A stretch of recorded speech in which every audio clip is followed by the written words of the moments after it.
day 3 of the Showdown in St. Louis, and it was rapid chess. Grandmaster Hou Yifan, with a 1-point lead, was able to dominate the day, extending her lead to a full 3 points over Grandmaster Parimarjan Negi. And in the other matchup, Fabiano Caruana, down a point against Hikaru Nakamura, was able to turn the tables when Nakamura blundered horribly in the second game of the match, and he went down in that game, now having Caruana with the lead in the driver's seat, a point ahead. It's day 4, Blitz time here at the Showdown in St. Louis. Coming up next.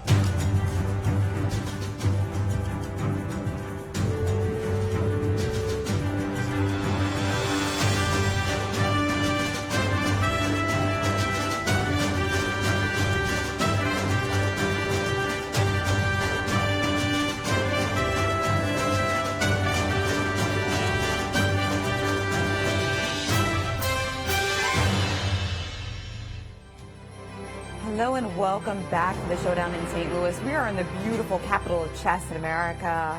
It's autumn in the Central West End and it is gorgeous. So we hope that some of you are here with us, and thanks also to everybody listening in from all over the world. This is the one you're really lucky to catch. We've got 16 Blitz games today and it's going to be brilliant. I mean, the games that these guys have been playing are really fighting chess, and we're going to see more of that today. Absolutely. Entertainment throughout, and a lot of decisive games, as we expected because of the different formats.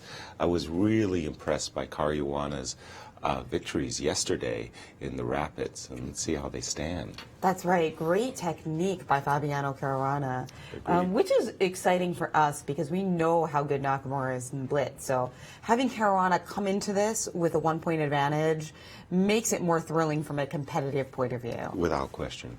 Meanwhile, let's take a look at the standings and figure out exactly what people need to do to win this match. Well, Caruana's got a full-point lead. He did win 3-1 yesterday in the Rapid, but got nicked in the Fisher Random.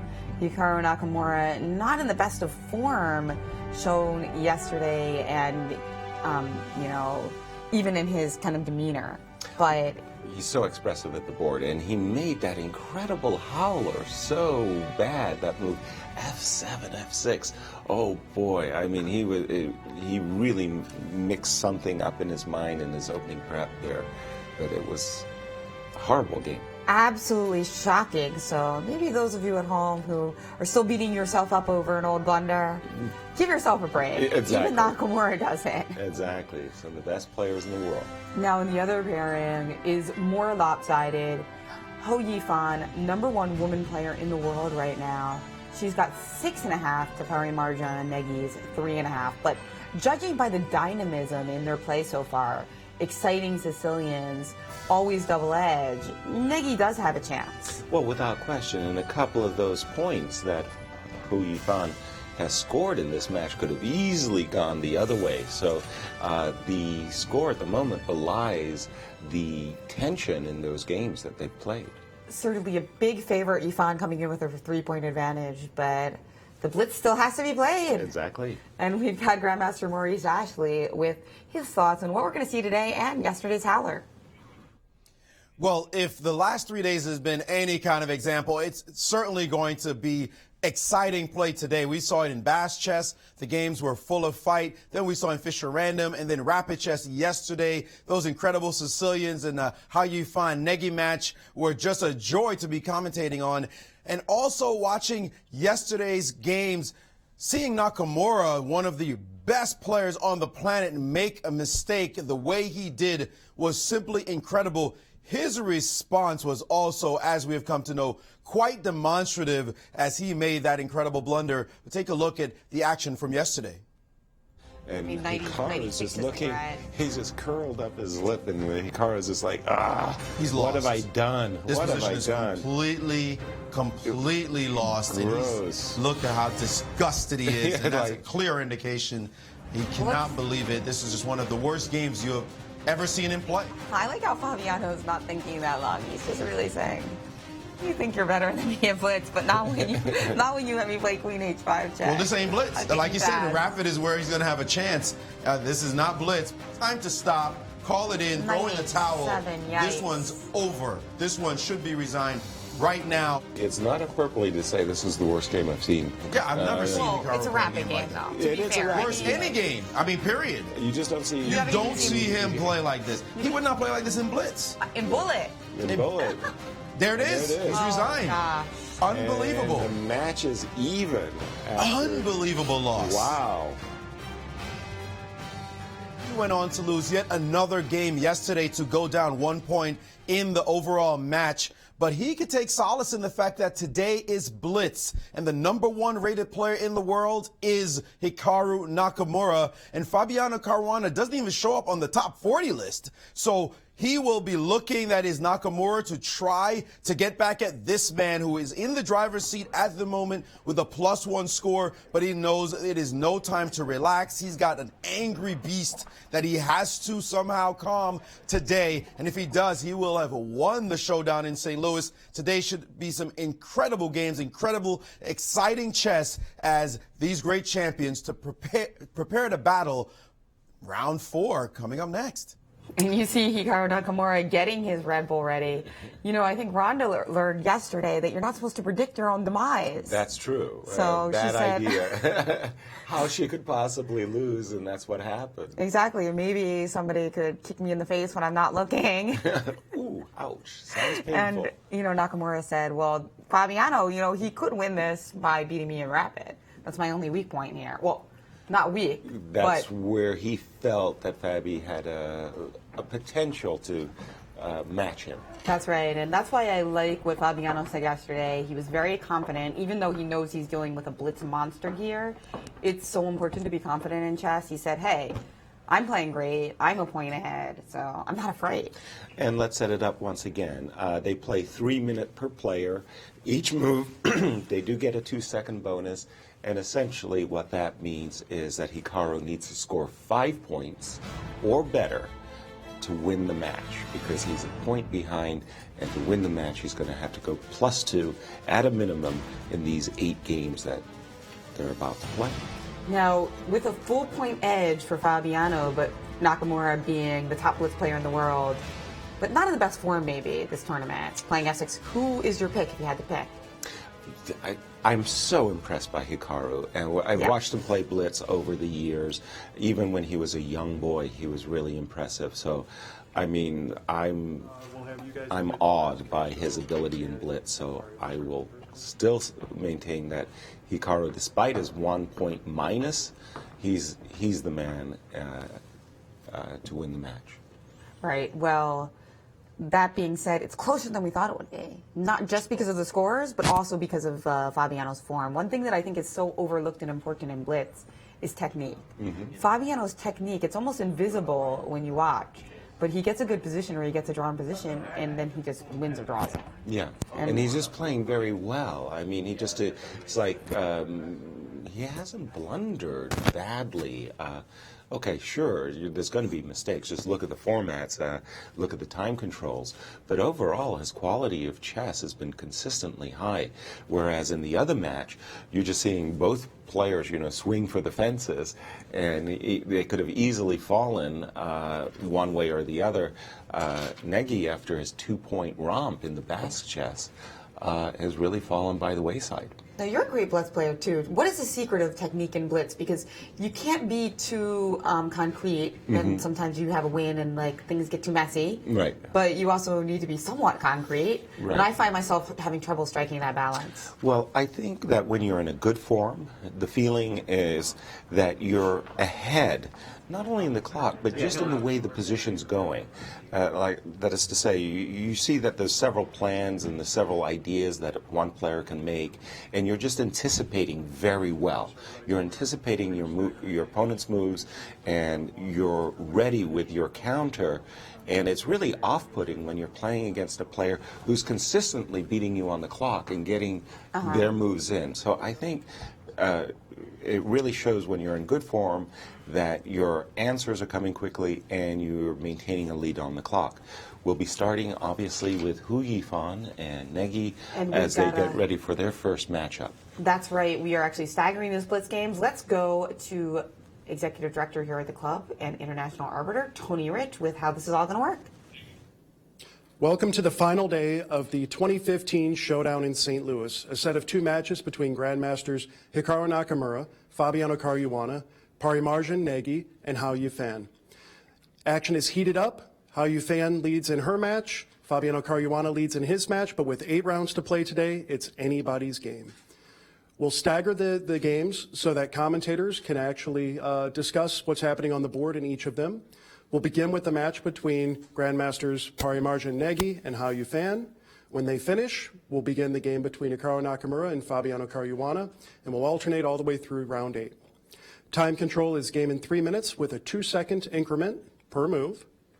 Some reminders for spectators. Flash photography will be allowed for the first 5 minutes of the round today, given the short time control. After that, still you can take photographs, just no flash, please. Also, spectators, please remember that we need to keep this room quiet, so no talking in here. You shouldn't have any electronic devices up here. If you do, the front desk will be happy to check those for you. All right. Wish the players the very best of luck. You may begin. And they're off. And we have another Sicilian. I said it, and this time another open Sicilian. Exactly. We saw such exciting battles in the Sicilian so far between these two. It looks like Yifan is again not a Maurice. Sorry, an accelerated dragon. Right, we saw her play this move, Rookie 8, in the last game on move 8, I believe. So we'll see if that ends up getting repeated. We've seen knight horse by these two, another bishop c4 castles, bishop b3. So this was the moment where she played Rookie 8, and now she's played d5. Whipped it right out. I'm more familiar with the main line a7, a5 first. And then d5. And then d5.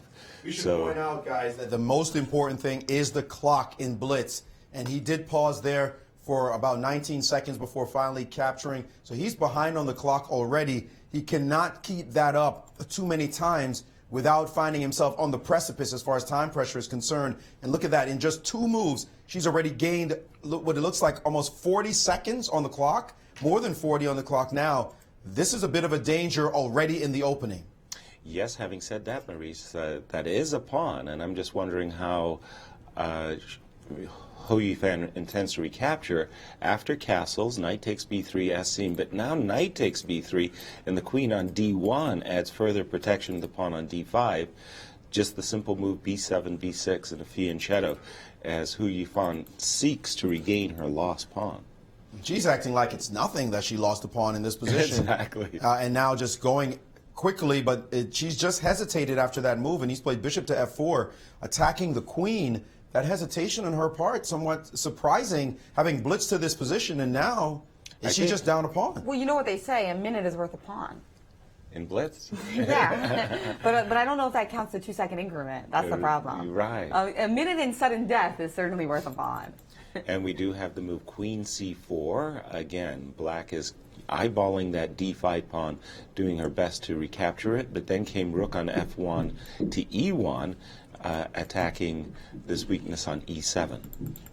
The engines are saying that she's perfectly fine in this position, that she has full compensation for the pawn, and actually at some point will win back the material. And right now, after that last move, he's played queen to d4, but the engines totally like black now. They think black is better in this position. Just trade on d4 right now and then snap the pawn off on d5, and she has done so. This trade has changed the whole game. Queen d4 was not the most accurate move, and it is in black's favor. And big time, it's now completely turned that black is basically winning according to the engines. Yes, no, queen d4 was a terrible move. Now she's won her pawn back, 2 scintillating bishops on g7 and b7. That's what we dream of in the Dragon. Absolutely. Dragon Knight dreams. takes, and the trick that Negi may have missed, he may have anticipated this position, anticipated that he'd be able to play rook takes e7,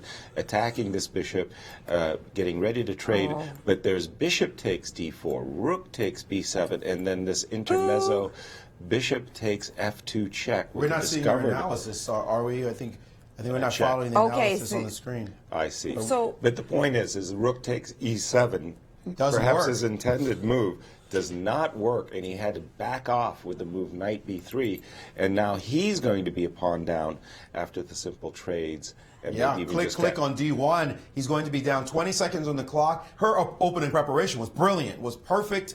Everything about it was on point, and now he is in trouble. But look at her thinking at a moment just when she's about to gain a pawn. She's the one who's thinking, and her clock time now down to only an 8-second advantage. What is she thinking about? Just trade on D1 and bishop takes B2. Looks like the clear way to play. And you'd say in Blitz, she'd probably do it immediately, but this is Blitz. So what is she waiting on? She is not capturing on D1. She's perfectly safe to do so and is avoiding the most obvious continuation. She's frozen. She's frozen. What is she thinking about? She's probably looking at rook takes, bishop takes b2, rook to d7, bishop to e4, rook takes e7, bishop takes c2.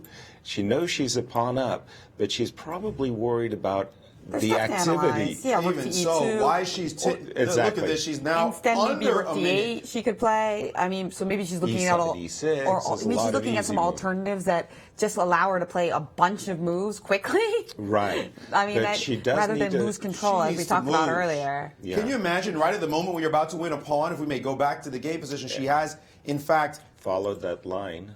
no, she did not. She took on B2 immediately and allowed a capture on E7. She played it differently. She and didn't play bishop e4. Oh. She took No, immediately. she took just immediately, on and then there B2 was a instead trade of on trading B5. rooks. She allowed the pawn on E7 to go. So now we're in a new position where her advantage still seems to be there. She's definitely ahead still, but the clock, she is down 40 seconds plus. She's only down to 35 seconds now.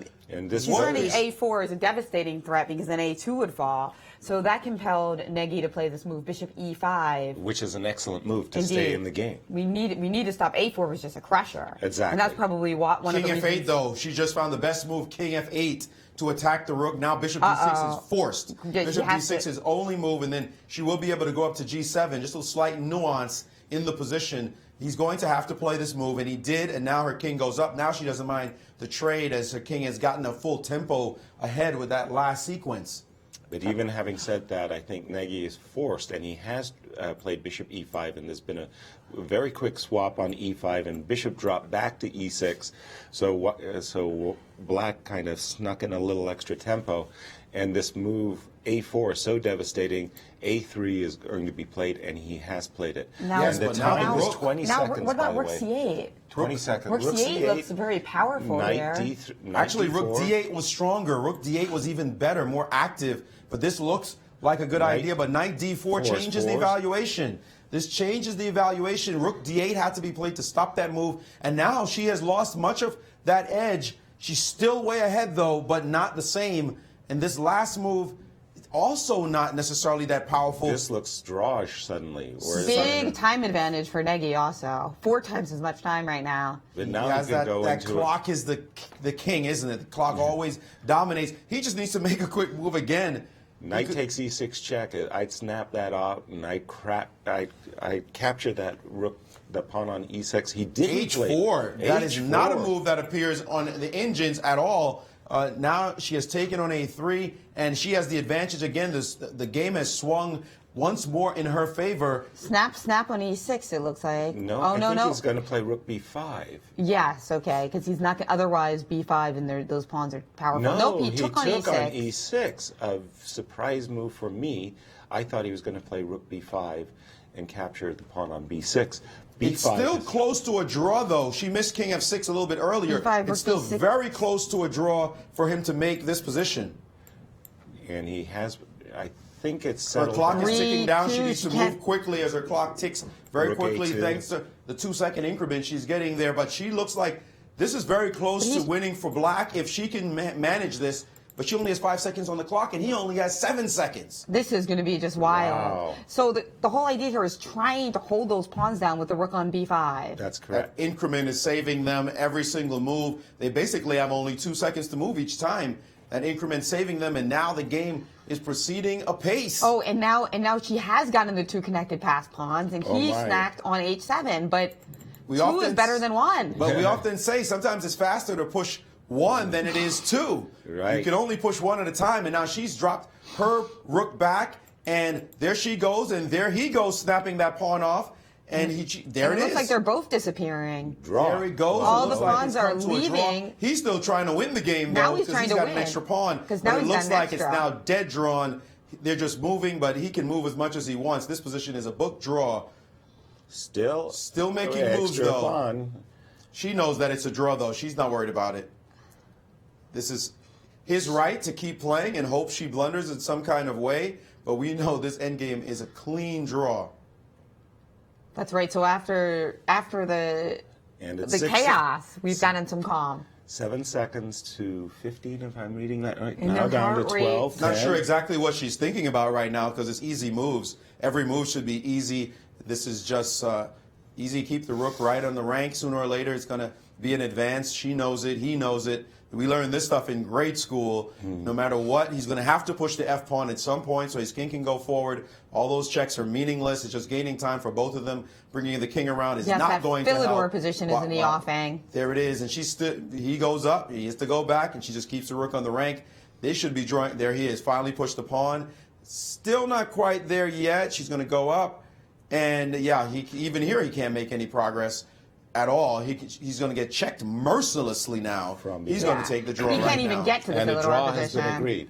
And so that was a little chance to let them have their heart rates go down. I mean, Right. it would have been really interesting to see their heart rates in that game. Like, what? Whoa. And But a speaking big of miss, hearts- I was going to say. I thought that there was a winning moments in that game for Hou Yifan.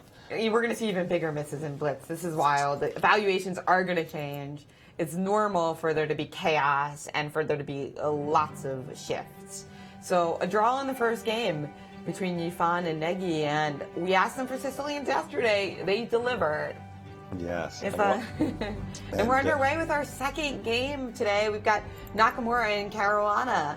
And again, can Nakamura even the score with an early victory in this Blitz match?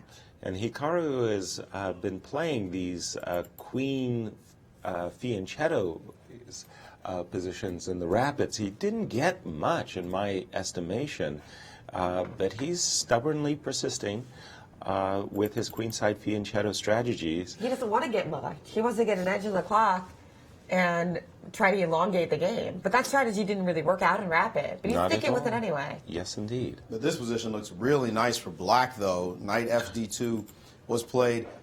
Black's got in C5 with some pressure, and now bishop to F5. It looks like he's going to drop his knight on C6. If he gets those two moves in, Black is perfect. Bishop F5 and Knight C6. Knight C6 is the next one coming quickly. Nakamura has to be wondering what to do here. There are not even any real tricks. I was thinking G4 is an idea, but it just looks like that pawn is going to come under heavy pressure. He's traded now on E4. Bishop takes E4 and F3. This is interesting as an option for Black. And can E4 be played? Even if it is, it doesn't matter actually, because of this that pin on that long diagonal. Exactly. E4 is kind of missing its mark completely. That will just help Black. If you play E4, help Black put additional pressure thanks to the queen on D8. So And a knight coming E4, to C6. E4 would quickly rebound. So there's no E4. He's and- frozen now. Did you see that, Yaz? Yeah. The way he always, Nakamura shows himself. Look at that. All that hesitation is now in his body because he cannot play any aggressive move. And he has played E4. Oh, I'm surprised by that. Well, this plays right into Fabi's hands. He's very happy with the position he has now. He's traded on E4 as expected. He'll drop his bishop back to E6. most Curious to see the next move. What could he be guessing? Oh, even bishop G4. Bishop to G4 out of nowhere. Oh, my goodness. Wow, a spectacular shot. Because That's going to win a pawn. Queen You E4, cannot bishop take. D4, and you can't take. Well, yeah, that just... oh my goodness. What an amazing move he just played, and you would win an exchange. That was a beautiful shot, Bishop G4. What a surprise. And Nakamura has avoided it and played queen to D3, but doesn't that just lose the D pawn? Indeed it does, and it's a huge pawn, in fact. And he's chosen to go into an endgame to keep this extra pawn. And he's going to be able to put a pawn on E5. White must play E5 right now, or he's going to die. he's got to play E5 himself, right? I mean, what else? Yeah, there it is. And You have to play that E5. move. Opening up, threatening bishop takes G2, so knight knight C6 C6. C6 looks obvious. He might be hitting E5. He might be wondering if bishop takes knight is too much, though, and he's instead played knight to D7, not allowing his capture here. Knight to D7. He's going after Because the those e-pawn pawns- himself. Those center pawns are going to be so strong if you take on B7. That's the Now problem. rook to F4, attacking the bishop. Knight takes E5. Thanks for the pawn. That's number 2. That's number 2, and now knight A3. Nakamura's in deep trouble. Oh, Nakamura yes. is in deep trouble. He's played knight to A3. This is a big problem for him, and I'm sure Caruana's probably thinking, can I keep both pawns somehow? Can I keep both? But it doesn't seem that easy with why two didn't he- pawns under pressure right now. So why didn't he just take on D4, Nakamura? He didn't, I think guess he was didn't want afraid knight of F4. rook D1, rook D8 D8 challenging, yeah. and there's also knight F3. But okay, the point is, I think it's going to be very hard for black to keep both pawns. So let's start with just trying to keep the center pawn and allow Which bishop rook, takes though? B7. He did play that move. Rook D8. Rook D8, avoiding the capture on B7, hitting his rook. So bishop takes B7 was played right away. Now you just got to be a little bit careful that you don't run into rook E1 and rook takes E5. So maybe it's time to drop back with his bishop to a protected square. Bishop F5 is a... He's played Instead he played G5. G5. G5 in the position, chasing the rook away. I like that move. What a by the way. move. Good move. G5. Interesting idea. Rook E4 might run into something on F3, so he's moved his rook back to the F2 square. Exactly. Rook So now the F2. D pawn is secure. And now let's You just can always look at D3. run it up the board. D3 will probably force takes on D3. Now rook takes D3. Black's a pawn up. Our and pieces are has, swimming. Yeah, and has activity, good activity for his pieces. Hikaru in big trouble, trailing by a point, and he has But played he that is move up on D3. time, and remember, this is going to come down to technique by Fabiano. So I said Fabiano's technique's been brilliant. Can he continue it in this game? Rook C2 played by Nakamura. And he played knight takes D3. He played He knight didn't takes go for that D3. recapture Yeah. with the rook. He played knight takes D3 instead. Now he's Also probably makes sense thinking... because that leaves us a chance to start pushing our pawns. True. So a different concept. The other one we were trying to get total control and hit you with our rooks. Now we're trying to push those pawns. He Exactly. played knight back to E5. He could have played F5 trying to push his pawns forward, but instead he played knight back to E5. A bit of a passive move in the position, just making sure that he doesn't have to deal with the pin. And the Indians did not like that move at all. But Nakamura's response was not what the Indians' top response either. So we're looking at sharp play now, and the clocks are going to matter. Caruana has allowed himself to be down on the clock right now by several seconds. Despite being up a pawn, we are talking about Nakamura now he's playing against. That's going to count for something in this position. And rook C8. I didn't like that move either. So we were complimenting Fabi a moment ago on his technique, and here I think he's kind of wobbling. And he's Well, taken and he's played still rook ahead, though. E8. According to the engines, he's still ahead. Nakamura's not playing perfectly either, and it looks like Fabi is holding up just fine in this particular position. Infiltrating with his rook on D1 check. We got a king F2 and a H3, bishop F5. Attacking the rook on C2. That's right. I think the rook moved and he played bishop D3. So let's get caught up. Yes. Yes, we're rook up to date. B2, bishop A6 has been Rook played. B2, bishop A6. Right. Ooh. And all big. of Black's pieces are majestic now. Nice Look at E3. Black's pieces compared to White's. Plus, he's up a pawn. Fabi's playing this beautifully, looking to get a 2-point lead in the match. Nakamura knows this is critical already in the very first game. That's right. And, we don't like the fianchetto our rooks. Fianchetto is a term we use for our bishops. So Hikaru's king is going on a walk, walking the plank. King F2 to E3 to D4. Hey, that's not as bad in an endgame as it is. Okay. But what's it doing way up there? Isn't knight D3 and E5 check on Let's get a look at the full picture of the board let's because we're not find- quite seeing everything right here. And is that knight under real pressure? Looks like the knight has to move somewhere, attacking the bishop. A bit odd, the last couple of choices. They're blitzing and they now. are blitzing. And it looks like He's taking stacked another a pawn. But White's activity has gotten more. Oh, look at that last impressive. move, shutting down the rook's activity, and now trying to win a piece with this move. Not quite. And now, can he maintain his edge? And it looks like He is dominating the position. 5 pawns to 3. Is that what we got now? Whoa, Yeah, he's but got now it 2 looks like he's pawns about now. to go after yet another pawn. How does he keep his pawn on e4? He's played the move f5, and this endgame has changed dramatically. Nakamura getting some counterplay. His king now marching down to the a7 pawn. And king e5, big move. Defending and attacking. And, oh, rook a2. That's a cement move. That's a great move. Now, after a5, he doesn't have to worry about the a pawn because... Well, there he goes, but this cannot be right for Nakamura. He only has the b pawn now, but black has this tremendous g pawn. How fast can the g pawn get down the board is the question. Check. Oh, he did a switcheroo, got his rook behind it, and now it's a question. Bishop to f1. Ooh, He's using his king as a defender, and we're going to be threatening Look at some this. king He's doing ideas. it all kinds of ways, and that check looks really interesting, but what's happening? Can he push his other pawn, too? Yeah, Here he we has. go. When in doubt, rook takes pawn doesn't work because if rook takes And there's a bishop check. check Yes. and bishop e4. And And now E2. the f pawn is a danger, but Whoa. it looks like the f pawn is going to drop as well, Rook and he's takes. taking it. But does he have to capture the b pawn? What is going on? He cannot play king c7 because of rook c1 check. How does black make progress? How does black make any progress here? And we're he's gonna see a repeating draw? moves. No. No way. No way. Back. Bishop, Whoa. bishop back to Look at e4. this That's beautiful huge. endgame. This is huge. He's going to sack his rook, trade off Yes. bishops, and If but the king does he moves, have we're just time? we're going to snap that bishop, and that's going to be easy to win.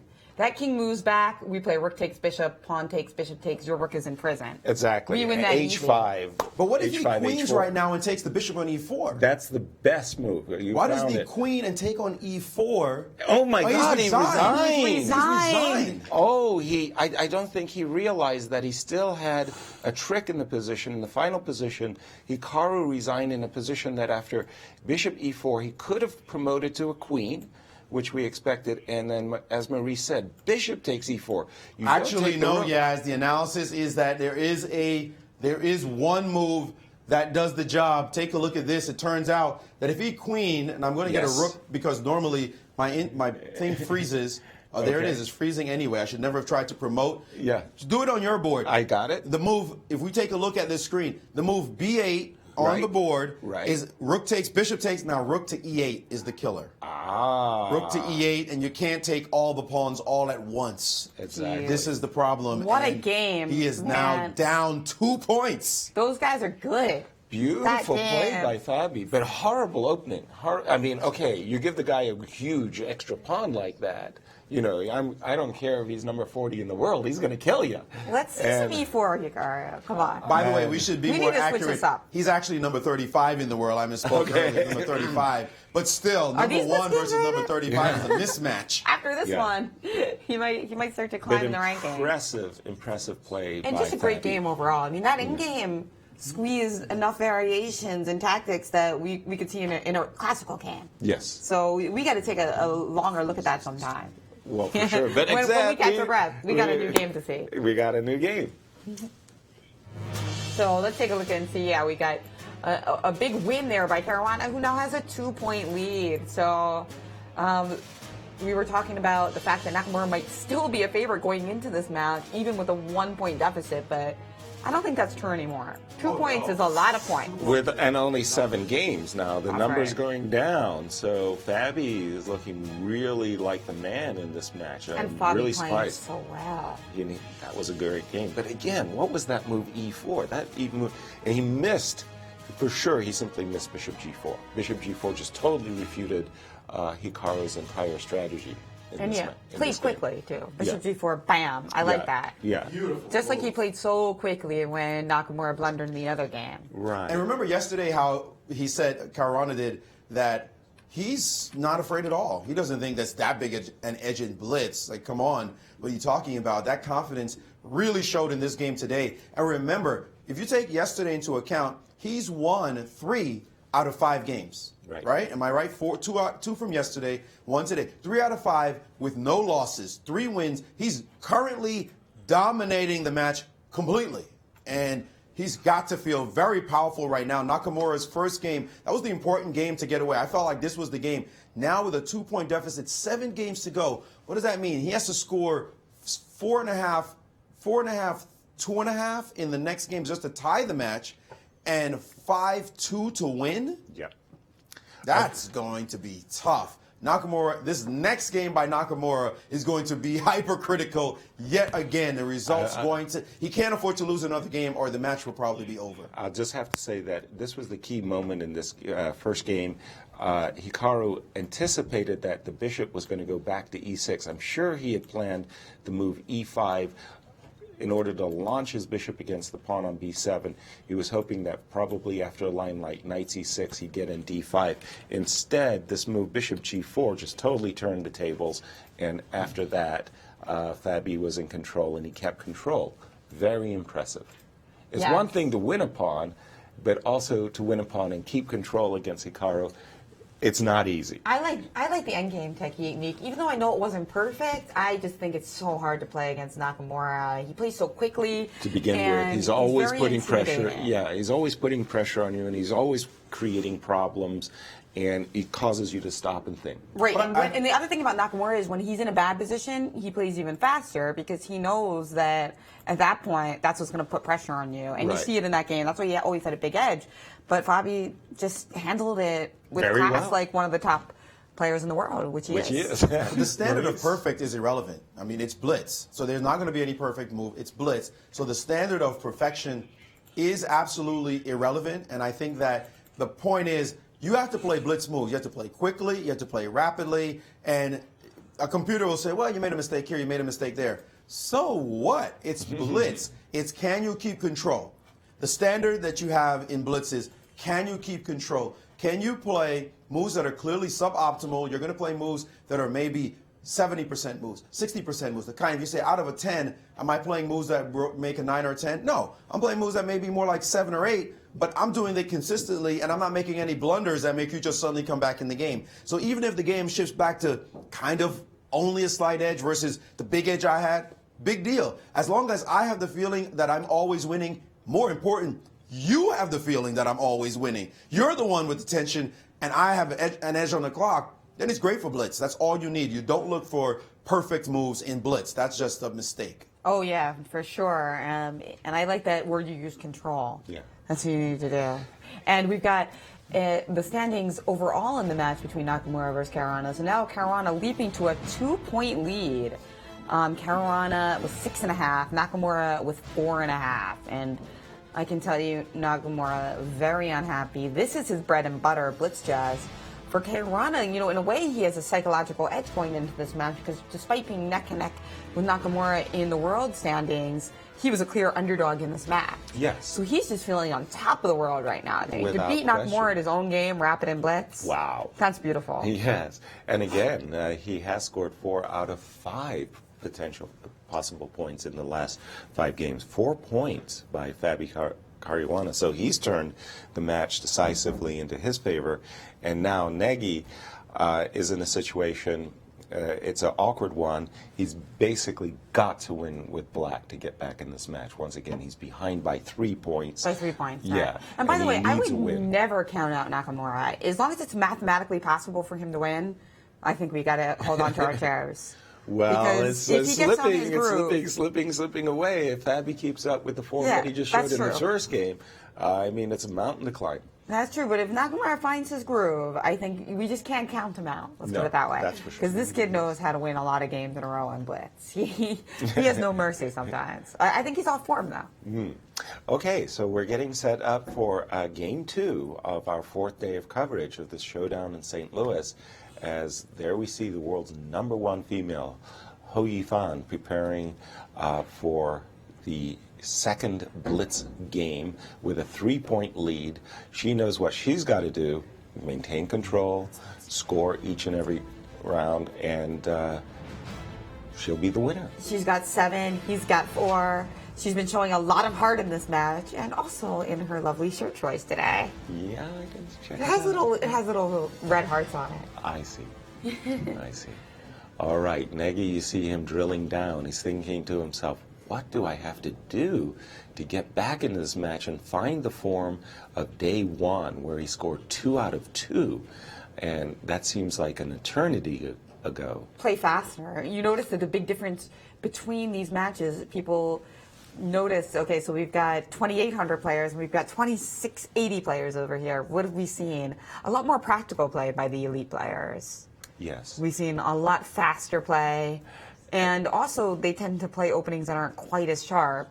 I guess thinking that maybe their moves will be a little bit easier to find. This has been a very theoretical match between these two. I've been really surprised. And Negi, as we know, is a fantastic author of some opening monographs, by the way.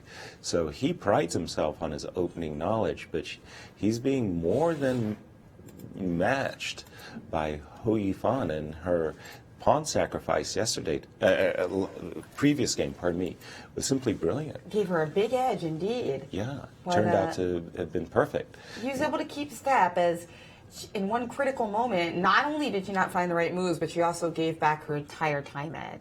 Right.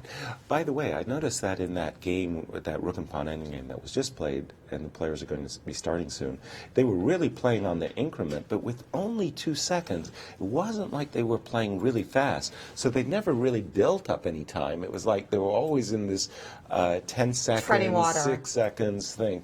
So they weren't really that fast. And you didn't see the other 2 top players actually getting down underneath 10 seconds.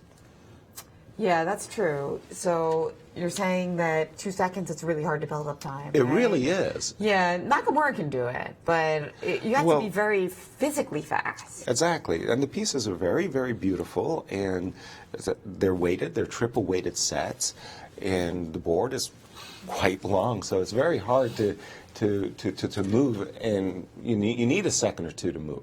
Is basically the very physical act of moving is going to Chess and cost you. fitness, And they make those have pieces started. heavier and heavier, and another Sicilian. I think we're going to get 8 Sicilians in this match. Well, very stubborn. Another Queen D4 Sicilian. Yesterday we saw Negi play Knight C6, and we saw this Bishop B5 variation. And look, repeating the very same variation that Hou Yifan won that rook ending very impressively. Except this time without trading on c6 immediately, which is what she did in that game. Bishop takes c6 was not played this time around. Okay, let me see if I got an update on my board. I think you have the raw Yes. file, so we're going to... There we go. Yeah, I okay. got it. All right. So a Maroczy bind with the bishop on b5. Not Speaking, by the that- way, speaking of quick play, I had a friend who used to, when time pressure came, his name is William Morrison, a very strong Yeah. African-American player. And William, whenever he got in time pressure, he always made short moves closer to the clock. That was the secret. Right. Make short moves and keep your hand going closer towards the clock when the seconds were ticking down. So that way you would definitely reserve some time instead of trying to make long, good moves down the board, which lost a lot of seconds. Exactly. Good moves? No. Moves that you can make fast? Yes. I remember the days when I went to New York Times Square and played with the Hustlers. What they would do in time trial is they bring the clock a little bit closer to their side of the board. So Anything to get an edge, baby. A hustling, Yasser? Oh, I yeah. think you were the hustler at that spot. I loved it. It was great. So, and again, we have a Maroczy bind. White has given up her light squared bishop.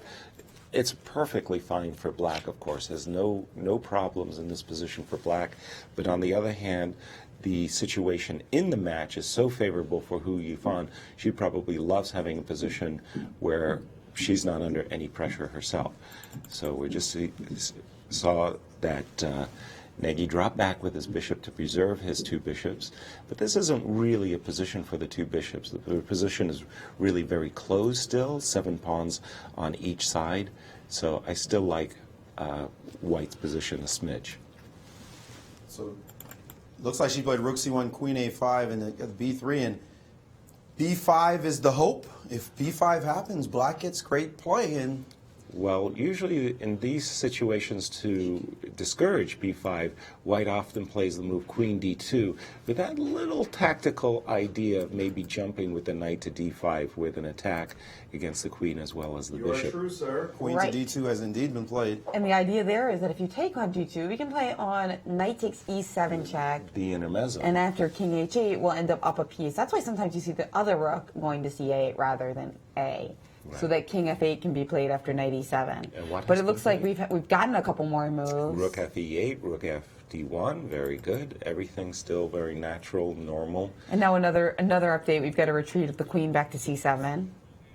The thing here, by the way, is white seeks a plan, but it's not so easy to execute these plans in this position. Black's whole play will be based on just sort of relaxing, looking for the possibilities of being able to play for the b5 break. But Black more wants white to do something crazy in the position so that Black gets the counterplay.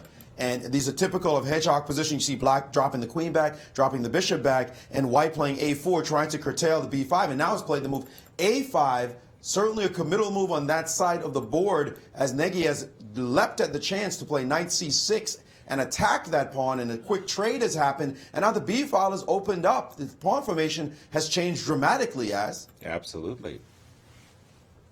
Yeah, now I think Hou Yifan's idea of playing a5 was to try to cement her control over the b6 square. I'm anticipating that she will play the move bishop b6. Instead, she played knight to a4. To short circuit queen takes b3.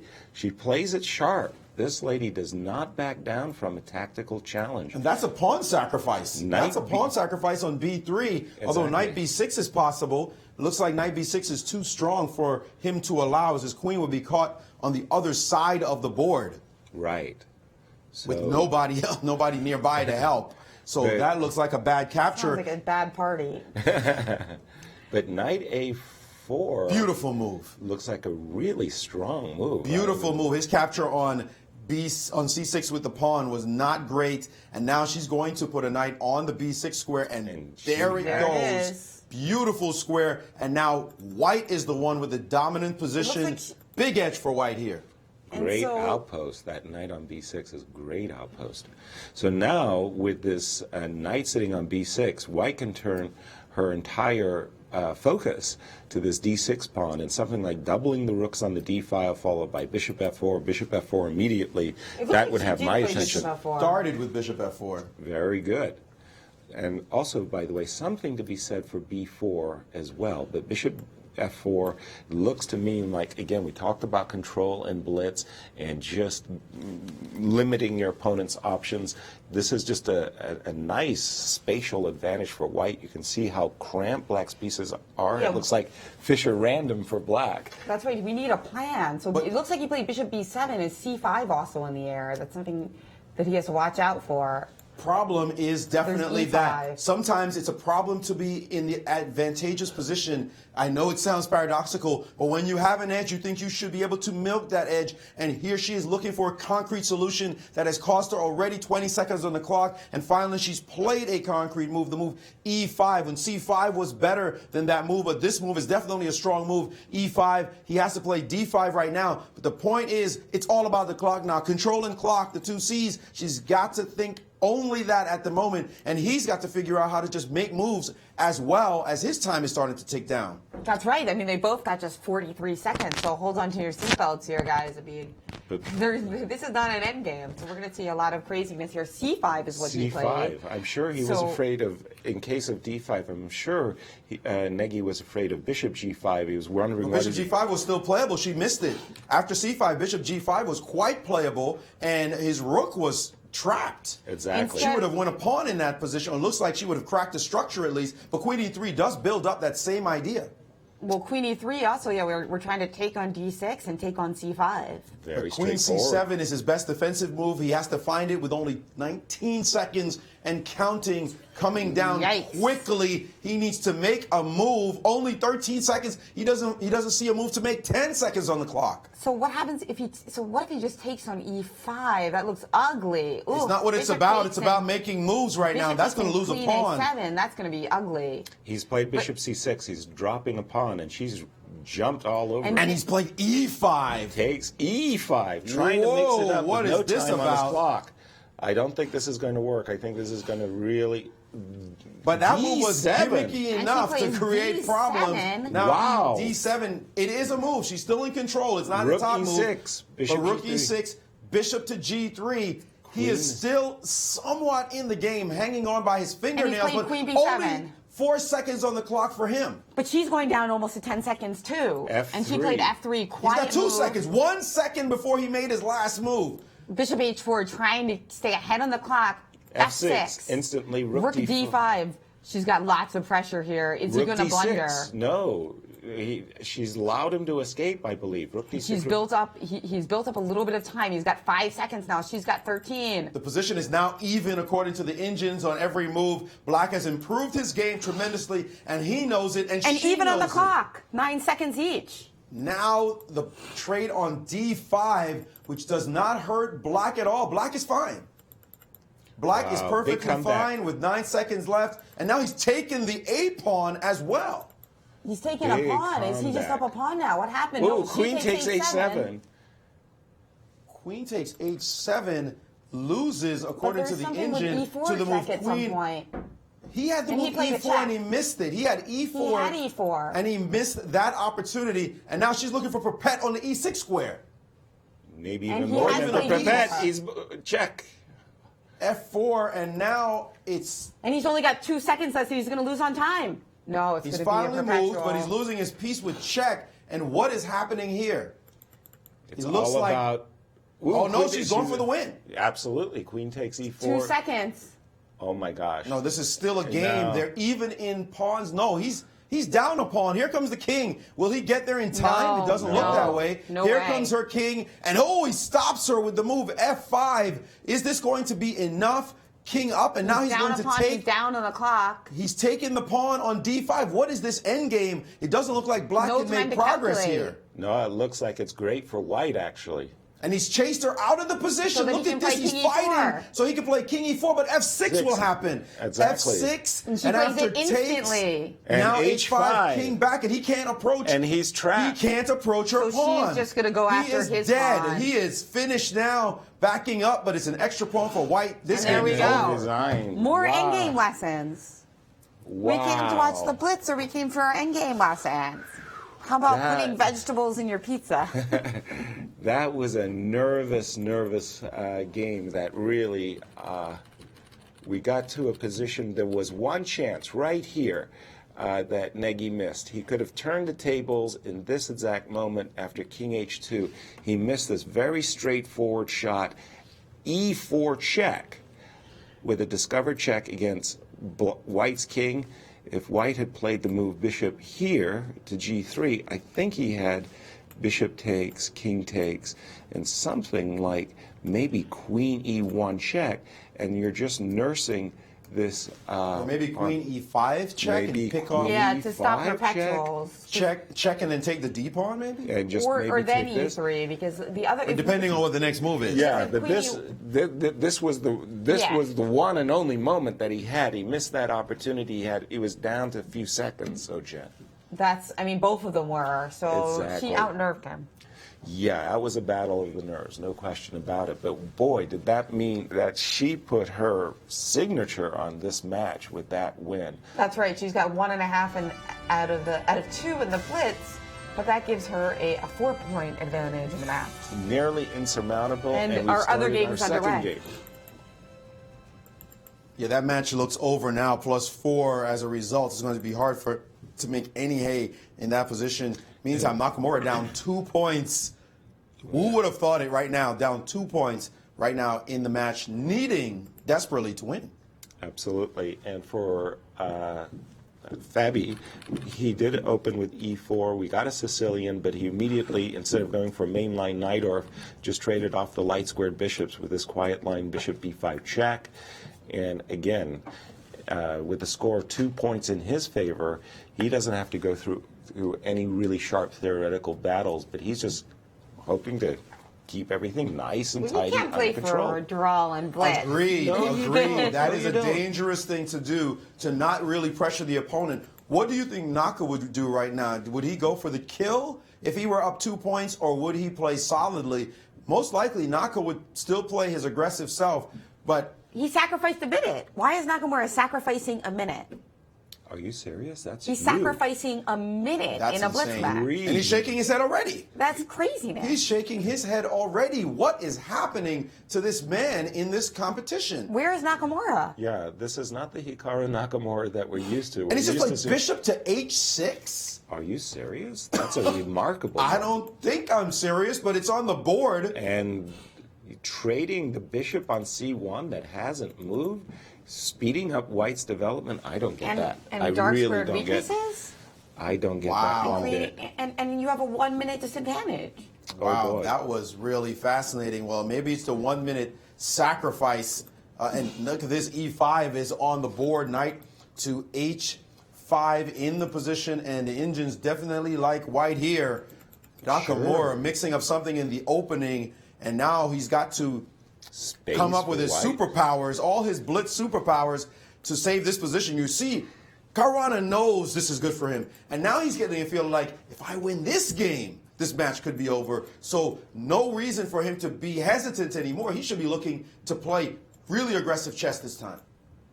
And he's got great development, superior space for his pieces. Just compare queens. Better king position. Better king. Well, yeah, exactly. Better king position too. So We've got a few more moves, Ed. small advantages, but they pile up. This is the Karpovian school of chess. Just keep making incremental advantages, and suddenly the position's over. Now, after this move, queen e6, you always got to look at e6. I'm guessing that e6, knight f4 is the type of thing that Hikaru wants to try to mix it up with this knight on f4. So there's no reason for Fabi to allow that. Maybe just a very solid move like queen e4. Let me get We caught do up have with that. the Let's game. get caught up with the game because we got queen a4 and we've got h6 was just played by Nakamura. And they're the playing Indians lots of hate moves that quickly. move. The Indians think that's a H6. serious mistake. Like it just came out of Whoa. nowhere. And knight d5, knight g4 was also a very strong move, but knight d5 is definitely a nice idea. And look at White's pieces Why? compared to Black. Knight d5, queen e6 on the board, and now it's a question of what to do next. You know Caruana is licking his chops in this position, but it's not obvious how to proceed from here. c4 is the suggested move by the Indian, not the first choice, and he's played h3. Just chilling, but this is the first time all game that Caruana's been behind on the clock. Remember, after that 1 minute gambit, he's frittered away that advantage. That's the problem with having an edge, but not a clear edge, something that's easy to play with. And b6, c4, still an advantage for him. And now f5. F5 has been played. Nakamura lashing out in this position, but it's not justifiable here. Not the best move for him as he has dropped back, has Caruana to e3, and now king over, and the Indians really don't like his position now. F5 looking like a weakness more than a strength. But now he's up Just- 20 seconds on the clock. 10 seconds. Simple rook d2, bring your rook over to d1, dominate the d file. Black's pieces look scattered, whereas White's has very concentrated forces in the center of the board. Rook d7, rook d8, so both players have doubled their rooks, it appears.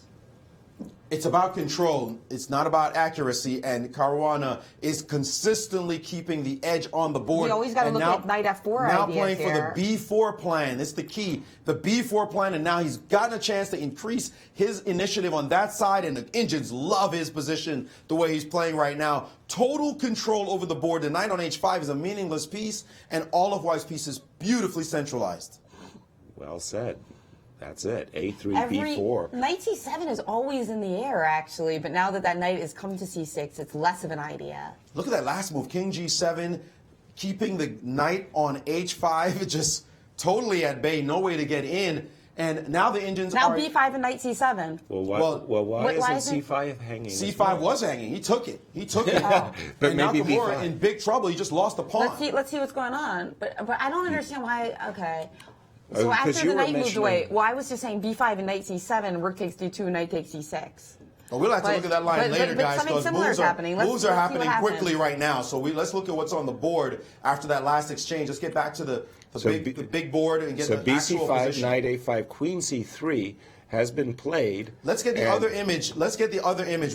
This image is not going to do us any justice because there's too many shadows here. This Let's get back to the actual got board. this- we got and this this is board. the position on the board Yeah. after king After to king h7. h7. So white's a pawn So ahead. he had to move the king away And- because those knight c7 ideas, I think, were crushing. And Now trade on b6. trade on b6, and let's zero in on that b pawn. How about queen b4, folks? That's think the that's what engine's first happened. choice, Yaz. Did it happen? And that's Fabi's first And choice. that's but Fabi's Fabi's got first 40 choice. seconds. Nakamura's Big got edge. 50. So if he can put in some tricks in this position and slip up on Fabi's technique, but that hasn't happened so far. And it's a pawn, and it might be a second pawn. We finally see this move, knight g7, trying to get back into the game. But isn't that just a munch over there? Knight takes b6? Oddly, not the best way. The engine is giving queen b5 a sneak move as the best move, not to take on b6, not even the top 3 moves to take on b6. And that has Wow. cost Fabi some time on the clock. And he's played decided knight not f4. to take. He's played knight f4. Well, there's always rook takes d2 in the position. That's a heck of a move, though. Knight f4 is a monster move. And now he's nibbled on everything.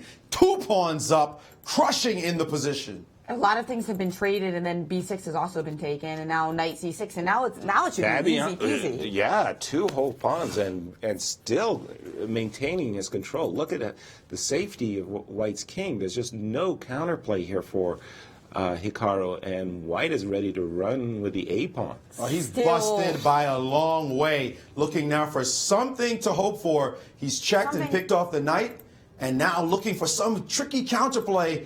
Now we should see the other board. Now we should see that image because it's clear. There we go. And now what can he do? Has he given him some counterplay in this position? Because He that slipped 2 up. is hanging. Yes, Yeah, indeed. I mean, he slipped remember, it up. only... He's still up 12 so many seconds. pawns. It's 12. three pawns to 6, 5, 3 to 5. He's still up enough with passed pawns to work with. So That's true, and he's got queen e4 coming into the defense and hitting g4 in the case of queen f2, right? Well, That there's is- E5 and A5 He's is gotta hanging, take- and he's he took taking it on E4 check, F2. it did knight happen, to and now a quick knight f5. Does this solve? What is he going to do here? He's played check. And he's playing so fast because that's his only opportunity. But wait a minute. How is he going to stop the G3 check idea? And now Nakamura wants to play the accurate move. But how's he going to stop G3, guys? Well, there's Queen E8 check in the position. That's why Nakamura was Maurice. So what does that do? It, And then what? It looks like he might draw this position. 3 seconds for Fabi. What? wow. What about g3? Wait, what? Oh, G3 allows King King H3, H3. and then if Queen H1, Miracle of King H3. miracles, it's not mate. But it's a draw. And he's decided just to play a check, and it looks like he's going to survive. He can now perpetual check. Nakamura should have lost this game, but now he has a perpetual check to Now he's save thinking it. about playing g3. And he's still making moves, trying to get the G3 move in. And now Queen D6 check, and repeating. He's got. Okay, There's it no looks like he real is going to choice here. repeat.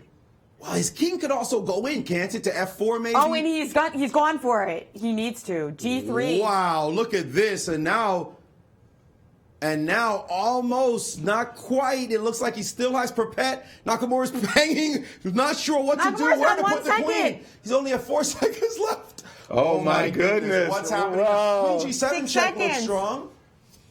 Where's the king going? And now he has to accept Perpet, does Nakamura. He has no choice. He has to accept the Perpet in this position because he cannot penetrate. A hair-raising draw. Wow. These guys are heating it up. But wait a minute. Come on. Fabi's kicking himself. He was just 2 safe pawns ahead. He was cruising. He let his time get down, and Hikaru got some counterplay. We reached this position, and I just didn't see how Hikaru got his counterplay. Fabi was pushing his pawn nicely up the board, and then suddenly came this move, G4. Fabi wasn't paying attention. I think in this position, if we go back just a second, if he had just cemented his knight on F4 with a very nice move, H4, that would have been all she wrote. He allowed this counter shot, G5, check, and picking up the knight, and suddenly after G4, White's king was in a little bit of danger, and that counterplay was all that Hikaru needed to get a If we draw. go back, if we want to be particular in this position, it's not fair to analyze blitz games too closely, but just for accuracy's sake, in this position here when G5 happened was the best chance for Nakamura. Yep. And from this moment right here, if we may show it on the board, G5, when it happened, the correct move was knight to D3. Knight to D3 was the best choice, not knight back to E2. And if the camera, there you go. Knight to D3 was the correct move. And in this, now this is not intuitive at all, right? Knight to D3, there's no intuition that makes you play knight to D3. Knight to E2 looks solid. Maybe you get your knight out the way. But knight to D3, and the point is that now if queen takes D3, queen takes C6, that perpetual, remember the pawn on F2 was under attack? Right. Now it's not under attack. It's a completely different position. Now you might say, well, let's try to get some counterplay with G4. And now you have to calculate, check this out, A6. Take my knight, please. How many GMs are going to play like this? Just hanging your knight on this square. If G takes F3, A7, go ahead and do your worst. There are no combinations. Let's try something like check in here. And now you realize the truth of it. You can't move your queen to threaten mate here on F1 because if queen takes F3, that would have won the game. This is Blitz. Seconds on the clock to find all those moves and intuitively feel like you can sacrifice pieces. That's not easy. That's what makes Blitz so tough. And that counterplay he got by being able to play G4, G5, and then knight on E2 instead of D3 really cost him. And in fact, when the moment happened, when knight E2 happens, the engine's already saying that it's below a pawn edge. Remember, he's sitting with 2 extra pawns on the board. The engine's already giving him less than a pawn edge in this position after the move queen D1, check, and king to H2, queen takes E2. And unfortunately, that's where he slipped up and blew the possibility of winning the game. I was super impressed, though, the way they keep our hearts racing with so many moves. The other game is beginning, so let's keep an eye on that. So is it another Sicilian? Yes, it is. Let's take a look. This one's going to be Kalashnikov. Yes. Or Kalashnikov, Sveshnikov. So we've got yet another Sicilian between these two fighters. Yifan with a commanding advantage in the match, a 4-point advantage. Negi in a must-win situation. Absolutely. 6 games to go. Could he win 4 in a row and even the match? The only way he can win 4 in a row is in something like this format, so he's got to try. And this time, he's the one who's brought his knight to B6. So we saw Yifan with that maneuver to nice effect yesterday in the last game. And so if she wins this game, that means that she cannot lose the match. That's right. But she could tie. Is there a tie? Is there a tie break? Did we sure do account for a break. tiebreaker? You know, we don't like tie matches. That sounds like kissing your sister. That's disgusting. We need to win stuff. Somebody has to win something. So Bishop. So is this the latest and greatest in theory? Oh well, we've got a lot more moves, so let's Sure. catch up with them. They're playing very fast. They are indeed. And Negi is now realizing the purposefulness of his task, and he can't afford, as he's been playing thus far, to be behind on time. But he has Did we just see sacrificed a this pawn. move A4? What is that? Willing sacrifice of a pawn, and she said, okay, thank you. A4? Why didn't he go queen D3 and at least try to capture this pawn on A6 as compensation for the loss of the E4 pawn? Not sure, but I don't like this move A4, which is on the board. I guess he's just trying to play A5 and stick a knight back on B6, but indeed kind of strange. Another way he might try to win back his pawn is by playing just something like bishop F3, hitting that knight, and then playing knight E7 and queen D6. Actually, I like what he did, to be honest. Really? Yes, Okay. because this position, Blitz is not about playing the sensible move necessarily. It's about compensation and keeping the opponent confused. And if you lose seconds on the clock, because I can keep control, if he keeps control over the position, he's going to be fine. As long as his light square bishop is a very strong piece, he doesn't need to quickly win a pawn back. He doesn't have to have the attitude that he's down a pawn. He has to just make her go backwards and look at him now continuing to march down the board. Look at that move, A5, very nice move. Don't touch my A pawn because of the tactic. If you go away from that side, knight E7 check will be in the position for king pieces. So she can't do that at all. So we see there she would not let this happen. So he's trying to keep it busy. If he can keep control of this position, he should be okay. He's up a minute on the clock. And there it is. You see the extra minute on the clock. He sacked a pawn for the minute and for the chaos. Chaos is important in Blitz. Now she's played F5, and he's put his bishop onto B6, cementing his piece on that square. A little bit of a tricky move. And she's played, after bishop B6, king to H8.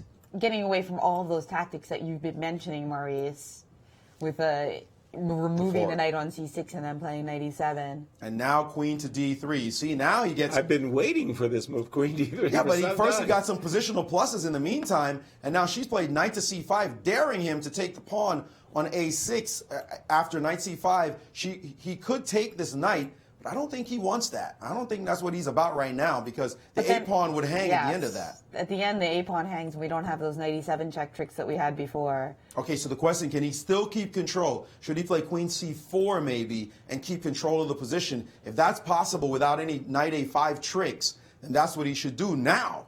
And I mean, now. Right away, Yes. like, and make Yeah, the move. definitely. Like play now, queen like, c4. whoa, guy, what are you doing? 20 seconds edge now, ticking down quickly. Please don't And tell he's me played queen it. c4. That's bad news, unless there's some really awful tactic he had to worry about. And now bishop takes on b6. Guys, that was a long time for him to think in this position. I think he's going to have to play pawn takes. Well, absolutely, but AB opens up the file for the rook. But why so long again? He just wasted about 35 seconds playing two moves that he could have played quickly. Of course, he's the one under pressure, not us. But still, that took him some time. Now the black knight on c5 is a very strong piece long term. That knight looks And now very a5 solid. And a5 has happened. Cementing. So now she's keeping control herself. He's just brought a rook to the open file.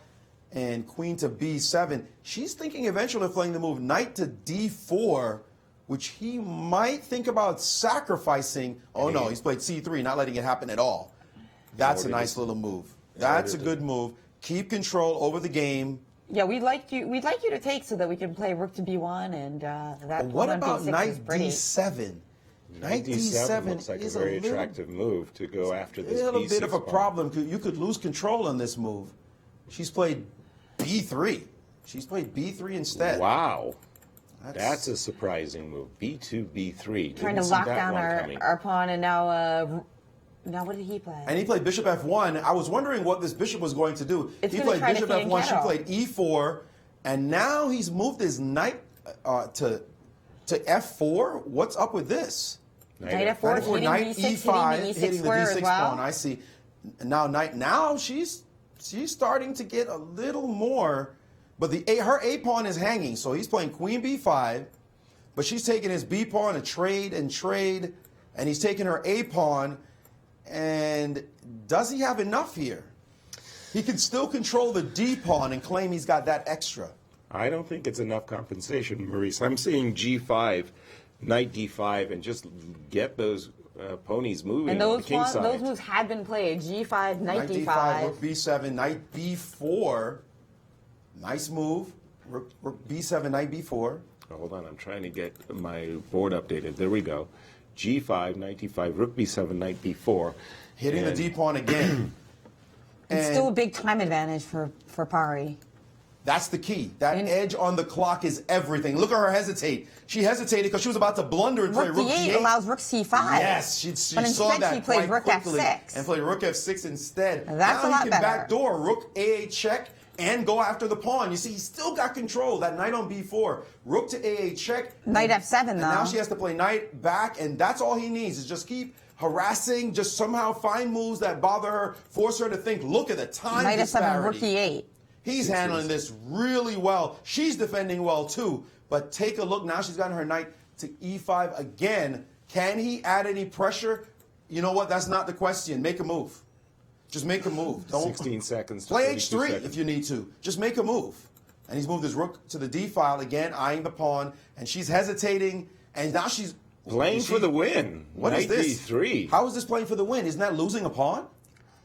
Well, It looks like, there is no loss of a pawn because of the mate. There's a mate. On That's the why back you- rank, that's and why now you she's were- hitting the b2 I square. guess you're right, Maurice. She should have played h3. H3 is what I said. You got to play blitz. You got to play blitz chess. And now there's a And now tactic. he'll play G3 And or something. now things have changed. G4. Whoa, hello. And now rook d3 is forced. And now the time is but almost rook E2. equal. Rook e2. Can he get a draw some way? He's taking on d6. And Boy, she's got a big pawn now. no, but this is a draw. It should be anyway. Rook to b7 is forced. And he's lost control. Wait a minute. H5, H4, H3. H3. He needs to be on G2. Well, he needs to be on G2 like quick. Like he's got nothing to do but be on G2. Look at the times. And now he's behind on He needs to play King G2 seconds. and C4 3 seconds. and just push the pawn. Why the check? Why not C4? Why the I think check? he's just trying to harass her because she can't really make any progress on that side, or can she? Will And she he's give trying up, to build up some time. Will she give up her G pawn? Now, All those remember- king side? I don't think that wins. I think she'll probably just defend her pawn. No. No! Playing for the win. Going Yifan goes for it. Hello. He has to take a second She wants pawn. to lock up this match. And I now think what? she Is this is. winning? Rook back to B5. But I think she is locking And up King this match. G3 only. He's got 2 seconds left. And now he has to take the pawn, and she's going to take on F2, it looks like. And now this... And H4, and this looks course, like it take should one be for the drawn. road. It looks like it's just too far. I think the black king is too far. She's setting up a trap. One Rook- last trap. Better Rook- watch out. Oh. He took right away. He's brave enough to think this is drawn. No, I don't think so. Look at this position. I don't believe him. He just blew it. Yes. He just blew it, it looks like. Is it true? Yes, he is lost. He should be lost in this position. And he is trying to hang on by a fingernail, hoping that this is a draw, but I don't think this is a draw. King F8. Hold on, wait a second. Wait a second.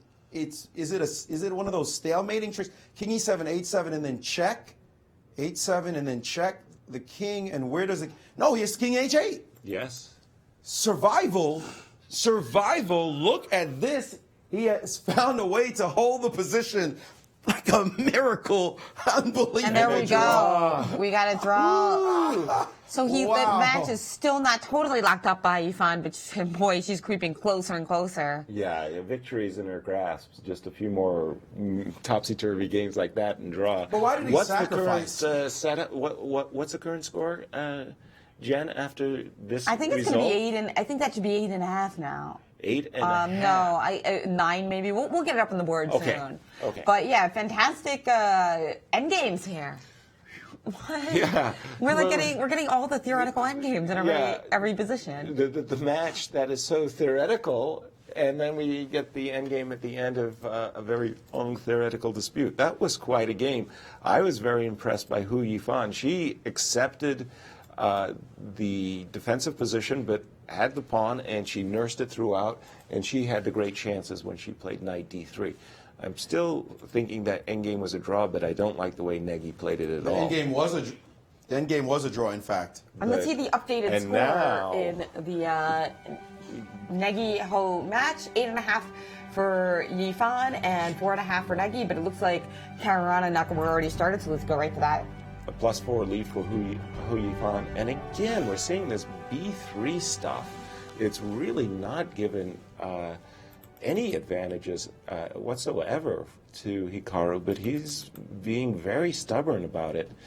He hasn't played E4, any of the theoretical moves. He's just playing for positions, but that's really taken the pressure off of Fabi, and he's just been playing solid chess, good chess, and when Hikaru blunders, he's Johnny on the spot to exploit it. That's right. Fabiano Caruana could have, with last game, gone into a 3-point lead, but Nakamura finding some fine resources and giving Keep himself the a match chance. close, yeah. Yeah, keep the match within reach. But he's really got to start winning a game. C takes D5, and notice that, interestingly enough, Fabi didn't go for the very equal look at equalish. C takes D5. He played E takes D5, keeping the position imbalanced.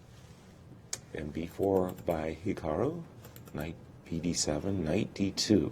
Well, one of the better positions we've seen for white by Nakamura. Without question. With just a traditional opening edge. Well, it's sort of like it's really good when he doesn't. He's not a pawn down after 15 moves. Well, the engines don't believe it, and they're saying that this is just fine for black. And now the move A5, very aggressive in the position. A3, knight B3. And the engines actually like black now. After A4 and the exchange sacrifice. A4 has been played, so Very let's good. get caught up. A4, and I think that Fabiano is preparing an exchange sacrifice with rook takes at a5. If the knight jumped he didn't allow that. It looks like Nakamura has retreated his knight, perhaps fearing that variation. not to allow it. So knight comes back to c1, but now it's very normal for black to try to plant a knight on the c4 square with the move knight b6. Let's see if he's played that. I love the way Fabiano is playing technical chess, controlling tactical chess. This is just amazing, the way his style has really conformed to Blitz. You see him playing precisely within the precise bounds, not trying for any tricks, just playing beautiful positional chess, finding the right squares for his pieces, just natural as ever, like spring water. It's beautiful to watch. This is not the number 35 player in the world. Oh, no. I'm sorry. Oh, no. He is playing great chess. Well, it's kind of rare for somebody to be number 5 in classical chess and number 35 in rapid. That's usually going to be Blitz. That's not really going to be right. Yeah. No. Well, he's 6 in classical right now. We know he was a number 2 player, and he's number 3 in rapid. So probably just some bad results early on that caused his rating to be where it is, but. This guy is. I don't think the guys ahead of him at like 34 and 33, all those times, would want to play him and Blitz in the finals of a big important event because they know how powerful he is, and he's showing it right now against Nakamura. I think a lot of it's lack of practice for Fabi compared to the amount of Blitz that Nakamura has played. He's never going to get those numbers in. And he's so confident right now. He's like, whatever move you make, I'm making one right back. No big deal. I see the position. So long as there are no tactical explosions. What are you going to do? Outplay me on the board positionally? I've got this. And he just looks so comfortable. That posture of his is just like, yeah, just do this, just do that. Now I'm attacking knight on h4. Hey, get that out of here. And so he's made the trade bishop takes d3, queen d3, so let's get caught up with that. And then he's played h4, kind of hitting that knight on d3, which is always vulnerable to that exact type of push. He's got the better position now. Anytime I see this knight on c4 in this kind of structure that keeps you anchored to a3, I always like black's position. Let's get caught up because it looks like we do have a knight to c4 and a knight takes c4. So an opportunity here for maybe a change of structure where you could take, but nope, and cement the knight on d5. He recaptured with the knight. Okay, very maintaining consistent.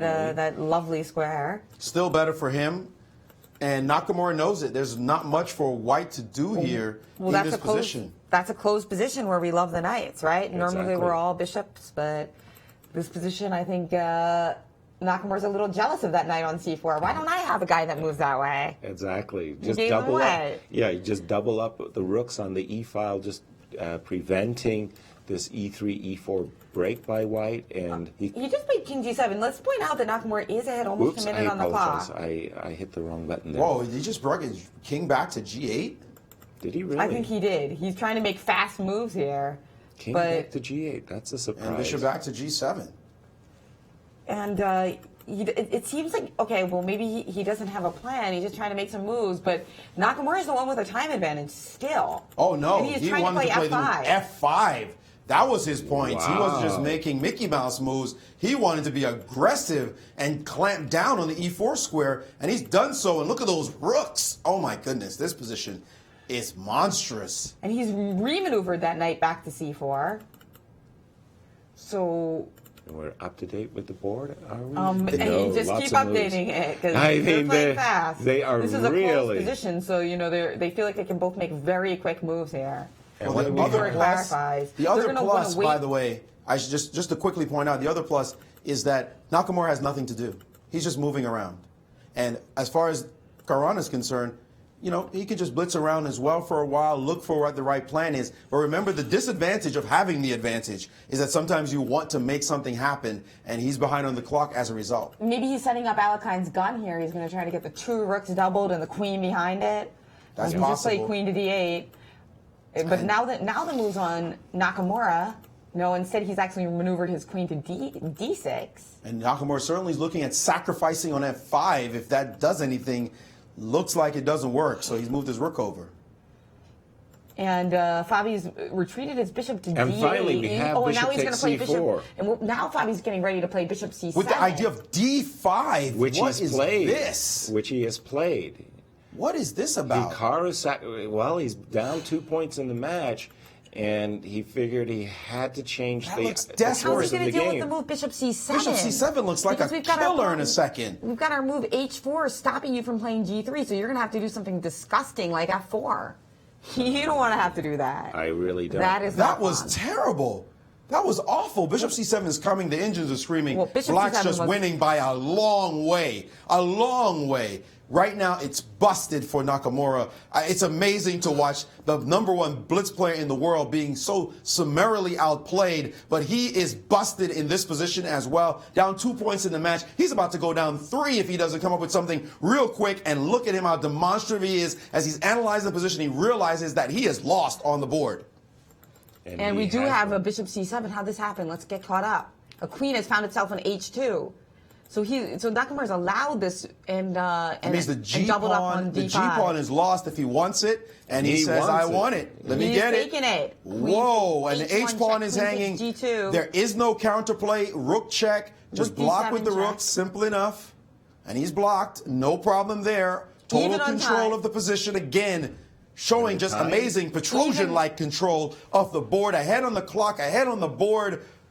Ahead psychologically. Everything going in Caruana's favor. That's right. Even Steven on the clocks, but now Nakamura is going down on time. He's only got 32 seconds. What In and a Fabi's terrible on with position. 50 seconds. What can he cook up? There's nothing to do. Exactly. There's just nothing to find an idea, a fake check, something, a sacrifice of some kind. There's nothing to do. He's just brought his queen over.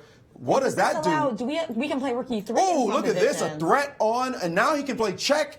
And it looks like the queen has dropped back, and now at 4, uh-oh. It's We all could've- black We with could the have played initiative. Rook E3, but this is even better. Well, Rook E3, there's a bishop on C1, so you have to be careful. But this is a disaster. Oh, earlier when the queen was on D2. This is the disaster right now. He just has to find the right moves here. Well, so don't we have F3? F3 is a killer. F3, King E1, Rook takes E3. He's Queen still H2 winning with was Queen played. H2. He did play Queen H2, He's by the still way. winning. And we've seen Queen G1. Queen G1, yeah, that looks like Only that. move. But he could take on H3 if he finds it. He's still crushing if he takes on H3. And he's playing played F3. now, so I think that was better earlier. King and now, takes F3. because King F3 wasn't possible in that position. That wasn't quite the most accurate on his side. And now it's a mess. He Now has it's a mess made because they it. He both has have made it 15 tricky, seconds. but he's still playing tactically. Queen H3 is not correct. Queen H3 has given Nakamura Ooh, a chance. he's won an exchange. And he's won the An exchange, own, and and that's they're it. resigned. Do. Oh. Nakamura. Hikaru missed a sweet, Naka. sweet tactic. Poor What- Nakamura, man. What happened was Queen takes H3. And he's put his and- head over his hands. And he needed to play Rook Shaking takes his E7 hand. check, Rook takes E7, and only then take the bishop. Instead, Hikaru took the bishop at once, and this was really sneaky. Look at this. This queen on H3 is eyeballing the rook on D7. But we got to get the move order right, because So if we there was- play Rook D7 first, then Rook takes D7 comes with check. So that's why he has to play this move order correct and play your move first. Yes, that's exactly right. F3, queen. This was the moment where the game was lost. FG3, big blunder. Check, attacking the king, and now Rook takes D7. Black emerges as an exchange ahead, thanks to the fact the queen on H3 How attacks. can you explain I him cannot. missing another basic tactic like that? That is unbelievable that this has happened right now for Nakamura, not just once in the match, now twice. A big blunder like that, inexplicable. Inexplicable. We are not seeing Hikaru Nakamura right now. This is not the one of the best, the number one blitz player on the planet, just losing game after game after game, now down 2.5. Would you take a bet, Yaz, that Caruana would be up 2.5 in a blitz match against Nakamura, and now just being rolled 8-5 total? You would have score? won more No money. way. If we No took way. that bet, we would have won more than And we we- would have won we- by betting on home last We're night. getting word. Right? We're getting He would have word won a that lot of Hikaru money. went outside. He's all the way out of the building right now, pacing furiously back and forth. He cannot believe that he's in the situation he is in. This is a complete shock. Absolutely. I'm sure he's so frustrated with himself and wondering, what have I done wrong? I mean, did I fall out of bed and get on the wrong side Oh, this was amazing. I have not seen Hikaru play this poorly as we get ready to start. And Well, you're only as good as your last game. That's chess. There you go. Well, not really, though. Your titles and your ratings stays. But that's how Hikaru is feeling right now. And then another Sicilian, of course. We always see the Sicilian between these two. And we've got the queen takes d4 Sicilian yet again. Knight c6, bishop b5, as seen in quite a number of their previous games. Well, her idea now is that she's going to play the more solid way with the Maurice structure and kingside castling, rather than shaking it up with queenside castling. She's got such a huge edge in this match. She's leading by 4, is that right, Jen? That's right. And with a draw, can she clinch the match outright with a draw? Yep. That's right, so... Right. We just had Rex Singfield thought he was about to be interviewed, but the match got underway. Nobody wants to hear from Rex. No, we'll bring him back on very shortly, I'm sure. So again, very. So we're actually going to bring Rex in after one more game from each player. Is it going to be a pause? Do you know, Jen? That's right. Yes, Okay. we're not. Very good. So this looks very familiar with the previous game where Negi was black, got a position, and that was the game where we saw a4, a5, knight a4, knight b6. And certainly Negi does not want to allow that to happen again. Okay, the players at the time's 2:30. Hou Yifan playing very quickly, keeping an edge on the clock. Well, the problem, yes. the problem, and it's a What's the problem? It's a very big issue. Yes. Is he's going to have to start thinking about winning games. You never want to start thinking that you have to win, have to, and that creates issues because you start looking for winning type positions when you should just be playing chess. And if you look at a position, you say, you know what, that might lead to a draw, then I can't play it. You don't want that in your mind. You want to be able to just make moves. And he's looking at moves now, and all she's got to do is make moves. She shouldn't be thinking about a draw either. Oh, if I draw, I win. No. Just make moves and let the apple fall from the tree. And that's it. And that's what she should be doing right now. Negi, it doesn't seem to me that he has a feeling for these hedgehog positions. He's just played the move rook e8, overlooking the fact that white is preparing to put all of this pressure against the d6 pawn. I had expected him to play rook d8, which is a very natural move for a hedgehog player, and after knight e2 to be able to drop back with his bishop to the e8 square. He didn't do that. Instead, he played rook e8, and after knight e2, suddenly there's a big problem with the pawn on d6. Well, he had bishop c6 in response, but he missed it, and instead played the hyper-aggressive d5 in that position, d5, and she took on e7, and he took back. Well, what's the deal? Isn't that pawn hanging multiple times on that square? And she just played c takes d5 instead of e takes. Okay. C takes, and now e takes. C takes, e takes, e takes? She has not replied as yet. She's checking out the tactics. Her e2 knight is hanging in some position, but e takes d5 looks straightforward to me. I don't see it. I don't see why this is I'm ready to not a beat pawn. knight to g4 with simply d6, so you can't counterattack suddenly. Looks like a very safe pawn, by the way. An old pawn grubber. There's another one. She's taking a lot of time, but she has it to take, that big edge on the clock, and she's finally taken it, and he's played his only real try, queen d6. But like you said, that's a pawn. That's a very good pawn, by the way. It's not just a pawn, it's a very good pawn. Even now, ideas like knight g3 and knight e4 to get rid of the blockading queen come to mind. I just love getting out of back rank mates and controlling your opponent's pieces. h2, h3 I would play in an instant. She's played knight to g3 instead, in an instant, putting Also pressure very good. on him. You make a move. You're the one down the pawn. Again, she should not be thinking about winning. Bad way to think in this position. Just keep making good moves. I'm up a pawn. Yeah, you're the one who's worse in the match. I'm just going to keep making good moves. I'm not going to overpress. I'm not going to give you any chance. And there he has to think about winning himself. And he's played h5, tossing a pawn out there, hoping to get some play. And she just played nice in h3. Walk in the park. Well, that's now exactly, it's your turn again. She's in a zone. I don't think she's thinking about winning. I think she is thinking about playing good moves. And she is doing and she's it also very, she's very got well. Twice as much time, 3 times as much time as him. H3 just came very quickly. H4, what else? If you're going to play H5, having said A, you got to say B.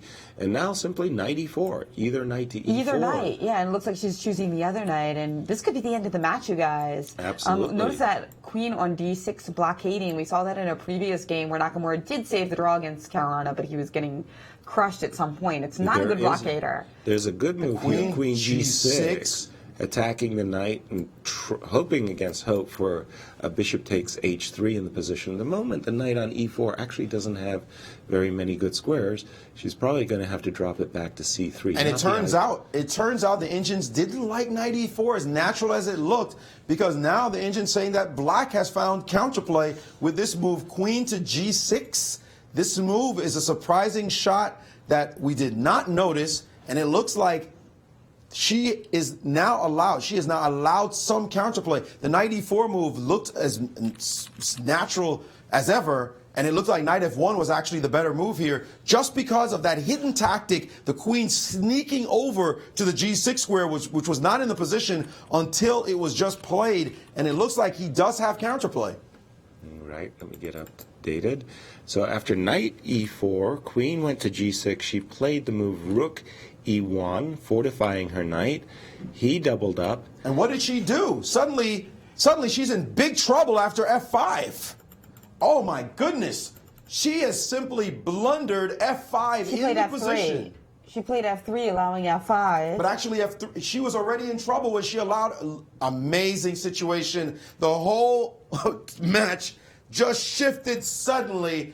A blunder on E4. It looked so calm. Chess can be so cruel. Everything looked normal. But guess what? How cruel is chess? He's got 7 seconds left on the clock. 5, 4. He's in heavy time pressure himself. A winning position now, but he's got to survive the clock. And she is blitzing out moves. Bishop takes H3 in the position, Maurice, setting up a checkmate. Oh, Well, sorry. Queen there was queen hanging, hanging. I pawn on apologize. D6. Yeah, the rook's on F7, not G6. Yeah. But So now it is.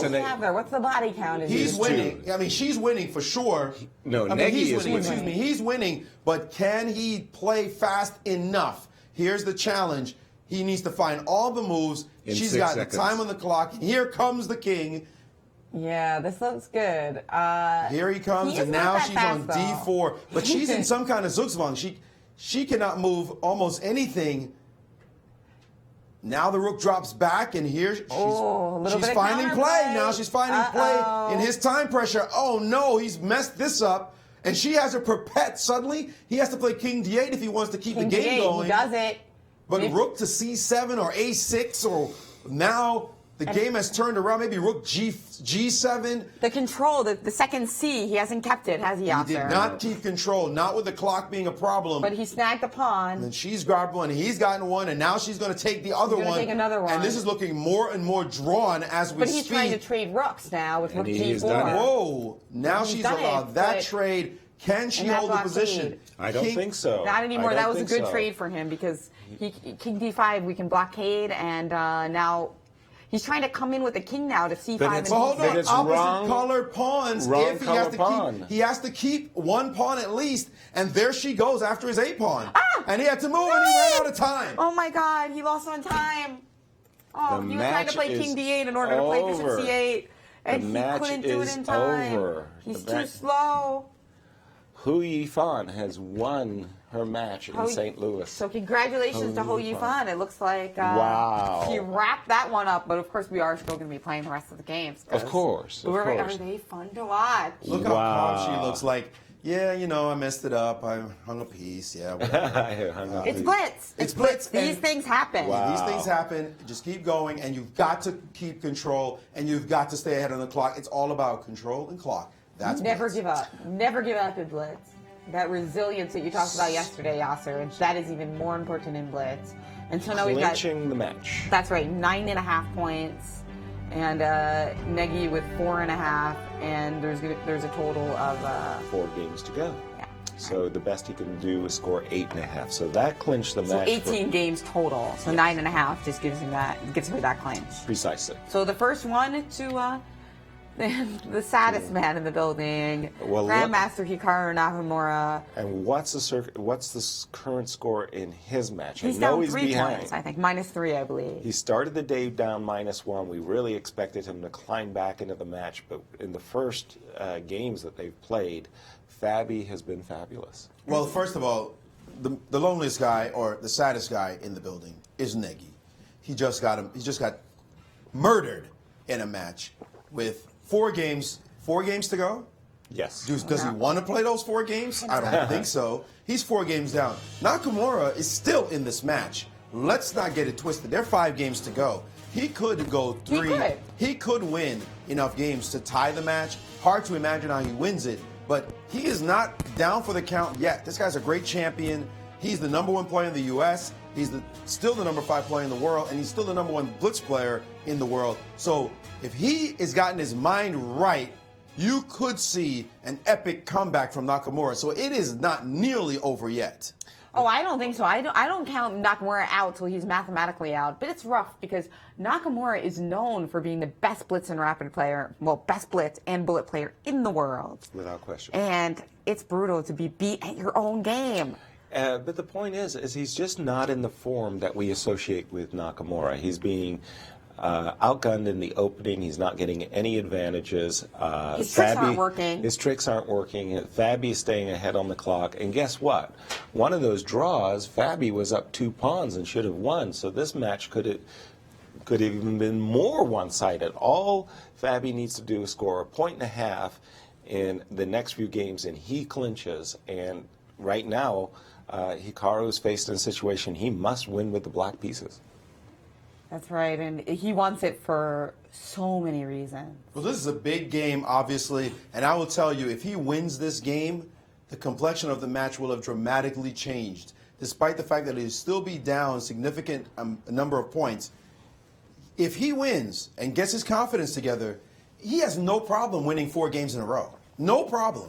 And so right now, his determination, his will, his fortitude, and his resilience is going to be tested in this moment as we speak. I don't know why Fabiano didn't take his jacket off before starting the clock, wasting time taking the jacket off. That was terrible. That was awful, but here we go. That's And right. it's not a French defense as he's played the queenside fianchetto b6 on move 2. And Owen's defense. Right, but this is worse than the French happy. usually because the bishop. It has become an advanced French, but the 2 tempi lost with b6 and bishop a6 should be very Bishop favorable. e7 rather. Yeah, You'd probably like it better if it was bishop a6. Yeah. The 2 tempi loss should make this a very, very favorable advanced French for white. That's right, because normally we, after playing queen d7, one of our big ideas is to play bishop a6 and get rid of that beautiful piece on d3. Exactly. But obviously we don't want to waste all the time in the world Well, doing he did that. play a5, and after a4, then bishop to a6 has indeed been played, and now So knight we lost time playing to it. a3.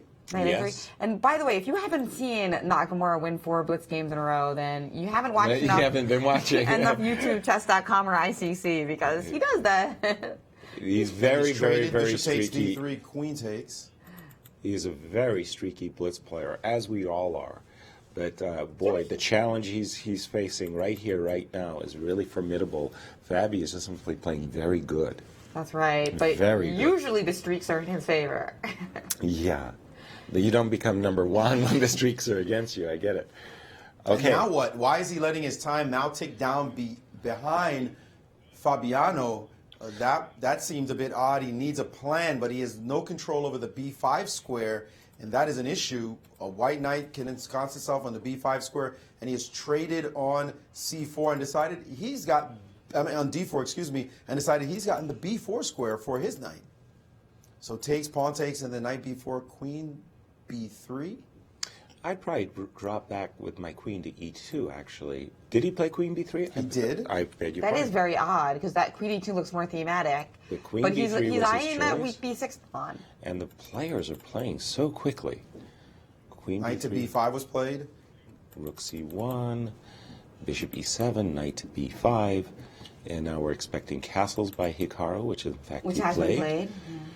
And now, since his bishop on d2 isn't that great, you think it might trade itself for this knight on b4, but maybe he's holding in reserve. He did play a hope bishop takes on b5 of a future sacrifice, but it wasn't there. Bishop takes c6. Now, don't play knight takes c6. That would be a takes huge. b4, you mean?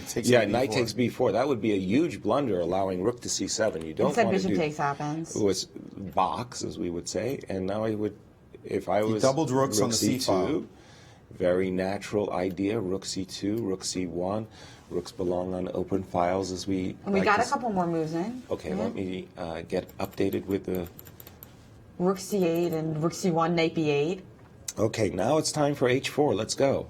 More trades on the c6 square actually h3 was have played. happened. Yeah, and then rook c6, knight c6, and now Fabiano move. And so you were expecting the more aggressive h4 as opposed to just the littler move, h3. The littler. Queen back to d1 has been played. Okay. So queen back back d1, to d1. We really do want that queen on the king side, don't we? It was done with b3. But I don't think that white has anything here. This looks drawn. Well, Which is knight fine h2. for. Yeah, this definitely looks drawn. The question is, will still Nakamura play and say, you know what, if it's a draw, it's a draw? No, I still much prefer white. After rook c2, he's angling for queen c1. This knight on b5 is pretty big. And because it does such a great job of defending d4, so we can maybe have an excursion with knight h2, knight g4, which would be lovely for us. So rook takes on c2 and queen takes. Does that happen? Yes. Yep, yes. And then knight e7, I think. No, the knight went back to c6. Oh, the knight went back to c6, okay. Now, the question is, what can this knight do on I want it on f3? g4, and he has played knight h2 with that idea. Okay, very good. He's gone to f1, actually, with the knight. Different knight idea. H2. Let's take a look at the and board bishop itself. e7, knight f1 have both been played. Okay. And he's played for f6. There he goes, getting his play with his bishop. And again, Nakamura looking for some counterplay. Now the question is, can his queen somehow enter the position with effect? Because he's at least created a weakness on the d4 point, and now he's going to try to get his queen somewhere nearby, probably start with king f7 at some point. He's brought his knight back, attacking the pawn. I think black is probably just fine here. Queens come to g4. Where should the white knight on f1 go? Where does it belong? Back to f3. Put it back. Well, right now he's on f3. f1. Nakamura's whole position hinges on whether or not his queen can somehow penetrate into the position. We see knight e7, knight g3. So aiming for h5. Oh, excuse me. So when we get to h5, that'll be pretty. That is definitely a threat. The knight potentially heading to the h5 square. And Nakamura has to think about that. I think he overlooked this idea. And suddenly he has to stop and give pause to this possibility. Clocks are pretty balanced. I mean, he could try to play knight f5 and defend laterally. I'm not a big fan of No, that. that's a good knight versus a bad bishop, isn't it? Yeah. Well, it's interesting that the players play with their plans. You know, I like getting in those nice little pawns and he's moves with played like b3. Queen c6, knight h5, king f7. So that's really decided to deal with the threats. Knight h5, king f7. Very good. So still in control. Again, he wants that queen to get in some way, somehow. What does Nakamura take with right now? He's got to take with the pawn. Yeah, and he has. So now it's time to just give a checks and just to see if Hikaru is... Oh, he didn't give a check. I was expecting queen h5 check. He's looking at knight d6 as his main check. And repeat the position once or twice to see if Hikaru is willing to agree to a draw. Instead queen f4, but that also encouraged queen g3 g7. check, right? And now queen g3 check, so maybe he's harassing that h6 poke, that same kind of idea. Keeping the edge on the clock, by the way, very important what Fabiano is doing right now. Knight g6 in the... Now a queen trade's possible.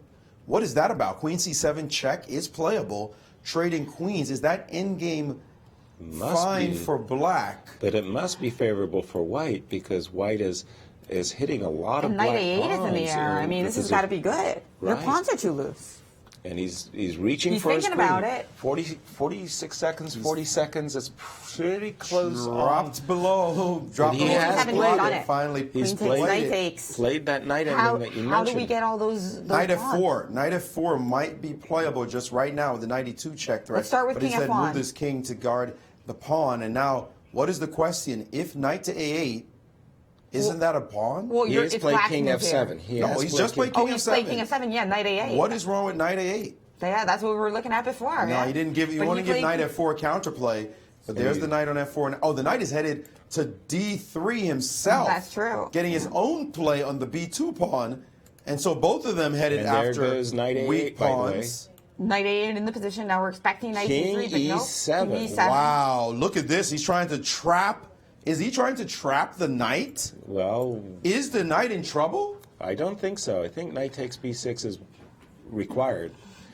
I don't know The about engines like black here. The engines like black, and the time likes black as well. G3. Nakamura with a huge edge on the clock, and he's slowly bringing his king towards that knight. And that knight's looking kind of... Is it 5, trapped? 4, 3, 2. The knight is trapped. 5 How can the seconds knight get left. out? The knight is trapped. Oh, shoot. Oops. Well, we're looking No. at this board anyway. So. Okay, I got the The right knight one. is definitely in trouble, and there it There it goes. goes. But is the ending okay for white with his extra possibilities on the king side? That knight is hanging right now. And he's taken And it? he's taking it off. Nakamura, with just wizardry, has stolen a piece. Now can he control the avalanche of pawns on the other side? Yes. And the match continues. Yes, he can. I think that Hikaru will finally get a victory. And in the- F5 That's a just cementing move. cementing. And now H5 Five. looks like the logical continuation. Of course, and followed that's by resigns. knight to G6. That's going to put white in Zugzwang, and the king Exactly. cannot move without giving away a free pawn. And there we go. Heroic Nakamura. game by Nakamura. Nakamura, he's like, about time I won a game. But a very, very nice return of serve, so to speak, by Hikaru. But I'm looking at this position, and I'm really confused in my mind why he didn't go for this perpetual check idea with just going check on H5, check on G4. If you play knight G6, well, you're only encouraging me to play moves like F4, F5, or H4, H5. I would have just, in that position, just going back, H5. can he play Queen C1 check and Queen maybe C1 check? and always ready to play with Queen F4 if you play? Queen F4. If Oh, you- so you can just hold up a move on Queen F4. Oops, Not sorry. Queen E3, yeah, but yeah. H5 is met by H5 Queen is met with I Queen see. F4, and even if you want to play it now, or play F5 right now if you want to be. I don't know. Yeah. It was not that clear. That is true. Which is what Nakamura is all about, is lack of clarity. Certainly a huge win for him. Now, step one, closing in on the match, making it more interesting, and do not count out Hikaru Nakamura. This guy could easily win all the other games. It's easily. definitely possible. Yeah, I mean, if he gets into his groove, anything's possible for Nakamura. I think the best blitz player in the world. I think we're. We haven't seen him much today, though. We haven't seen that side of it. But I think where Fabi really blew it was with this move B3. For better or for worse, G3, pardon me. For better or for worse, he had to play knight takes, and after king, play for B4, Right. takes an A5. But let's see, what's the score, Jen? Well, it was 8-6. We were just looking at the score. 8 points for Fabiano Caruana, 6 points for Nakamura, 4 games to go. So even +2 edge with 4 games to go. I'm making Fabi a clear favorite. oh, here. he's a favorite, but Yeah. But that was a very the important match victory. is still open. That's right. That was a huge victory for Hikaru's fans to And get him let's, right back in the match. And let's recap the score in the Yifan Negi match. Well, Hou Yifan has clinched that match. He has 9.5 points. Negi has 4.5. So even if he wins the next 4 games, some moral victory, but he will still lose the match. Yeah, well, what a turnaround after the first day of Bass chess, where Negi looked so dominant. The next 3 days has been all Hou Yifan. Yeah, that's right. Hou Yifan is absolutely crushing here, and nice to see. Of course, we like both players, but Hou Yifan a great inspiration for women players. Absolutely. And we've got this show right across the street called Ladies Night Chess. So it's kind of the idea is to get more girls and women into the game. And the museum, the World Chess Hall of Fame, is all about that. It's all about outreach. Oh, definitely. And with the children's exhibit, I mean, talk about outreach. It's really, really a beautiful That's right, exhibit. Kings and Castles. Yeah, it's nice. And there's a great little pamphlet actually over by the guys at Q Boutique by Paige and Brian.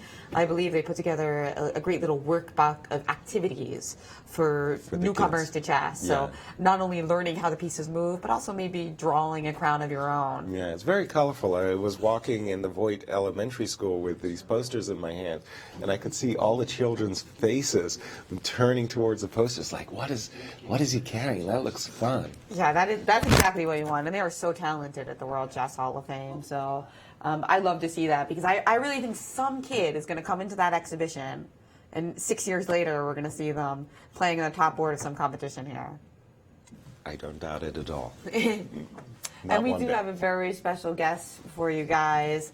We've got the founder and the president of the St. Louis Chess Club. He's with Maurice Ashley. And Maurice can't even make fun of Rex's latest chess game because he actually played pretty well. That was the tandem game that he played against Mike McKinney. It's so sad. I'm always looking for a way to humiliate Rex, and unfortunately his play was pretty good in the tandem chess. Played very well. You're looking like you're still satisfied about that victory. Just be patient. I will provide you plenty of ammunition with which you can torture me. Yeah, for the moment, though, you did play well against Mike Matheny. Thank you. And I think Mike Matheny played well. He played a lot better than he led me to think he was going to play. You know, he really undersells himself. And, you know, it wasn't that bad. Fabiano in particular posed some tough problems for him, and he saw them quickly. Toward the end, everything collapsed, but still, he did well. Well, his trash talking skills wasn't up to par because I think they weren't up to par. I think if he had properly reminded you of all the blunders you made in the past, that could have rattled you, but it didn't seem to work this time. He didn't have enough time to list all the blunders I've made in the past. I'm not sure there's enough time in the universe left. This might be true. Yes. Well, thanks so much for joining us. Thank you. This particular round of matches with Bass Chess, Fisher Random, Rapid Chess, Right. and now Blitz. What an amazing number of variety of ideas and contests. Yeah. How have you been enjoying this? Oh, it's immensely. I have to admit, I was a bit skeptical because I wasn't really familiar with some of these forms of chess, but it has been very exciting, and I don't know how big our internet audience is, but it should be 10 times bigger than what it is, that's for sure, because this is spectacular. And then today, with this Blitz chess, this is amazing. Although, you know, I must say that Hikaru, everybody knows, has been suffering from a bad cold. It reminds me of a famous game. I don't remember the game, but Bobby Fischer was suffering with a severe cold. He ended up crushing his opponent. But that was classical chess. And you can deal with that, with a cold. This stuff is so intense that if you're at all under the weather, it's a heavy price to pay. Well, I'm not taking anything away from Fabiano because he's been seeing everything today. He has not made any excuses whatsoever, the great fighter that he is, and just playing chess in his last game, he did win. So he's still very much in the running to possibly make a run and he could, come back and win the absolutely. match. Speaking, though, of the other match, Hou Yifan, how have you been impressed by the way this young lady's handling herself? Man, just truly unbelievable. And she's a wonderful young lady to talk to, but boy, what skill and speed she has at the chessboard. It's just unbelievable. You think she's nice, but she's not so nice when she's whooping on you. No, I think she's a killing machine. There's a reason why she's a former women's world champion, and the only reason she lost that title was because she didn't defend it in the match, the knockout that they had. But she will be defending it in March. I think you're going to bet on her, probably? I probably will. You know, it wouldn't surprise me if in the next 10 years she's the outright world champion. Not just with women, but with everybody. Really? Yeah, I think she's so young. She's got so far to go. That's an incredible statement, considering how many players are ahead of her and definitely fighting for that honor. Certainly Nakamura and Caruana, you have seen a rise in American chess in the last 6 years since you've been fully involved in a top level. What do you think about the chances of one of them making it in the candidates that's coming up in March? I think it's reasonable. Obviously, for any particular person, the odds are against it. But when you have a group or a couple of people, the odds go up for anyone selected at random from that group. So, you know, the possibility is really there, and I'm pretty sure that Magnus Carlsen knows he's got his work cut out for him. This will not be a cakewalk for him. Well, it's never going to be a cakewalk no matter who you play at the top level, that's for sure.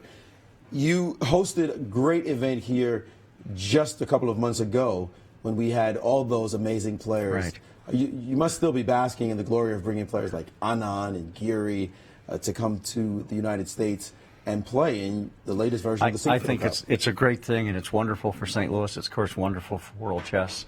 And, you know, I've had the great privilege of talking to a lot of these players a great deal of time. And every morning I would go over to Kingside, the diner next door, and every morning Vishy Anand would show up. And I'd sit there saying, what am I doing?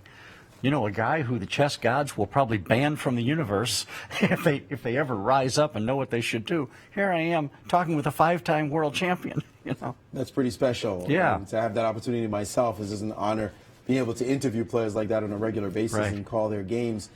So, what's the future for chess in St. Louis and beyond? I know that the London Chess Classic is coming up. That must be something that would be great. Exciting to be able to watch. We'll be doing commentary on it here. As part of the Grand Chess Tour. And I have to say, the graphics, all the visual work, and of course the incredible commentary by you three, that adds so much to this. It makes it a world-class product, you know, bar none.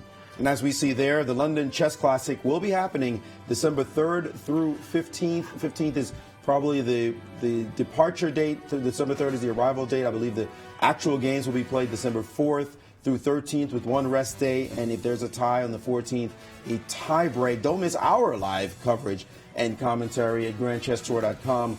We have a lot of fun here. And maybe we might even invite you back on the show, Rex, to be interviewed. I think anytime you're willing to drop your standards and have me on the show, I will accommodate you.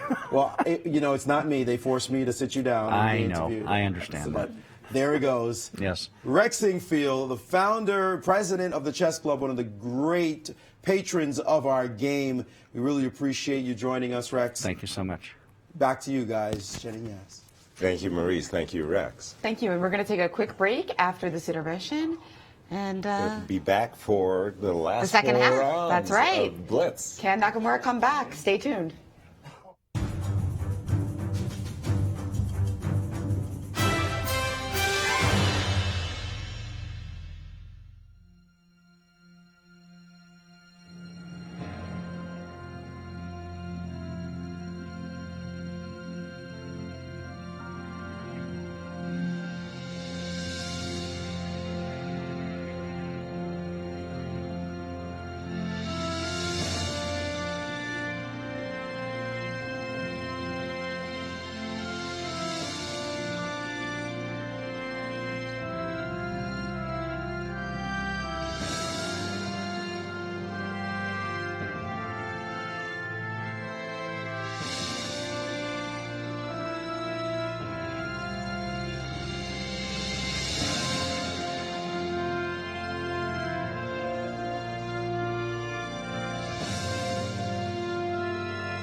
We are back at the Showdown in St. Louis. We already have a winner in this match. Hou Yifan impressing everybody here in her first visit to St. Louis. She's the victor of this match, but we still have another fun 4 games in store. And we'll see if Negi can pull off any kind of moral victory and tighten this match, or whether Yifan will continue to show her fine form. Absolutely, and I spoke with her just a moment ago, and I had asked her. She did come from China, so she was jet-lagged, and she felt that finally she has adjusted herself, and once again, we see another open Sicilian. Jen, you're just in 7th heaven with this. Oh, that's right. Well, match. we asked them yesterday, so they delivered. They are quickly repeating, except for Bishop E2. We've got a Bishop E2 here.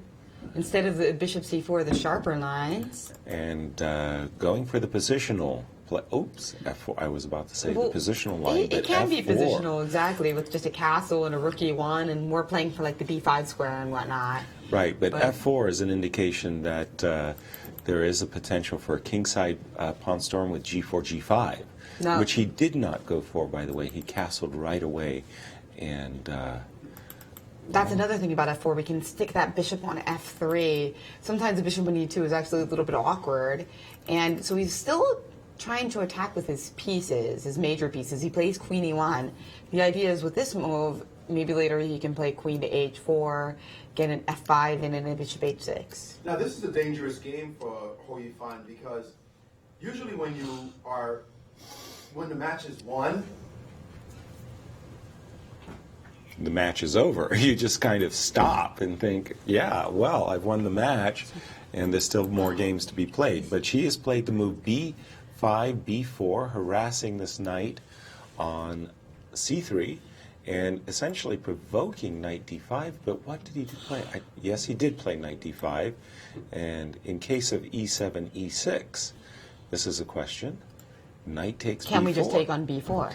Yes, this point that when you have won a match, usually the match ends. Usually it's over. To have to keep playing games feels like it's pointless. And this is a very dangerous moment. But I remember Yaz, how Kasparov handled himself against Nigel Short. Even after he had won the match, he was still like a hungry animal.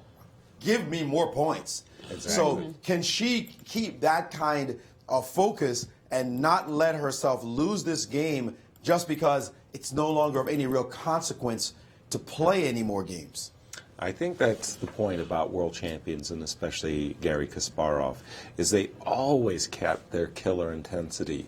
And what Hou Yifan has done in this match has been just so impressive. I don't think she's going to slip for a moment. I think she's very, very competitive. She dropped her bishop back to G7. Especially because it's just Blitz now. It's fun. Even if they didn't have more games to play, you might find them down on the first floor entertaining members and spectators with some Blitz games. Probably at an even faster time control, though. The thing also is that a person like Garry hates to lose. If he loses any game, no matter what the time situation, the exhibition, any of that, he hates to lose. He hates it to be on record that he did lose. So he's giving it his all, even when he's beating you 9-zip. He wants to totally humiliate you 10-zip, not just because that's the kind of guy he is, but because for him, losing, that's the only game he's going to remember. He's going to say, oh, man, remember the game he played against you, Yaz, in the exhibition? He's still talking about it. He's still talking about it. I should have played this move, and it was a draw. It's like, dude, you drew the game. It doesn't matter. He remembers every single moment, nuance, and he'll be talking about it when he's 80. He'll be talking about how he let you off the hook with a draw.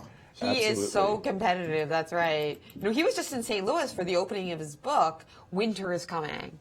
And by the way, Hou Yifan has outplayed Negi. She has a better structure, and now she has control over the D4 square.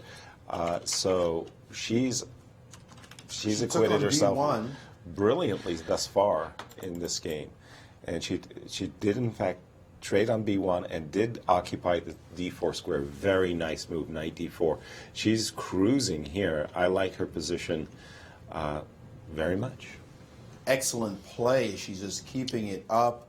Negi has to be so frustrated. He had many opportunities before to keep the match competitive, but he did not play accurately in the important moments, particularly yesterday, that very disastrous Game 3. He's going to remember that one as the turning point of this match. Losing that game was miserable for him. And it's all because he just hasn't managed the time situation very well.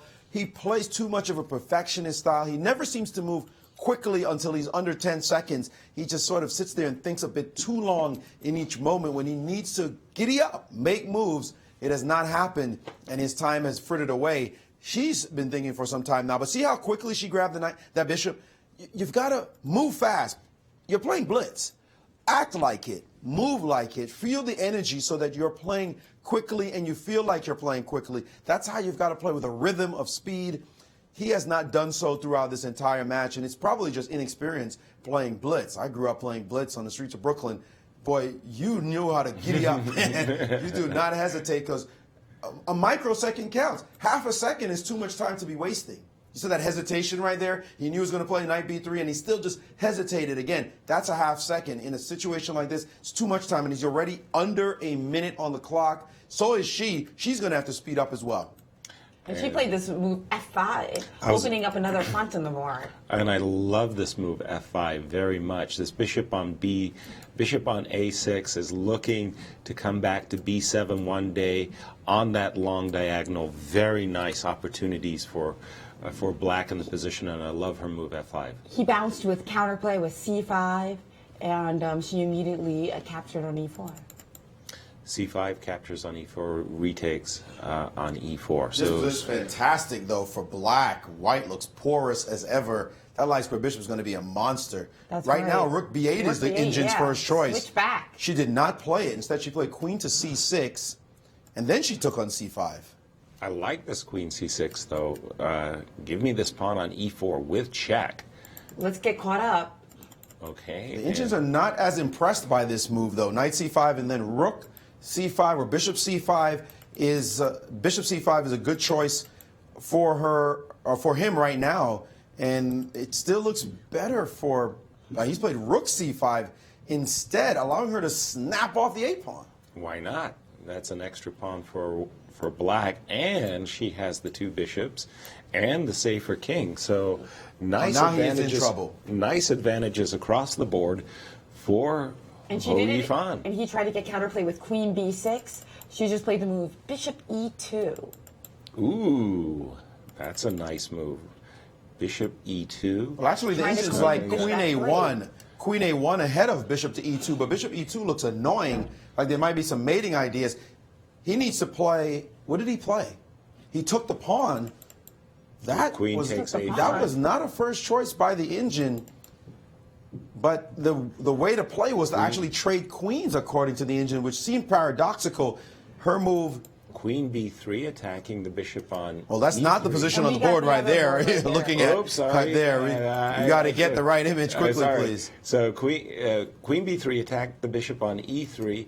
And she's stolen a pawn. She's stolen the pawn to this tactic. Look at that. Check to the king, and now she's up a pawn. Left. Queen takes e4, and now he's traded off queen. Traded. She cannot lose, but only she can win. And now he's gone into an endgame where he's hoping that this should be a draw, but certainly advantage black. But at least he's not going to lose on time now. Well, maybe he will. Well, he's still got to move, and there she goes. King marching up the board. She's got it all under control. She's going to play the move like e6 at some point. There she goes, controlling. Now maybe if she could bring her king to d3, why not? There it goes. King entering down on the d3 square. But where does she make progress right now? The only move is e5 to make any progress, and I think she doesn't needs to seem go possible. King to f1. Bring the king all the way over to f1. Now she's played e5, and he cannot trade. That would be disastrous. This is surprisingly this is backed up, but it's looking very drawn now.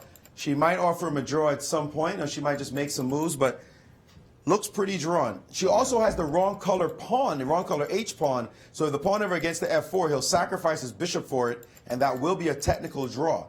Absolutely. He's looking out for any tricks.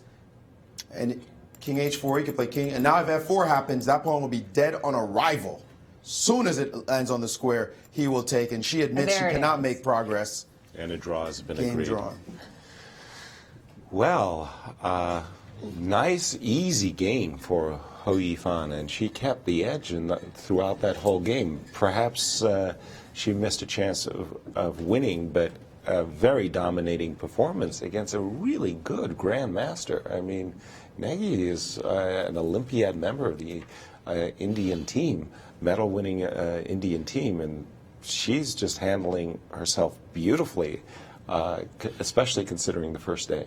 She's playing great indeed, and now we've got 10 points for Hou Yifan, already clinched the match, twice as many as Parimarjan Negi, who's got 5, and 3 games left to go for him to try to make his score look a little bit prettier. Exactly. But let's start with the match that is still in doubt. Caruana is 2 points ahead. Can he come back? He is playing a slightly more normal opening this time. So, slightly more. He meaning some kind of Nakamura. advantage. Yeah. Yes. Yeah, enough of these B3, Bishop B2 fianchettos. He's gone for kind of a London system. Something as that's white. taken a cue from his Olympic teammate Kakata Kamsky, who loves to play this kind of stuff. As well as Alexander Grishuk, who, by the way, is the World Blitz champion. He having won the World Blitz Championship in Berlin. Which Nakamura last could month. not play in it because he was busy winning the millionaire title. Exactly.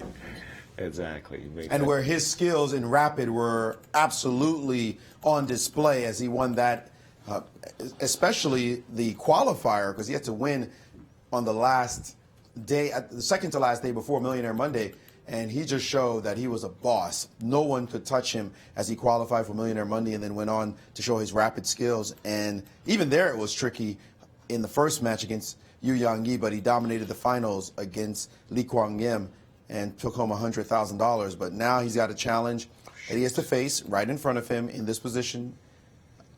If he wins this game, though, whoa, look out. So this is a big moment for him. He's got to keep the edge on the clock, and Caruana knows it as well. Look how Nakamura's playing. Quickly. Next move, next move, next move. That's his thing. He wants to just make moves quickly. And yet, having said that, Fabi has a very comfortable position as black. It looks like King's Indian in structure and nature, but this nice knight on e4, and I think he's going to just drop back with the bishop and play for the move f7, f5, which in fact has happened. And even though Fabiano is known as a Grunfeld player, he does have what I consider a very comfortable King's Indian position as black. No doubt. No doubt about that, but Nakamura still has kept the edge on the clock, and that matters. And so Caruana is to simply try to keep making quick moves, and he's found a nice plan to strengthen the dark square pressure, putting his knight now on h5, excuse me, threatening to put his queen on h4. So now f4 by Nakamura. And Queen H4 invading with the queen has happened, but I got to tell you, I do like this more than most of Nakamura's positions in this match. Yes. I mean, but how's he going to deal with this pressure? Is there a direct threat here by black? Well, I'd simply like black's position. This knight on h5 is a little bit uncomfortable, but if you go knight g3 and you manage to trade it either for the dark square or the light square bishop, you're getting rid of your only problem piece in the position. So he's taken on e5 to get rid of the pressure on f4, but Whoa. and then he's also taken on h5. And So play let's get caught up with D6 that. as well. Big change in the position. D6 happened. This board is not great to look at. Too many pieces So to bishop try to H5, figure out queen with all those shadows. But Bishop H5, Queen H5. Bishop H5, Queen H5. Has queen takes h5 already been played by Yes, you? instantly Okay. played. And And now now this the question position is is- a pawn on D6, but it's firmly blockaded, not going anywhere. And still, we're talking about that pawn on E3 has got some pressure. And what about e4 trying to get into d3? King to He's got H1 was played. King h1. I really like Fabi's position. Seriously, rook a d8 and just bring everybody into the game. And one day there's either going to be e4, like you mentioned, Jen, or even f4. And Rook don't E6 forget, was played. Rook don't E6. forget, this is a lurking bishop here. Rook e6. Yeah, that is the King's Indian bishop, that light squared one. And the tricky A3 offering the B pawn, but with tricks. He wants to play Queen B2 if you take it. But what about knight d? Well, hold on. What has Queen he played? H4 was played next. just making it that much more awkward for white to get in this b4 idea, as the c4 pawn will be hanging after b3, b4. And the engine's really starting to like black more and more. And we've seen this move, queen b2, consistently playing for the move b4. Remember, But knight e4, I like, gosh, Fabi's just playing beautiful chess. Knight e4, he's looking for an opportunity after trading to bring his queen to this beautiful centralized square. I got to tell you though, Yaz, it was c5. the engines did not like that move. They said didn't? that is suboptimal, at least for now, as they're calculating. They said that definitely have to kill that knight right this second. Knight takes e4, and the surprising shot after queen takes of knight to e1, sacrificing a pawn, but that looks totally counterintuitive, and Nakamura did not go for it. So after knight e4, what was it looks played? like he's moved his knight away. Let's just catch up. Knight Knight A4. a4. That's terrible. Doesn't look normal at all. Rook b8 quickly by Fabiano, and Just protecting his pawn on b6, and now Fabiano is preparing that move c5, so that bishop will come to c6, and it will be a or monster. b5 if bishop c6 is another idea on tap. Knight e4 was a bad decision that has Look at left him this. now down a pawn. Bishop just took on e3. Knight e1, bishop takes e3. Very bad decision on his part. Nakamura putting his looks knight. Look at the difference ugly. of the Knight two F2. knights. Look at the difference of the two knights, Knight F- guys. Knight F3 And happened, Knight Knight F2 F2. winning an exchange, and now he is up in exchange. Caruana.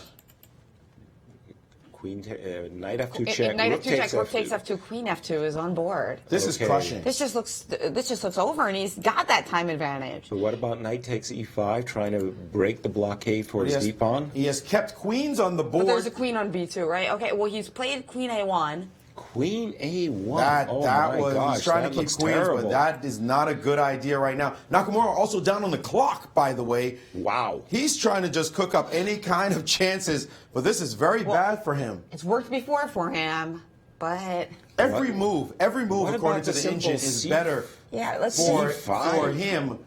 For that is Fabiano Caruana. What will he play here? Yeah, I mean, you He just dropped his barely- bishop back. takes, And- bishop takes, pawn takes, bishop d4. That looks like a win. What has he done? Bishop I think f4. Queen a. Oh, sorry. He played bishop f4, and after queen f2, queen a1. Well, Queen you can update the F2. position. Yeah. He played bishop g1 after queen a1, bishop f4, bishop g1. Okay, bishop to g1. And now Well, queen he's- c2, as I've heard. Queen c2. That makes a lot of sense going after this b pawn. And knight takes b6. Knight takes So- b6. Nothing else.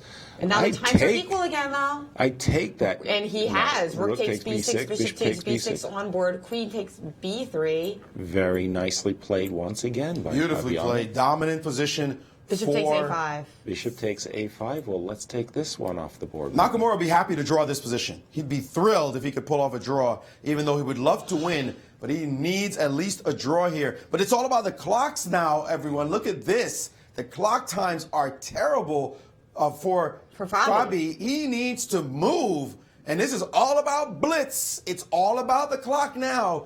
Counting down rapidly, only at 15 seconds. Finally, your move, Yasser. C5. Yeah, I've been he waiting wants to for a get that long bishop into time. that game. And now a capture. And Capture on what is E5. happening here? He's back in the game as Nakamura. He Well, is back in the game. Because he's Be ready to play careful. bishop h8, and there's going to be checkbaiting ideas. He gets what's wrong with bishop 8? What's wrong with bishop h8 right now? I guess the king can run to the other side of the board, and He Nakamura hasn't- just defending the position as best he can, and he has and played there it it. is. And now but a he got trade the of queen queens. trade. And that queen trade was a pretty big thing for Nakamura to have happen on this board. Now he's got to worry about his pawn on a3, but it's gone. Now it's gone, and what now? And now he's attacking the bishop, and there goes that pawn, and there goes a pawn steaming down the board as Nakamura blundered. He has blundered and allowed the c-pawn. Tremendous counterplay. Now that's a piece. That's a piece, but at least the bishop on h6 stops c1. 13 seconds left for Fabi. Threatening f4. Big threat. Threat alert. Nice one. Rook a1. Now he can make a queen, but so many pawns are leaving the board. Oh, he waited. Oh, he pressed the clock. Oh, Yes. no. He did the Rex Sinkfield blunder. Oh, no. He promoted his pawn He without promoted putting... his pawn without trading for a queen. Right. He didn't put the queen on the board. He pressed his clock before promoting his pawn. It's an instant loss. It happened to me in Berlin. It's an instant loss.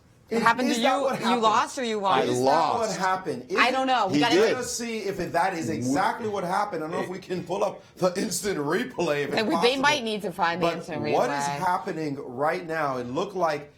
It seems like Tony's explaining that it didn't. Wait a minute. He's saying it did not. Because he didn't press his clock? But I thought he had pressed his clock. It looked like his did clock was too. up. Well, we have video. But they are continuing the game as if. It looks like And they're adding changing time. it. Why is it that it's not an instant loss? I don't know. This Good is question. bizarre. Will have to come. I see 000s They're on the clock. resetting the clock somehow. Okay. But I don't understand. If you do this, it's supposed to be. If you're playing along FIDE rules, maybe they're not playing FIDE rules? I'm sure they are playing Is there- FIDE rules. Because What- it doesn't look like Nakamura is objecting. Maybe an incorrect claim. Maybe Fabi didn't press the clock and then he's That's getting time for an possible. incorrect But claim. then- That might be why they're But adding it time. But then like we the- can go for a video replay, which That we would It make will. looked like the clock was up. Anyway, the game is continuing. The game is The game is continuing. continuing, and Nakamura does not look happy. I think they're adding time to Fabi's clock. That's the only explanation that makes So sense. Fabi's right? clock? Well, if Naka made an incorrect claim, wouldn't that be the only way that We've it would got make sense to 16 give seconds it or again? 13 seconds. The Okay, game well, is here we continuing. go. The game continues, and now the D pawn will. The question is, can he get rid of the F pawn? It That's looks like odd. We'll find out what happened for you later in that, guys. it Maybe looks Tony will like explain to this us. position should be drawn if somehow he can get the pawns I off think the it's board. I think it's a dead win, actually, Maurice. I mean, all you've got is one H pawn, and you can bring your rook safely back to deal with that. But Fabi's a little rattled, getting down to 4 seconds here.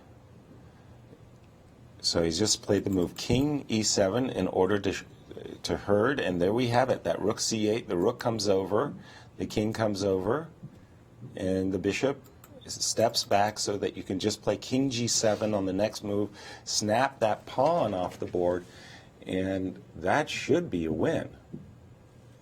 Whoa. Hesitating there is Nakamura. And once this pawn, well, the bishop is hanging for the moment. So Bishop to D7. If the rook had taken, but what is this? Bishop Can't rook D7, C7? Rook C7, Rook D8, Oh. Rook D8, D8 was the idea there. 4 seconds left for Fabi. Is he going to lose? No. He's got to move. D8. And now, what if he queens? There you go. And now brings his king in. His king's going to E7, and he's going to get the bishop. Oh, my God. Not so easy anymore. He's taken the bishop, and now this endgame looks very drawish. Looks dead drawn. It is drawn. The game is drawn. Yes. True. Draw. Agreed. Well, it's better than losing if he had made a queen in that position, right?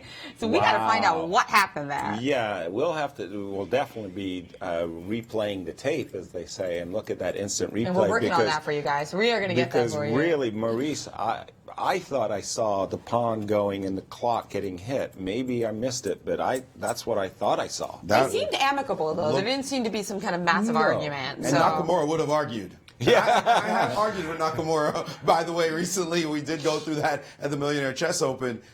He will argue if he thinks he's in the right, no question about it. And it looked like in that moment, I don't know. Guys, it looked like the clock was down. It looked like he was picking up the queen to put it in instead.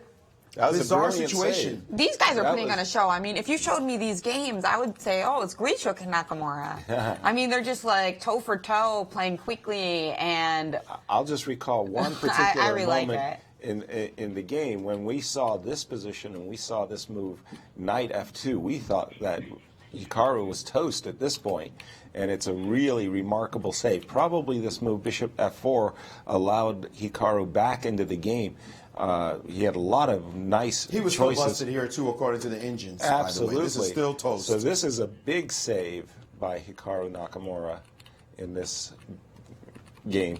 And I'm just curious. I thought that this was an easy win back here when Bishop E6, H5, King takes, H4. Don't like this move, King E7, so much. I'm not sure exactly how I should be putting this game to rest. I would have assumed something like King E5, H7, and keeping my king active. Remember that the bishop ended up getting into a bad spot on the C8 square. This, I don't know. What's your impression here, Jen Maurice? Do you think that... No, what if you... I was going to play rook. I was going to play rook to H. You just played king H4 instead of. Oh, sorry. Rook H8. Yes. Rook where? Rook H6. Looks like rook H6 is forced. Right. And if I go check. Well, the other game is starting, so Okay, let's go get there. to that. Sorry, but. I'm guessing we have another Sicilian. Wow. There it is. Who would have thunk And it? last time we saw some kind of Sveshnikov. And Rex Singfield bowing. He was so excited that you called something the Rex Singfield. Even if We it was call a it the blunder. Rex He's Singfield proud of a blunder. The Rex Singfield Hey, blunder. but Maurice, but it happened to you, Yasser, so that means it can't be that bad. You see the bad influence that Rex has on my game? I mean, he's just ruining my game. I'm telling you. Well, some great chess players have openings named after them, and some have. I can tell you, it's just top chess players are reading my books. That was Rex Rex Singfield. said we're reading his books. The top chess players are reading Rex So Singfield's book. here we've got something a little different. So we saw the twist. Kalashnikov, and now we have more of a Skaven Ingham position where Negi is keeping his king in the center for the time being. King side fianchetto and H5 by Hou Yifan as she's. No, by Negi, rather. Oh, pardon me. The colors. Yifan's Yes. playing white, and Negi is the one who's going for this more H5, H4. enterprising H5. Yifan continuing to play quite classically. You know, shout out and RIP to International Master Emery Tate, who passed away a couple weeks ago. I know that he loved to play H5 or H4 in any position. As did Like, he Jeff would try to Larson. make it work. Yes. And he did make it work. There was not a position where he couldn't find a way to attack you. He was an amazing tactical genius. Sometimes it wouldn't work out, but boy, when it did, he played some scintillating, amazing chess. One of the most creative players I've ever seen, and certainly a big influence on my career. So yes, a big shout out to Emery. I know he's challenging Tal right now in some blitz, no question about it, and he doesn't think he's going to have a disadvantage against Tal or anybody else. Well, that would be a fun one to commentate on as well, wouldn't it? Although I must say that in Emery's case, Michael Tal was a definite hero for Emery. Emery really loved Michael Tal's games. Yeah. I mean, that guy just really loved chess. And I think everybody watching now is getting a deepening love of chess because this level of blitz and passion that all four players are bringing to the table is pretty inspiring. Yeah. So there goes the H pawn. Bishop takes H4. Hou Yifan said, "Thank you very much for the pawn. What do you got?" Negi said, "I got Bishop C5. I've got ideas." Dark's for ideas, right? He wants to the maybe take on H4, play Knight G4 at the right moment. Right now, the queen's still hanging out there, though. Exactly. So an extra pawn for white. And she has played the move Bishop G5. Maybe and tried to bolster Rook everything. B8 to Remember try to that- tickle this pawn on B2. Remember, it's not that easy for her to bolster everything with H4 because then Negi would be able to play queen takes G3, Exactly. taking advantage of that pin that the bishop on C5 creates. But he just played D6, which shut down that possibility. So we'll see whether or not she'll be able to play it, and although he'll be able to play D5 maybe and try to trick him up a bit. I don't think it actually works because of Bishop F4 ideas. So Queen F3 instead is on the board. Just playing solid, Yifan. A very decent move. I was also looking, or at least I was considering the move E5. Takes. Bishop takes, oops, let me get that in. Bishop takes F6, takes on F6, and then Queen F3 with the double attack. That was not what she played. Let me get updated. She played Queen F3 right away, drove the knight back to D7. After Queen F3, knight back to D7, and the queen dropped back to E2. So still a secure extra pawn for white, and white might be thinking very soon about the move Bishop E3 offering bishop trade. 95 on the board. His problem is he doesn't know what to do with his light squared bishop, how to increase the pressure in the position. And now H3, because Bishop E3 would have been answered by captures and then Knight G4, so she just played a nice solid move preventing that. And now A5. A5, he can't put a bishop on A6 yet, so Bishop E3 also on the board. This allows bishop takes and a potential Knight C4, however, but he said no trade, sorry. No trade, Queen A7 instead. Yeah, Knight And C4. she's the maybe, one who traded. Maybe after Knight C4, there was Queen D4, Maurice. Yes, double indeed. hit. Okay, so that didn't let's get to the happen. Let me position. get to the position. So we have this position on the board, and the queen went from a7 to c5. And knight a4. Knight a4, very common idea in these types of position by white to play b3 and c4, holding black's queenside initiative at bay. So knight a4, good neutralizing move by white. And now the offer of a trade of queens in a very interesting way. Queen b5. Queen to b5, and she snapped it off the board. He's taken back with the pawn, chasing her knight backwards. All right. Knight c3 and b4. He's playing classic counterplay chess. How interesting to go into an endgame, a pawn down. That is pretty incredible, and he's improved the position of his bishop. He's played bishop to a6 as well. I'm not sure it's enough, though. She's answered all his demonstrations herself after rook to c8, knight d4. And is his initiative now dried up? King to e7? That doesn't seem like that exciting a move, and it really doesn't look as though he has enough compensation here. I agree. Well, of course, Yasser agrees. You like I like the pawns. Of course I'm going to agree. How could I not agree to that? But having said that, you still got to utilize your extra pawn, and I'm wondering if white should be playing for and f3, she has. I think a3. she has played a3. Yeah, trying to get these there's still And some Black passive does pieces. what he can. I mean, he's going to take and play knight c4. The engine did not like that move a3, by the way. It feels like that move might have weakened her substantially. Knight c4, a4. Knight c4 was not the best move, though. He missed the move in that position. He should have played, paradoxically, knight to d7 or rook to c3, some other active move. But where he is right now looks like it's helped white. All right. And she also has twice as much time. It's such a huge that's all that factor in counts. this And then super- rook b3 is what she played, and he played. I think you need to update the board. Rook b4, and there's been a trade on b4. Well, just be careful for black here. I mean, his minor pieces might get Very themselves. angle. The knight did not belong on c4. That is what happened. We should get the Bishop F1 did bigger happen. image of this same board would help And us then rook A8 much more occurred. so than this particular image. Yes, this one. And now here she comes, bringing her knight back. She's threatening knight c5 check. Look out, folks. Yes, the king And he moves saw out it. of the King way. to c7. But And look now at rook the d4. knight- Rook d4. The knight has Maurice, to move. There is a pawn on. Look at that active move he just played, going because she's trying to pick off that pawn. So that knight was blocking that pawn, but now But it looks after like bishop takes she can c trade a6 and takes and knight. take another one. Thank you. And he now has knight to c2 take- is met Oh, by he can't take on. He rook can take c4. on c2. There is rook c6 though. But rook c, she's going to play that. Of course, she's up a pawn after this trade. That's right. Absolutely. And Wait, remember, yes, indeed, she took. Rook And now, c6, king c6. now this is an remember, endgame. this is Another an goodie. H-pawn. This That's is a- right. This is a king and pawn ending, by the way. You see the knights on the board, but king and pawn, king and knight endings are generally king and pawn endings, and it's all about those factors that count. And her challenge is that his king is active, so he's going to try to bring that king up in hope, against hope, that But she's got the outside pass she pawn doesn't, too. because her pawn is dead. But can she make some kind of challenge on the other side with her knight? And there she goes after g5. She wants to land on g5 and pick off a new pawn. So I he's brought think this the is winning. The Yeah. knight This is back. winning. Because we're playing with an extra king right And now. knight to c6. Exactly. That's and- the power of the outside pass pawn. And knight g5, and his knight's going to go back to d8, and here comes her king. King d4 looks like the, wait a minute, but f6? f6 will be important here. f6 is a big move for him. f6, well, he took. Whoa, he took, and this endgame, her king is so good, But knight f7 stops it from getting in immediately. and he so she cannot plays afford knight to d6. trade, that's for sure. And she's chasing the knight around, but She's he's playing managed to create beautifully.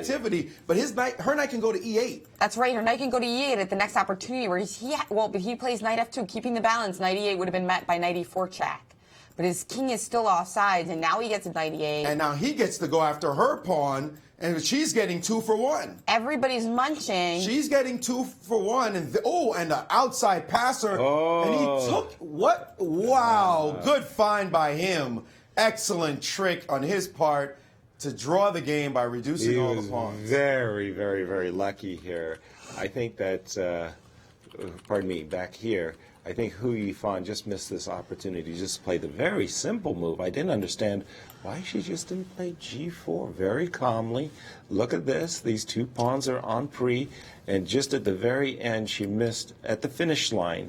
She could have played this move G4. Instead, she took, and this is a very nice liquidating combination by Negi to seal the draw. That's If I right, because may it comes quickly- with check, so we can't play F5. If I may quickly point Yes. out right here, Yaz, Yes. on this board, it turns out that her idea was fantastic. The problem is E5 check. So if she had just played King D3, he could resign. That was all that she had to do. Now she's prepared to push all the pawns and engine, saying he's busted. And we There's do have an nothing to do instant- in this position. Before the other game starts, we got an instant replay of Yes, the let's previous see. round in Caruana and Nakamura. Well, let's see what happened with the video replay. And here we go. You know, this Key is a critical moment. moment, about to make a queen, but before he hits the clock, he has to put the queen on the board. Okay, we're not yet there yet. So now he attacks Almost the bishop, there. and here it comes. Oh, you know what? Oh, It he looked- was accidentally. He did I hit the see, clock. but it he was not on reaching for the purpose. queen, and he accidentally hit the clock while reaching for the queen to put it on the board. It was clearly his was intention to put the queen on the board before hitting the clock. Wow. Clearly accidental, both players being true gentlemen and both explaining to Tony that that is what happened. Yeah. Wow. And that's why there wasn't an argument. But I definitely saw that clock hitting, so I feel good about And that. I But think, that's why I though, didn't understand is the it ruling. true, though, that... Let's see that again. See, one more There we time. go. You know, it's funny how chess can be slow Now look, motion for chess. He's reaching. Oh, He but was- when reaching for the when- queen, he He accidentally, accidentally hit the hit clock. it down. At Well, least it we saw fell out of it at his live hand. speed. We can still see it. That is exactly. Well, it seems at least that's exactly what happened. We didn't think he actually tried to hit the clock, but who knew instant replay would matter in chess, right? There it is. They didn't even need it. They didn't even need it because I think they just both agreed to it as gentlemen. And now we've got the next game underway. Let's catch up with the boys. And by the way, what's the score? What's the score, Jen? It is still +2 for Fabi. With 4 to go. No, With- 3 to go. With 3 to go. Yeah. Wow. Okay. He leads 3-2 in the Blitz, but he also had a 1-point edge in the rest of the match. So It looks like it's going to be 2 bishops versus 2 knights, by the way. Great imbalance when the position's closed for the knights, but inevitably the position's going to open up after an eventual knight takes G3. no, this is a Not weird so French eventual. defense. Not so eventual. In fact, knight takes G3 was played Yeah, let's right see the away. 2D board. This one is very tricky to see. Oh, and he's taking with the F He's pawn. taking with the F pawn. And So that's now an interesting king to little H1. twist. There we go. And In order to play G4 and castled. He castled and king H1. Yes, castled king H1, and then So- D6 was played on the board. So a So very we're up interesting to date. principal battle between bishops and knights. right. Close positions. White, of course, would love to play knight d4 and see the blunder e5, That positional would blunder. be a strategic howler of major proportions. And he has played knight d4, but of course, instead, it looks like Nakamura just fortified his e6 pawn with queen e7. Yeah, now you want to play G4 and just kind of lock down things over here on the king He side. played of it. H3 first. He played All right. H3 and allowed A6, and then rook to A2. Or rook to F2, excuse me. H3, A6, rook to F2. Okay, so this is very clear that White is favoring piece play at the moment. He doesn't have any pawn breakthroughs, and he just wants to restrain Black's activity. This knight on D4, by the way, is really a very, very good piece. And the big problem for Black is the presence of the bishop on B7. It's not doing anything, and it doesn't look like it will ever do anything. He needs to figure out what to do. He's played rook to C8, maybe looking for the move C6 to try to open up a line. Definitely looking for the move C6. But remember, that will also weaken his D6 pawn if he plays it. He just has to be a tad bit careful, but I think that C6 is a nice plan. He needs to wake up this bishop, and so nice a plan that Caruana has gone into a deep think, and now his clock has ticked down dramatically, and he's played the move knight F3. I think he's trying to restrict the possibility of this move, Right. C6. Because we can take and then take on d6 if you play that move now. So I would think rook to D8 might be a choice here. The other rook over to D8 might be a choice by Nakamura, but he might not want to leave his pawn alone. So he's used the actual, he's actually used the C rook to go to D8, not to leave that F7 pawn alone with tactical opportunities. And now queen to C2. Queen C2. Well, Again, I think the momentum is C6. definitely There it is. shifted in favor of the bishops. C6 is on the That tends board. to happen, doesn't it? I like the knight on d4 very much, by the way. I was very about surprised that he queen b3? voluntarily retreated it. Well, he just played a4. Look at the phalanx of pawns for black. Yeah. Incredible. And now a trade on d5, c takes d, and c takes d, instant by white. And the c file's open.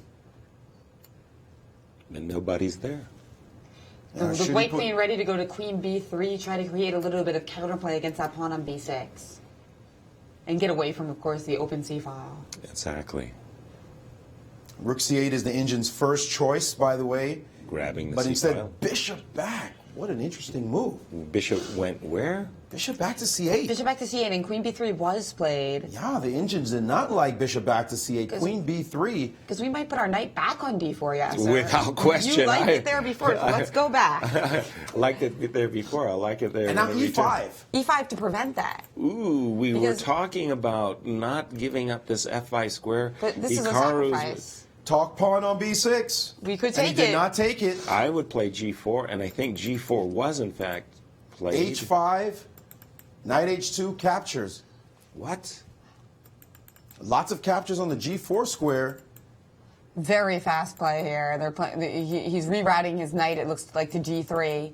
And They're now playing- black bringing his rook to the h file and his king to g6. Nakamura Whoa. attacking out of nowhere. King And to then knight coming to G6. f5. We were talking about how much Are we you wanted the knight on kidding me? f5. Let's get caught up in the board. I am. I There we got it. Are you kidding me? Look King at to Nakamura G6? attack. And now his queen's on the other side of the board. Let's see the big screen image of the actual board because they're going too rapidly now. His queen is on a7, guarding b6, but also checking out the long diagonal. How is he attacking in this? How does he increase the attacking chances here? Can he double on the h file? Both of us have attacking chances. That's the thing about this position. This move, queen d3, introduces the possibility of taking away that beautiful knight, playing knight e7 and then g5 hangs. Well, The problem come is let's the just bishop play on g7 though. Let's play king. Taking on g7. Yeah. Let's just play king g1 and get out of these pins so that I can move my knight on h2 to That's why I another said the square. problem is that bishop on g7. If only that bishop could improve itself. And he took on has f5 taken. to stop. Well, knight g7 and queen g5 was an issue. But he what had is to prevent this? that. What is this? Isn't the knight going to end up on g4 in this position Oh, after that's the a- king Yeah, moves? That's a boss square. Come on. King g1 and then knight g4. What's stopping that from happening? Well, in fact, can king even play knight h7 g4 was right away. played, so the pin has been Double alleviated rooks? for a moment. So he This started looks out by doubling rooks. domination. This is over. This is completely over. And knock Domination. down on the clock as well. 20 seconds to Fabi's almost minute. There's a pawn hanging on g5 right now. Right now, and he only has, like you said, 19 seconds. That's actually a Who pawn, but needs he put it? his Oh, rook he just down. used rook c7. Rook c7. Get that rook up the board and dominate black's queen. Rook c8 was All played. of this is completely in white's favor now. This is What, crushing. what about queen h3 check, everybody? Queen h3 check has been played. That's And- over. Yeah, That's all bishop- she What wrote. about knight g4? Knight g4, Knight and G4 that's it. on the board. Body blow. Oh, yeah. Completely winning. Mate in 2 is threatened with the knight coming to f6 after queen takes h6. Nakamura has to resign. The game is over. And he He's hasn't, king, though. But He it played king doesn't g7 matter, and then he he's gone. resigned. Oh, because rook Wow. c8, Father. rook takes c8, and we distract the other rook, and then queen h6 decides the game. Exactly. Wow, what a So beautiful performance here by Fabiano Caruana. Somebody on Twitter who's been impressed by the play of both Fabi and Yifan said he wants to see them play again for the last couple matches. Wow. Well, this was a clear case of the overworked rook. Rook takes c8. Hikaru did not want to see rook takes c8, queen takes h6. This is one of our elementary checkmate patterns that we teach our Yowzers. children. Yowzer.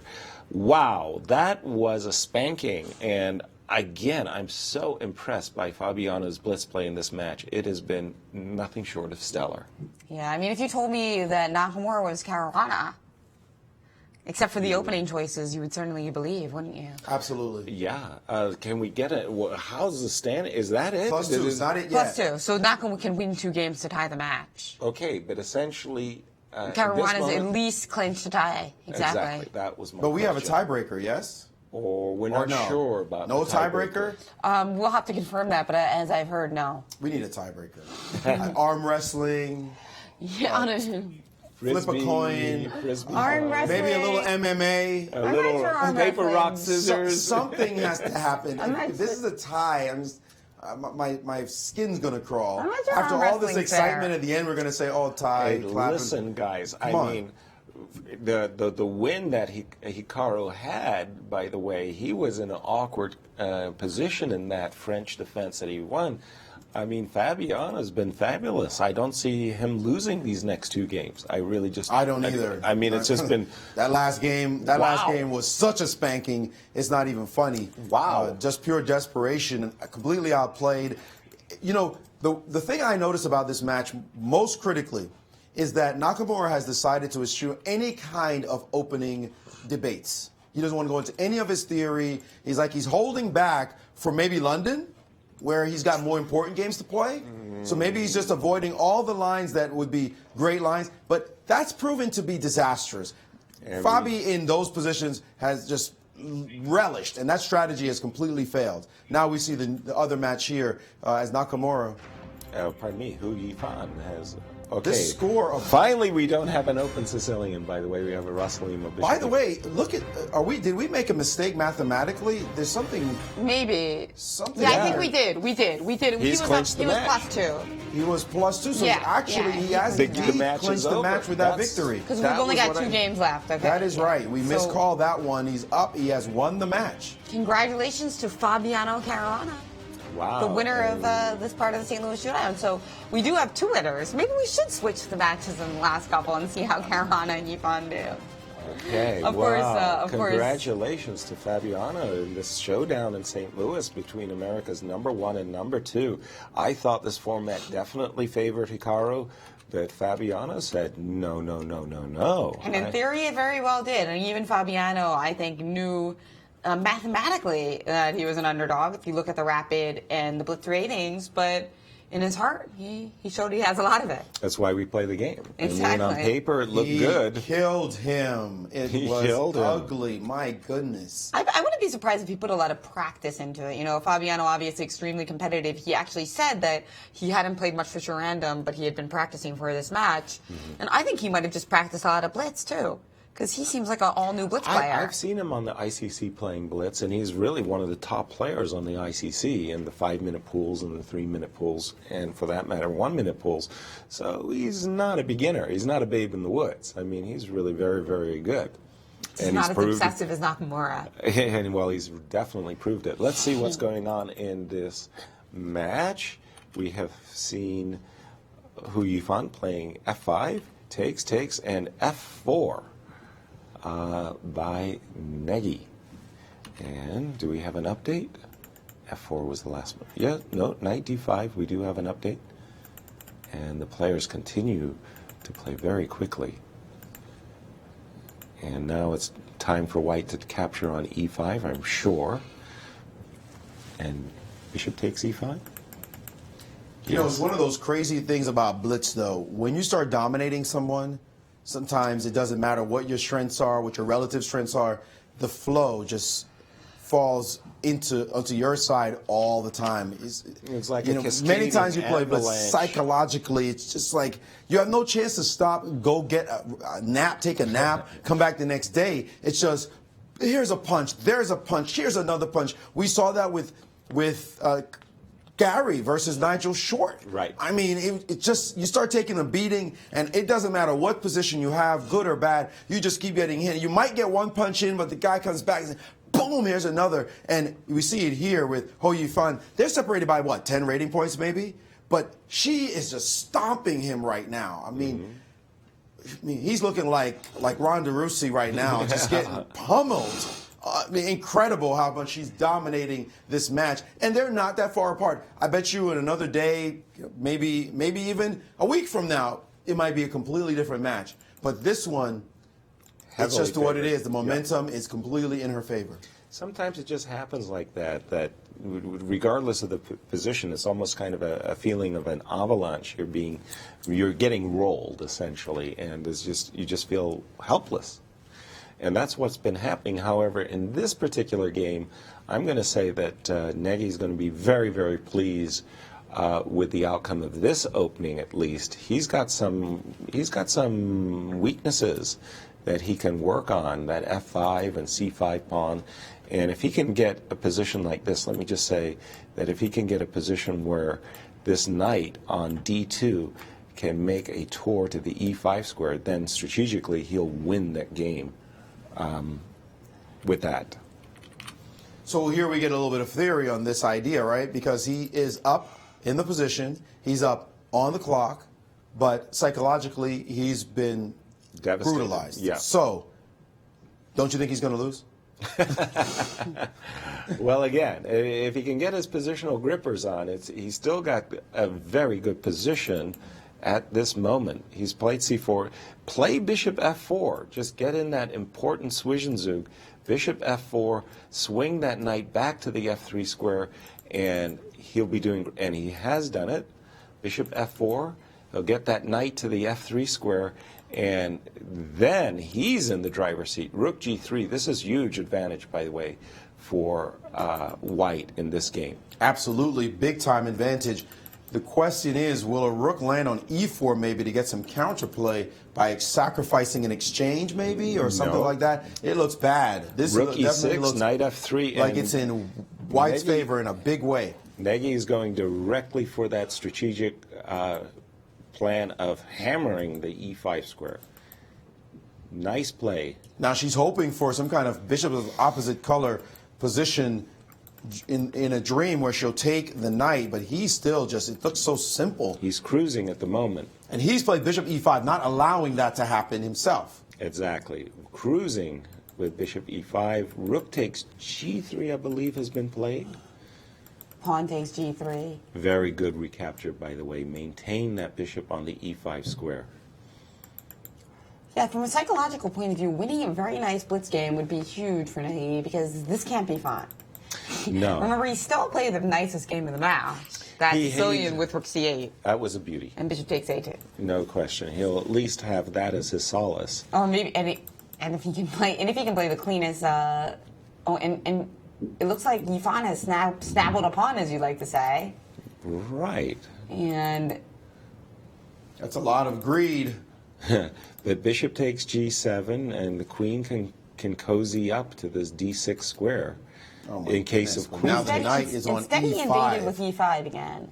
So Pardon me. instead bishop after D6 king G7, he played knight E5 indeed. Nice little tempo against the queen. Queen E6 occurred. And Now- he's invading with the queen on G5. Just not to allow queen H6. Consolidating, that's right. And Queen now she G5. played king H8, and he This captured is her F5 over. with the This rook. is over. He's This is- complete, and her time Running is knight terrible. F7. Her time is terrible as well. Just 4 seconds left, and she's trying desperate What did she measures here. play? Knight F7 is not on. Oh, she played H6. Okay. Yeah, but that's nothing. She's backed the queen up to F4 and relax. He's Excuse looking me. for. We can Why play isn't there knight anyway, F7? Why isn't knight F7 winning? Well, knight F7 Well, he looks played like queen it's not F4. too, but queen F4 he found that one that freezes her completely, and now rook F6 and resigns. And it there has we go. happened. Well, he So- saved his best for last, unfortunately. This was a fine game from Very nice Negi, game. and it was the first time that Hou Yifan in a long, long time really had her doors slammed on her. This was a good game by A nice Negi. little morale boost there for Negi, who But look showed at her. himself to be a great gentleman in defeat here in this match. Look at her. She just took a sip of drink and said, cha-ching. This is over. I'm a champion. This is over. Come on. Some nice This is prize just- money for This the is winners just of these exhibition matches. right now. She probably said, it's good you got a game, whatever. She's still taking it seriously, though. And the- She's not trying to lose. No, of course Somebody not. like Of Yifan course doesn't not. have that in her blood. No, of course That's not. ridiculous. Yeah. No, and the loneliest man at the club, Hikaru Nakamura, is sitting at his board wondering, where did it all go so very wrong? 10.5, right. 6.5 now for the match. And just one more game, so And here, oops. Nakamura kind of wants anxious it to to be get over. anxious to get his move in. Knight F3 was Hikaru Nakamura, and he's playing finally more theoretical lines than this B3 Well, nonsense that he yeah, started he with. hasn't not played B3 yet, so He still can play it. C4 takes queen A4 check. Not even a knight A3 line. Fabiano has looked so confident. Remember yesterday, he told us before anybody else that he said, I don't think there's that big edge in Blitz. I don't think it's going to be that easy at all. And he looks like the man with the crystal his ball words. for that, because he has looked confident the whole day. Just Yes. calm, cool, relaxed, playing quickly, just believing in his positional ability to coordinate his pieces extremely well and playing under any conditions. No matter what, he just finding moves, and never thinking too long. So let's see if he relaxes at all now that he has won the match. Well, again, just a very impressive performance by Fabiano. Just like he Caruana. relaxed. Just like he relaxed after he clinched the Sinkfield Cup. Oh yeah, he won 7 in a row and then cruised. And remember No. those latter games, round 8 he was winning against Magnus, and I think it was round 10 where he was in the Berlin against Hikaru Nakamura. He missed a very simple elementary exchange sacrifice, so he could have even... He really underperformed in that tournament, didn't he? in the final games. I mean, he didn't Yeah. maximize his result in the final games. What some call the best tournament result in history. Certainly people one of call the that. greatest historical achievements, without question. Yeah, there's an article, I think a poll on Chess24 where they ask a lot of top players whether it was the best tournament result in history, and many of them say yes. Well, I still can't see how you overlook Bobby Fischer's 6-0-6-0 and But that's not a demolition tournament, of Petrosian. Yeah, But that's not a tournament. No, Tournament result, the yeah. best. Well, then you got to think Karpov 94. Karpov Linares, 94 was big time. and Kasparov Belfort GMA World Cups, unbelievable, Some like incredible performance. 3,000. You know, but anyway, they're definitely one of the greatest and the top 3. All right, let's see what we've got. Still this kind of a reverse open Sicilian, if you will. Black Fabiano has put a lock and key over the D4 square. Incredible. Every time you get this kind of slightly not so aggressive positions that Nakamura is playing, not the most principled way to play in the opening, Caruana's just saying, this is nothing, this is meaningless, I'm just going to get a good position. Why do you keep doing this to yourself? Exactly. Every single time, these slightly offbeat, no main line, E4, D4 stuff, Caruana has proven himself. This was, I think, a strategy that failed, and he never changed his strategy in the middle of it, and it's cost him. And by the way, I simply like Black's position here as well. Very comfortable. Look at his nice control, good pieces. B4 played, try to get a little bit of play. I thought he was actually going to play Bishop E6, by the way, with the intent that after B4 you could get in a C4 kind of shot and maybe bring this bishop to life. That didn't happen, by the way. Let me get updated No, on the instead board. we saw Queen E7 in a trade on B4.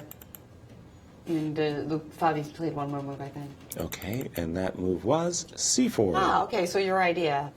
Right, of kind of But getting in with this. the idea that, yeah, this D3 break, so he can take, but I too think dangerous. I think he has to He take has to that. kill that After pawn. D3? You can't let that pawn go to C3. And there's this discovered attack. But why can't I play Bishop D2 Well, to the Indians C3? don't think D3 is the best move. They think you Okay. should just C3. you should just play for Bishop C6 with lots of play. Yes, I agree with that completely. Of course, the knight on E4 I see, yeah. is been undercut because there's no Yeah, D3 just hold pawn. that in reserve. That's going to be really important. And so we saw saw a a bunch trade. of moves. Let's take a look. It does look like this variation has taken place. Except there was a trade of rooks, Jen. Okay, and then Bishop C6. Oops. And F2, F3. Not a very pretty looking move, but at the moment, White's a pawn ahead. Okay, so one of the problems here is that, okay, so now after D3, Well, he's actually sorry. taken on E4. He has Yeah. taken on E4 and F takes E4. Right, and I was going to put the knight on E3 in this position and just go into that bishops of opposite color position, but maybe he has even knight D6. He has did play played knight He E3. played your move, yeah. Yeah, that was my first instinct. This looks unlosable, if I may use that word. It doesn't Bishop know E3 took place. how are you going to win this position with White? Your bishop does not No seem way. to enjoy this situation at all. No way. That bishop on G2 is anemic and down a pawn. Well, what does Black care? You can have the pawn. Exactly. Queen e7 on board, yes. Bishop's rerouted itself to e5. There is no way to win for black, for white that is. And black is casual, King increasing his G7. position. How he's so confident, sacking pawns so easily, trading off, coming down to some endgame. Yeah, so what? He looks untouchable. Well, wouldn't you be confident if you were Caruana right now? Yes, I would. The whole day. Come on. Yes, he's looked like Yesterday, the too. better player the whole day. Yesterday as well. Well, yesterday Nakamura did play really badly. Today, Caruana played really well. That's obvious. Caruana just played some sweet chess the whole day, and Nakamura did not play his best, but still, give credit to Caruana for just showing that today was his day in this match. And by the way, we just saw a trade of queen takes e3 and queen takes b4, and this is just so nice for black. I mean, no problems whatsoever. Sorry, you were going to say, Oh, Jen. yeah, I was just going to say that it's kind of interesting that Fabiano seems to do really well when he's confident. So maybe that's It's something he such a needs to big work part on. yeah, it's such a big part of chess at the highest level. And If he wants to become world champion, maintaining that confidence even when he's not winning multiple games in a row. And now he's put his bishop on put- d4 and chasing the queen around. There's just no maximum draw here. Maximum draw for white. Black will try to do something, obviously, but queen to b5, by the way, is Hikaru's last move. But I think that Caruana played a little bit too relaxed on the last couple of moves. Is he in time pressure right now? It looks like he's allowed a little danger on the clock, and now a little trick with rook to c8. right. This is a strange move because his bishop on f6 will hang, but I think he still thinks this is a draw. Queen takes b6. He had. I don't think. He did not play it. I think he played queen d5 actually. That's a strange Yes. opportunity. Posted up with the queen d5. But queen back to c7 looks like. Hurry up now. Queen. He's got to 11 c5. seconds on the clock. Queen to c5, angling for queen takes c4, Maurice. That has been played. Okay, queen. 11 seconds to 36 seconds. He's sort of kind of trying to lose, maybe. Sort of kind of. Like, could we make Well, some he's giving quick white moves? more chances than maybe he had or even deserved. But rook b5 very quickly. Queen takes Oh, c4 but this is now forced. this is equal.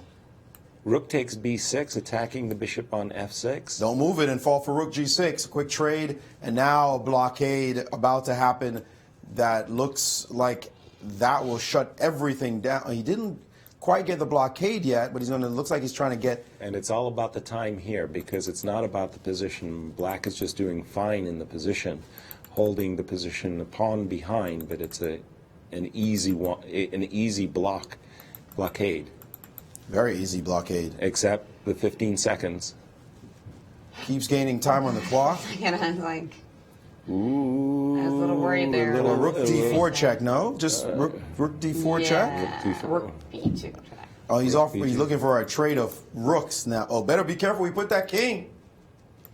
He did play it to f1, but now he's kind of lost his beautiful blockade. No, he's going to get Bishop right E5 back. is Bishop coming e5 right back. is a juicy move. There goes that one. Closer and closer to the draw we go. Closer and closer on clocks. And there goes another blockade. And he's come up.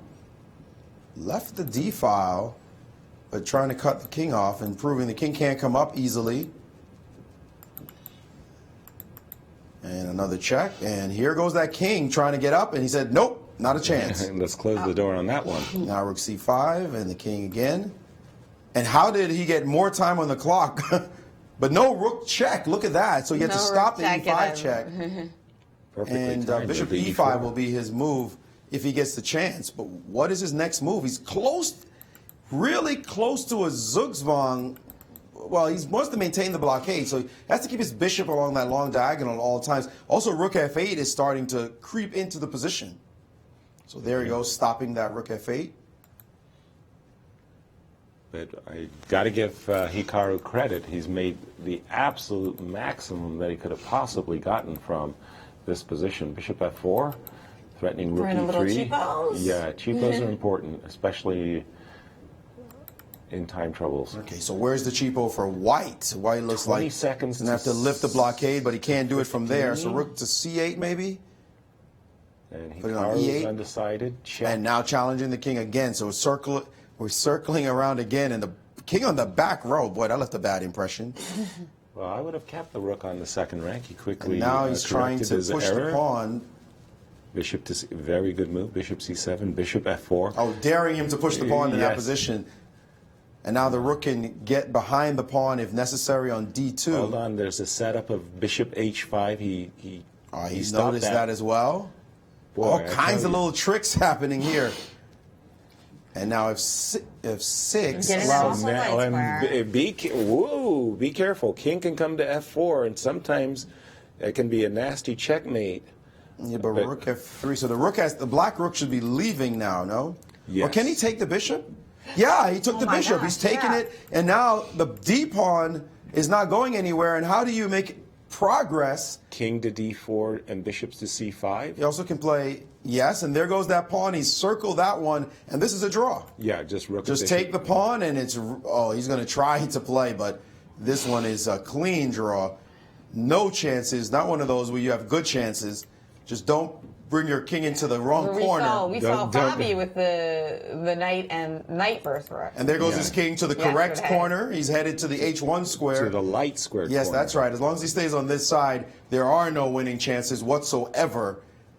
In this kind of position, there are no mates, nothing, in fact. He can just keep hanging out, put his king in the corner, and just And keep here we moving have his it. bishop back and forth.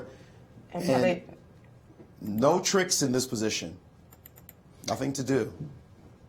A little temporary stalemate and king over.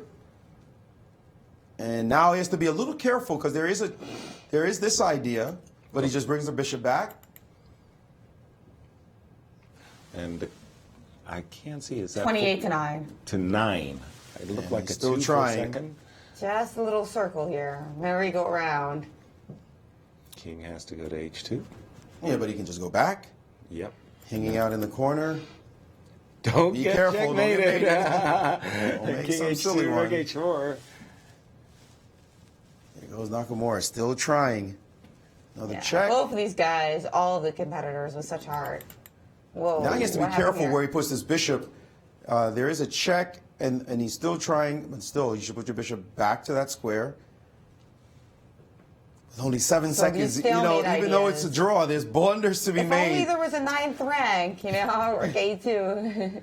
And what to do? Nakamura Wins in the still spot. trying, testing. Oh, Ooh, now king he G2. can bring the king out. Now the king comes back out, and he's hanging out in the corner anyway. He said, I'm not going anywhere. Check, and now it's still circling.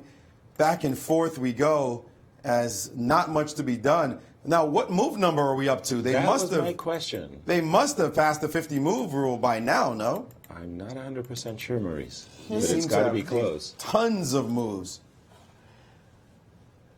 See if I can find that. I They're will. currently at a move 113. The last capture occurred. I'm going to find the last capture. No, they're not there yet. They're not quite there yet. The last capture occurred on move 90. So he has to get to move 140 to claim the draw.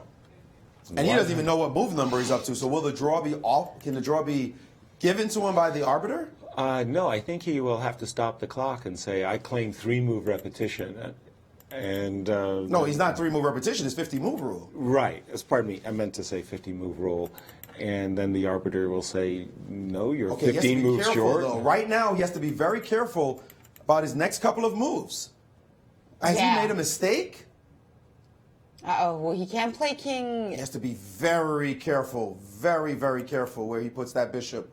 His king is not on the ideal square anymore. That's right. If he played his king up, then a rook a5 would have won the game. Rook h6, you mean? Rook h6, yeah. Yeah, rook h6 would have been devastating. So now Nakamura is trying to figure out what to do to attack the bishop and threaten a mate is the key. Very smart that his bishop is on that square because he can check the king off of f2. By the way, Hikaru's But now Hikaru is down. time has ticked down quite considerably. He had a 20-second advantage in time, and he's behind on the clock. 3 seconds. Smart place to put the king right there. And again, And just a tempo with the bishop. there it is. And now the king moved over. Check. Get out of there. Yep. Back up. Yep. He's still holding on. Check. And here's where I would try to claim the Repetition's not there movement. yet. The rook's on G7. It's not a. It can't be a draw yet. And still that check, saving him. 12 seconds to 8 seconds. Continuing along for any chance is Nakamura. And again, hey, my board is actually not even showing. Oh, wait a minute. What We number have is passed that the to? 140 move mark. He could, if he had the score sheet in front of him, he could claim a draw by 50 move rule. If he had the score sheet in front of him, and it's a shame that we're still moving because he has passed 50 moves. There we And go. stalemate. Agreed. Nakamura ended it himself by creating a stalemate. That's nice. That's instructive. I can't believe. I think you could write an endgame book just in the games of the Blitz matches. Exactly. We don't have to worry about Armageddon. That clinched the match, I do believe. But it was already clinched. It was already clinched. Yes, sorry. So now it's really Yeah, that's absolutely just for right. show the last two games. But they're putting on quite a show. I mean, I could watch these They guys play all are. night. You know, and I think that if Nakamura had his way, he does want to play. He wants a rematch tonight. Yes. After dinner, he's like, Fabi, what are you doing? Can we play some 2-minute? And so here we have our graphic of the current score. So 10 points for Fabiano Caruana and 7 for Nakamura. Just one more game to go, and that'll give Nakamura a chance to make the score a little bit prettier for him. But still a very dominant and impressive performance by Caruana. With a 2.5, 4.5 in the Blitz, where we felt was Hikaru's best discipline. The first 4 games, most especially, were so impressive by Fabi. And wonderful to watch. Yeah. Just these games have been so exciting. Well, again, the number of mistakes that Fabiano has made in this match, this Blitz match, I mean to say, are very, very small. I mean, he's just played really well, and Hikaru may not have played his best, but seriously, Fabi is convincing. It's a great show because when they play so well in the beginning and the middle of the game, when you get to the end game, that's when you start to see small mistakes because they're playing on increment. Right. But almost all human players screw up before then in this kind of blitz, so we don't get to see that. Exactly. And that's what makes it so fun. I'm really impressed. I mean, and we do have the final And game we of the have match. our only non-Sicilian of the match, it seems. Oh, really? Just a second. I think Let this me is- get up to speed here. And just a reminder going into this game, it's 10.5 points for Yifan and 6.5 for Negi. So he did win a very nice game in Game 7. Now, in Game 8, a chance to... There we go. And I think this is the final game of their match. This is Exactly. Game 8 because they started. And Nakamura and Caruana And we played the have second game. we have a Karo Khan by So Negi. the only Green non-Sicilian we have of the whole Blitz match. light. Karo Khan, yay. He just messed up. He meant to play C5. Right. It just fell. Just kind of like the C6 pawn got Caruana meant stuck. to make a queen and just accidentally hit the clock. There we go. So main line, bishop f5. Karo Khan, main line. Now, castle short. Because that's always a big determining factor in this middle game. If you want to castle long and play a positional game, or castle short, and both players try to maul one another's king on opposite sides of the board. And so it's all main line. I believe even in the World Championship match between Magnus Carlsen and Vichy Anand, they got such a position. And I think, yes, Queen e4 going into this ending. Queen takes e4, knight takes e4. Considered slightly better for white, thanks to her extra space, but also considered rather equal. Bishop takes e3, rook to d8. And G4. G4 by white. So another interesting endgame we've got here. Yeah, theoretical battles, but ending in a lot of endgames. Hey, how do you compare this match between the one that Aronian played against Nakamura in terms of quality? This match? Or you mean Fabi's match? Fabi match. Because two world-class elite players against Naka. You know, with all due respect, Fabi played great in that match against Levon Aronian, but I felt that Levon Aronian really wasn't on form. Here I feel both players are a little bit better form. A little tighter. You see more like volleys, if you will. Yes. If you want to compare it to tennis or something like that. Like towards the end, it's like hit, hit, hit, hit, hit, and it's amazing. Yeah, I mean, it's a blast. Well, when you see the best players in the world, regardless of their sport, it's just a great pleasure to watch. Okay, Black has gotten in his C5 break. Let me just go back and show it at this moment after rook d8, g4, c5. This came in just in time, and we have this position on the board again. And you know, we're seeing this time and time, well, throughout the whole match. But keeping control is Hou Yifan. Nice pieces, knight on e5, bishop on d4, being ideal for white, and this minority keeping this majority of blacks in check. So let me just try to get updated with the board. What we had is after f3, bishop c5. Now we're going into this ending. Knight on g6 is good, but sometimes it can just simply be offsides here. If you play e5 prematurely, then this knight will drop back to h4, and the knight will stand very well stationed on the f5 square. But if black keeps the structure, it's very hard for white to make progress. For example, a5 here, and I don't think that a pure knight ending is that much in white's favor. I beg your pardon. And let's see what has happened. He played e5 right away. Okay, well now I prefer white. I prefer white's position after knight h4. Well, she's traded down.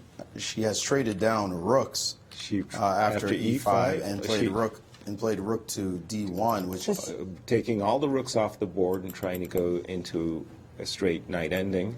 So I'm sure rook takes e4, rook takes d4, pardon me, was forced.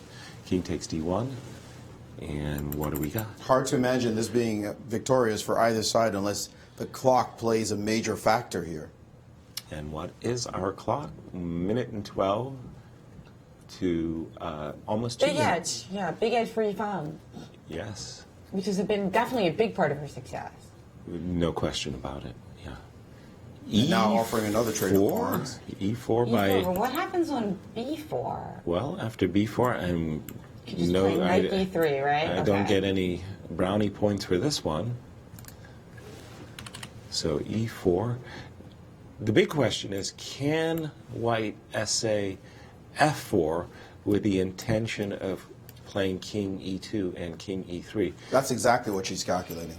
And, well, it all depends on this line, F5, where black is hoping that his king will come up the board and be active on the F5 square.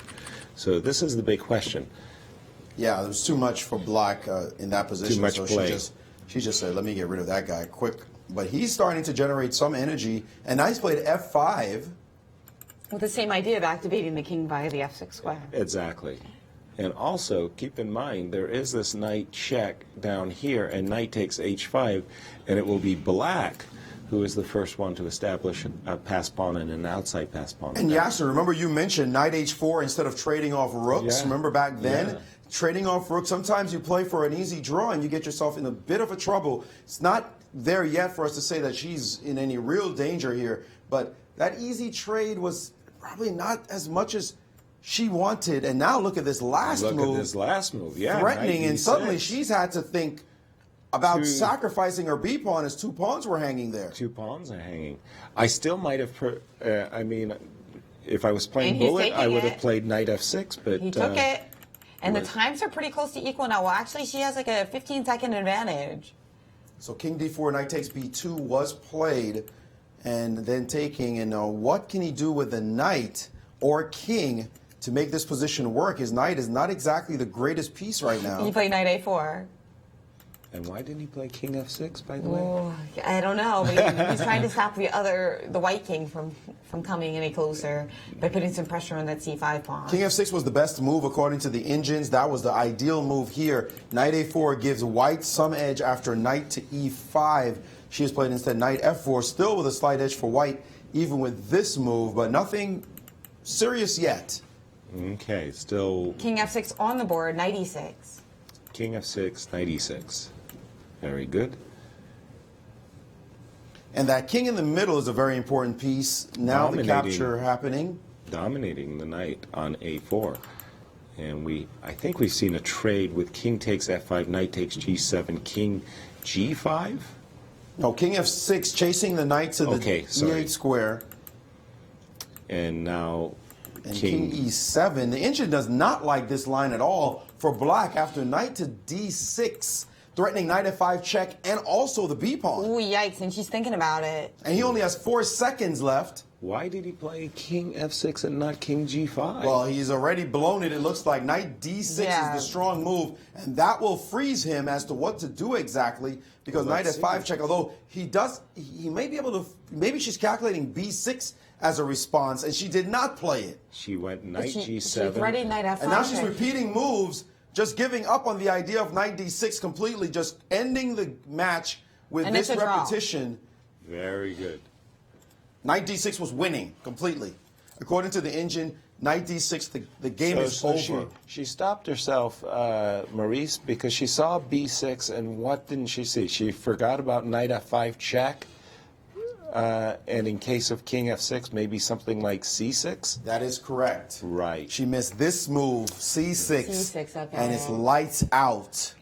This is the missing move for her. She could have also simply, if she wanted to get to this position, Yaz, she could have gotten right here. No, next move, knight f5. Oh, sorry. Let's say b6, knight f5. Get right here and say, what if I take on b6 now? Sure. Why not? So she still has a draw. At least. Why not go for this line? It's an easy line to play. She missed this, a big chance, because she could have reconsidered everything again right here, reset and see if the, And the other game is possibility. beginning. Unfortunate for her. The last game of Caruana Nakamura. Can Nakamura save some face by getting a victory? Let's see. And we have a It looks like Berlin. we've got a Berlin. The Berlin ending. So, not No the Berlin no, ending. not the Berlin ending, the Berlin middle game. Knight takes e5. And by the way, knight takes e5 is a line that Hikaru himself has favored. Yeah, that's right. We saw that game in one of his Singfield Cup matches against Carlsen. Yes, that's right. And he's done it a number of times since. Well, this is pretty equal. Yeah.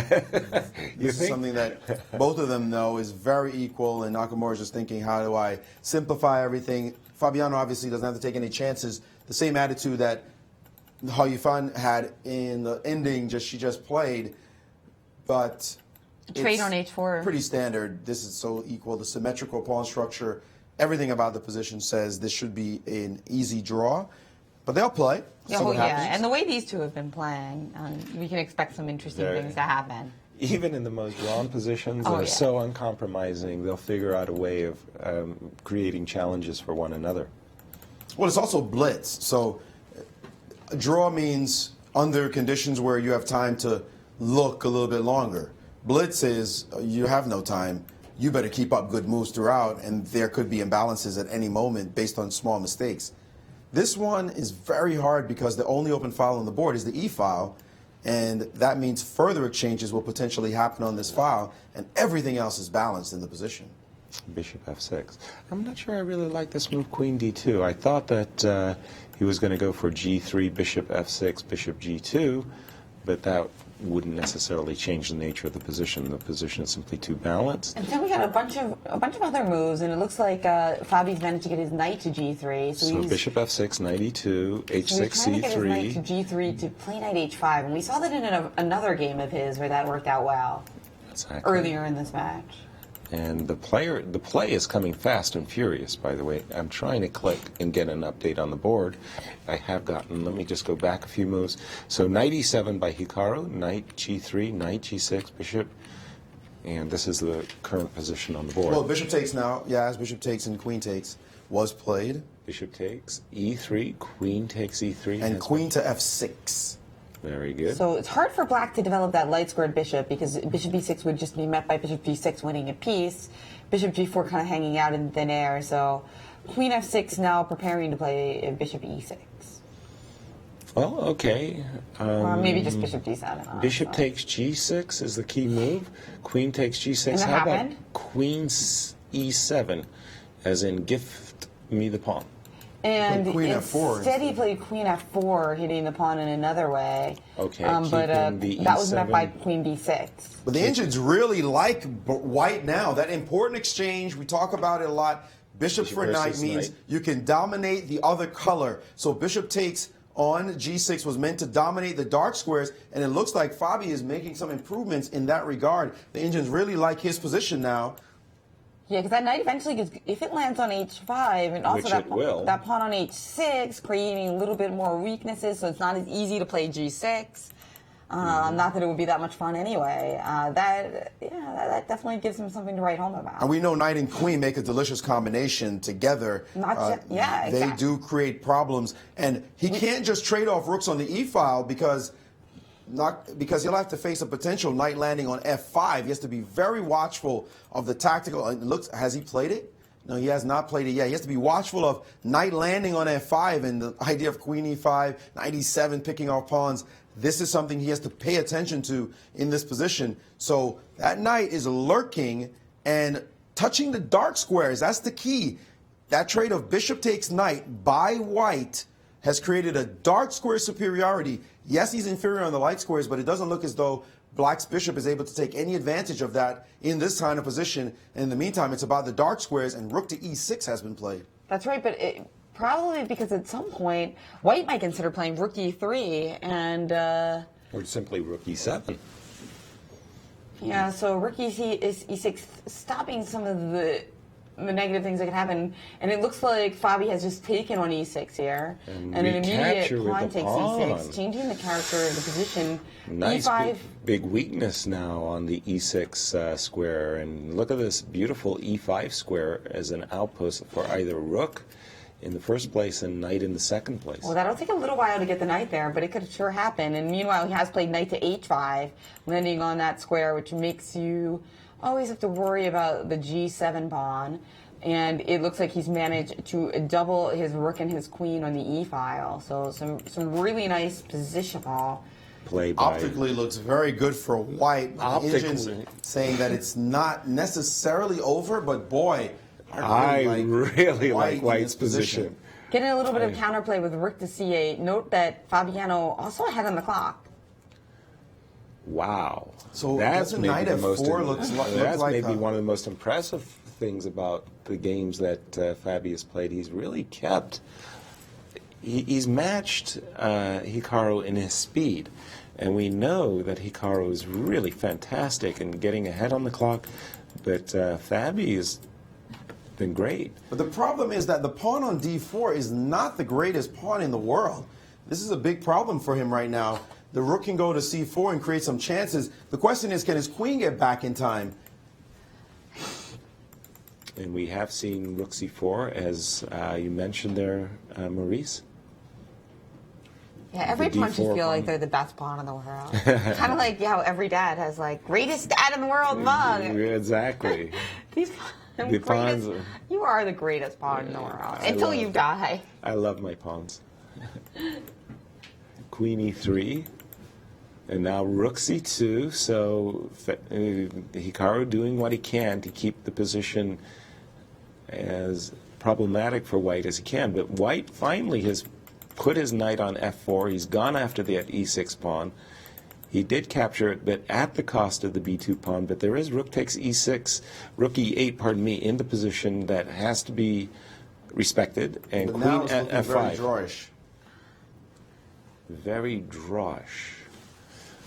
Okay, so what has happened? Ooh, Oh, rook takes he f2. tricked him. A tactic he missed. Ooh, and Hikaru has gotten himself into a queen ending, a pawn up, and this is a beautiful extra pawn. Fabiano in really big trouble now, Oh no, past b pawn and this is, I'm sorry to say, kind of automatic. Hikaru is just fantastic here in these positions. oh, bad blunder by him, and now he has to back up, but the b pawn's going to race down the board. There are no perpetuals that are so obvious because the E4. queen can easily find this c2 square that is black's queen. So how does Nakamura, well, his king is not quite there yet. So he's pushed, and this is the thing. He needs to just bring his king up And all Which these he has endings are done. bad for white if the black king gets in. Queen c3 is actually just probably met by king e6, no? Can Yes. he trade queens yet? It doesn't look that way. The king e6 is a very attractive move for King e6, queen a5 doesn't seem to cut it. So Nakamura calculating right now. But king e6, queen e3 actually check is a problem. So he can't do that, but he's By going the into an endgame. way, he has calculated this king and pawn endgame doubtlessly to a win. Yes, his king is going to get to e4. That's over. Yep. That's And over. 27 Very well seconds to done. 8-7. That is over because now king g5 should end the game. King g5 sneaking in, snaking into the position. This is resignable now. Yeah, he might- as the king is. Yes, Zugzwang after g5 resigns. Yikes. He's going to pick off the d pawn, and he has saved face by winning the last game of the Blitz. That's right. Now Nakamura is just going to ask, hey, can we play another 5 games? Another 10 Yeah. games? Let's just stay here for the rest of the night and play Blitz. I'm sure he'd love to do that. But congratulations to Fabiano Caruana and to Hou Yifan for really fascinating games and beautiful performances here. Well- Some heroic feats by both players. Well, and I tell you, for me as a chess fan and an American as well, you know, to see the #1 and #2 guys go head to head, and I really was looking forward to this match. And I'm thinking that Nakamura was the favorite, but Fabi winning, doesn't it go through your mind like, you know, who's the best player in the United States again? I just want them both to play well in the candidates. I do too. Of I don't course. care. We want a horse in the race. You without one or question. the other. Without question. You do Yeah. want a horse in the race. And so, I like that they're having this match, and thanks so much to Dr. Jeannie and Rexing for sponsoring stuff like this, because might give them an extra leg up for preparation for the candidates under pressure. Oh, without question. These kinds of training matches, I miss them so much in the day, because it seemed to me like the Soviet players really, really had all kinds of events that they could train and prepare. And this is just great for the players. I mean, they get to cross swords and sharpen their games. I absolutely love it. And while we're waiting to interview our players, also gotta give some big thank yous to Oh, please, yes. to Fat Champ Studios, Spectrum Studios. They've been making this broadcast happen. The wonderful staff here at the St. Louis Chess Club Scholastic Center, the World Chess Hall of Fame, they make our stay so very, very pleasant and welcoming. That's right, and we've got our final standings for you right here. Hikaru Nakamura with 8 points, Fabiano Caruana with 10. Congratulations, Fabi. What a performance. We are going to hear from him in just a bit. Meanwhile, we also have Hou Yifan, 11 points against Parimarjan Negi's 7. And no, 7-Eleven is not a sponsor. That's just how it happened, you guys. And we do have a Parimarjan with, losing the matches, but sometimes playing the most beautiful games. So, Right.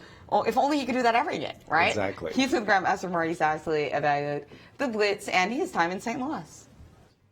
Yes, we are with Indian GM Parimarjan Negi, a student at Stanford, came out to play some chess here in wonderful St. Louis. Parimarjan, it looked like a tough day today, especially after yesterday's match. Did that affect you yesterday, being so close and having to come back, which was very difficult, 3-point deficit? How did that play into your minds coming into today?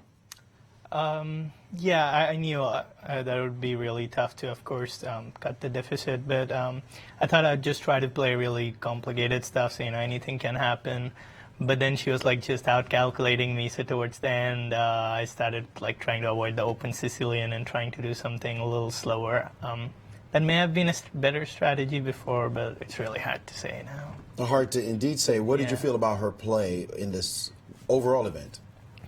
Oh, I think she managed everything pretty well, especially her time, and she was calculating faster than me, that was for sure. She was putting pressure. And yeah, I think she was the better player, yeah. Hindsight is always 20/20. What would you do differently if you had to draw this up again for yourself in terms of the entire match? I think one of the things that I was really going wrong today and yesterday was when I would get a good position or like an almost good position. So until then, I was just playing quickly without really caring, and then suddenly I would start getting nervous and doubting myself. And I've had it before, and I know, like, it doesn't matter if you have a good position or not. It's still, it's fast chess. You have to keep playing. But then I would start being afraid of letting my advantage slip, and that happened today, and it happened yesterday. And the moment that doubt creeps in, then you just make a little inaccuracy, and yeah, that's how it just gets lost. Well, you had a fighting match for sure. We loved your games.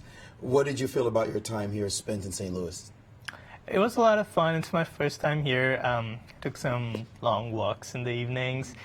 Didn't particularly see anything besides the hotel, but the organization here is fantastic. And playing the match was fun because the format is different. So it wasn't really as stressful as, or maybe because I'm not playing as often anymore. It used to be much more stressful. But of course, at some point, the games were tough, but yeah. Well, we certainly enjoyed having you. We loved your style of play, and we look forward to seeing you more often here in St. Louis. Thank you. I look forward to being here again. Grandmaster Parimarjan Negi, quite a gentleman, had a tough match this time around. We'll see more fighting chess from him, I'm sure, in the future. Guys? Thank you, Maurice. Thank you, Negi. And we'll get set up for our next interview. And your overall thoughts there, Jen. Did you think that the match, I mean, even though the score was lopsided, I always couldn't help but feeling the games themselves were very close. Yeah, I think that is true. It seems like perhaps a few points could have gone a different way and we would have had a nail-biter. Exactly. So a very flattering final result for the world's #1 woman in this match, Hou Yifan. And we've got Hikaru Nakamura, our rated U.S. chess champion. He's with Grandmaster Maurice Ashley to talk about today's Blitz, which did not go his way. Four-time U.S. champion and #5 player in the world, Hikaru Nakamura. Hikaru, you're the #1 Blitz player in the world. I think by your illustrious standards today, you were not happy. You didn't seem to be able to get that great form that we're used to seeing. Well, first of all, I think the ratings are a little bit questionable to begin with. Certainly, I didn't play in the World Blitz Championship, and obviously Magnus and Maxime are extremely good as well. So, I know I've played a lot on the internet. I know I'm #1 technically by the rankings, but I mean, on any given day, any top player is capable of playing just as well, if not better than me. So, I mean, I don't really think of myself as #1. I just think I'm one of the top Blitz players that's around. As far as this today or the match in general, well, I just didn't see tactics. I mean, today, for example, I used 30 seconds on this F3 E4 idea in the first Blitz game, and then there's this Bishop G4, which of course I saw as soon as I played it. So I didn't see any tactics today, really, and yeah, it just wasn't my day. I mean, really, I think I had maybe one good position. I think that was probably the last game. I think every other game I was just worse, if not losing, so whatever. How does a strong player like yourself, certainly an elite Blitz player, explain when you miss moves that normally you just see in a blink? Well, part of it's that my whole strategy was wrong. I tried to avoid playing my main openings, and this doesn't just apply to Blitz, but I tried to avoid playing my main openings, and I should have made Fabiano do that like he did in the last game, and then the whole match would have been different. But I just wasn't using my brain, and things happen. Obviously I've been pretty much sick for the entire match. Not that that's an excuse, but that certainly affected me, and just in general, I mean, I haven't been seeing anything, and I knew it was going to be a bad day because before I even played Fabiano, I was playing Blitz this morning on chess.com against someone substantially weaker than Fabiano, and I was barely winning those games. So I had a pretty bad feeling from this morning. But I mean, again, it's not that big a deal. Obviously, the tournament in March is all that really matters. So that's life. Yesterday's game, you made a mistake that you wouldn't make the next 10,000 games you played. Is there an explanation for that? Well, of course there is. I mean, it's not like I just played F6 allowing Queen H5. Basically, I was calculating a different line with Queen D4, Queen E2, F6, like that. And, of course, Queen H5 does not work in that position. And then I just thought, okay, I can play F6 and save a tempo. I mean, very brilliant idea, obviously. And yeah, that, again, it happens. It's much more important that you play badly in matches like this or events that are not the candidates. Let's put it that way. You're certainly looking very much forward to the candidates. You have another big event coming up in just a couple of weeks, the London Chess Classic. What are you feeling about your chances going into that event? The last event of the Grand Chess Tour, and if you win the whole tour. Good chances of winning the whole tour. Too. Yeah, it's strange. I mean, I'm going to try and play well, but it's going to be difficult from a mental standpoint. You know, I was thinking back a little bit to like 2008, 2009, even 2010 when I think Vishy Anand prior to his World Championship match was, you know, losing games left and right, losing a lot of rating points, and just struggling in general. And at the time, I kind of thought, you know, what's with him? It should be no different than just you know, any tournament that you're competing in. But as I'm finding out, that's not the case, obviously. And certainly, as far as London goes, I'll try and play well, but it's going to be interesting for everyone, I think, because almost all the players there have qualified to play in the candidates tournament, and I think we're going to see some different openings, different chess than you normally would in a tournament so strong. So your point is that a lot of players want to reserve their main weapons for the candidates as opposed to London? Well, certainly. I mean, the fact of the matter is, if you look at the hierarchy of the chess world, it's not like, say, tennis, for example, where the Grand Slams or the World Tour in London, actually, at the end of the year, you know, they're all relatively the same. But in chess, when you look at the prize funds, you look at the prestige of the title, it's much different. And so, because of that, I mean, having the chance to win the candidates, play a match, you know, for millions of dollars, besides just the title itself, you know, there's a certain disparity. And so, because of that, obviously, everyone's going to do what's best for them from a financial standpoint, as opposed to you know, showing all their secrets and then ruining their chance at possibly playing for the World Championship. So that's just how the chess world is. I see. Your final thoughts on being in St. Louis again? You, of course, come here often, and you are America's #1 player. This was not your greatest match, of course, but I'm sure you're still looking forward to playing here next time. Yeah, you know, it's strange. Obviously, I've played here in St. Louis many times. I think everything that Rex and Jeannie have done to promote chess in the U.S. is simply fantastic, and I mean, it goes without saying that without them, none of this would be possible. Having said that, it's nice to be in St. Louis, but somehow I never seem to quite play my best here. I'm not sure what it is. I mean, maybe I feel too much at home. Maybe it's just it's hard, you know, to find the edge when I'm here, but. Obviously, I've had some great results here. I've won several U.S. championships now, and I've had good results in the Sinkfield Cup as well in 2 out of 3 years. But we'll see what happens in the future. Obviously, I know the Sinkfield Cup will be here next year. Maybe the U.S. Championship. Again, everything as far as my upcoming tournaments goes, you know, it all is dependent on what happens in March, and it's all about March, and pretty much everything else just doesn't matter. Well, we always enjoy watching you play. You're a great fighter, and good luck in March, as well as your future tournaments. Thank you. World champion candidate Hikaru Nakamura had a tough match here, but certainly still one of the finest players in the world. Thank you, Hikaru. Thank you, Maurice. World Championship, World Championship, World Championship. So does that mean that, wait, so do we have a bullet match tomorrow? A what bullet? match? A Don't we have bullet bullet? match. Yeah, One minute? discipline. It's like, it keeps getting quicker and quicker and quicker. No, I don't think we do. It's really been an action-packed week, hasn't it? It has. You know, the staff of the World Chess Hall of Fame and the Chess Club, from Joy Bray, you know, Shannon Bailey, Erica Kelly, Lauren Stewart, Brian and Paige over at Q Boutique, and they do the design stuff. It's so much talent over there, isn't it? It is. It's wonderful, and the exhibits are just great. It's really fun. Ryan Chester, Austin Fuller. I mean, there's just so many people who the club. Yep. So many people who put so much work into making this go off well. Yeah. And we do have another champion. So Hou Yifan, who was the victor in her match against Parimarjan Negi, with some really wonderful play. She's with Maurice Ashley. Well, with a dominant result, winning with rounds to spare, games to spare anyway, Grandmaster Hou Yifan, congratulations, first of all, on a great match. Thank you. What was your thinking on this match going into the last day? You were up 3 points. It must have been hard not to think, don't take too many risks going into the last several games. Well, it should be like this, right? But it's Blitz. I mean, everything can happen. You cannot always say that you will control the game. So I'm just trying to play the moves and just trying to enjoy the game. And somehow my first few games actually was quite good. But then the fourth one, I think probably that's an important point. And actually he was doing quite well. And yeah, it's a great pity that there's something happened at the end. And then later on, I know that we will just enjoy the games itself.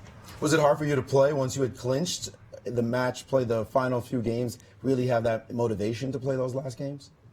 Well, it's not hard because I think I will just enjoy the games itself and just trying to show spectators some interesting ideas. That's it. Yeah.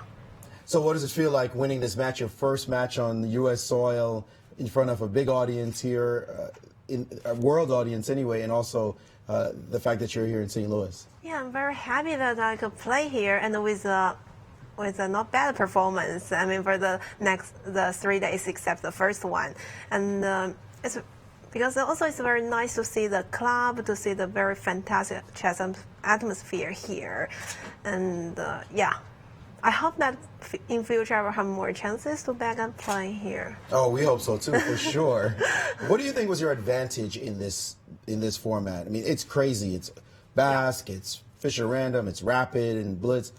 What do you think was your advantage, or was there an advantage for you playing in this particular match? I wasn't really seriously thinking that what is my advantage because, okay, I have played Basque before, but that was in a short time control. For the classical game, I have never played, and to prove that Negi is pretty good at that, right? And then the Fisher Random, honestly speaking, that was my worried part because I've never done that before.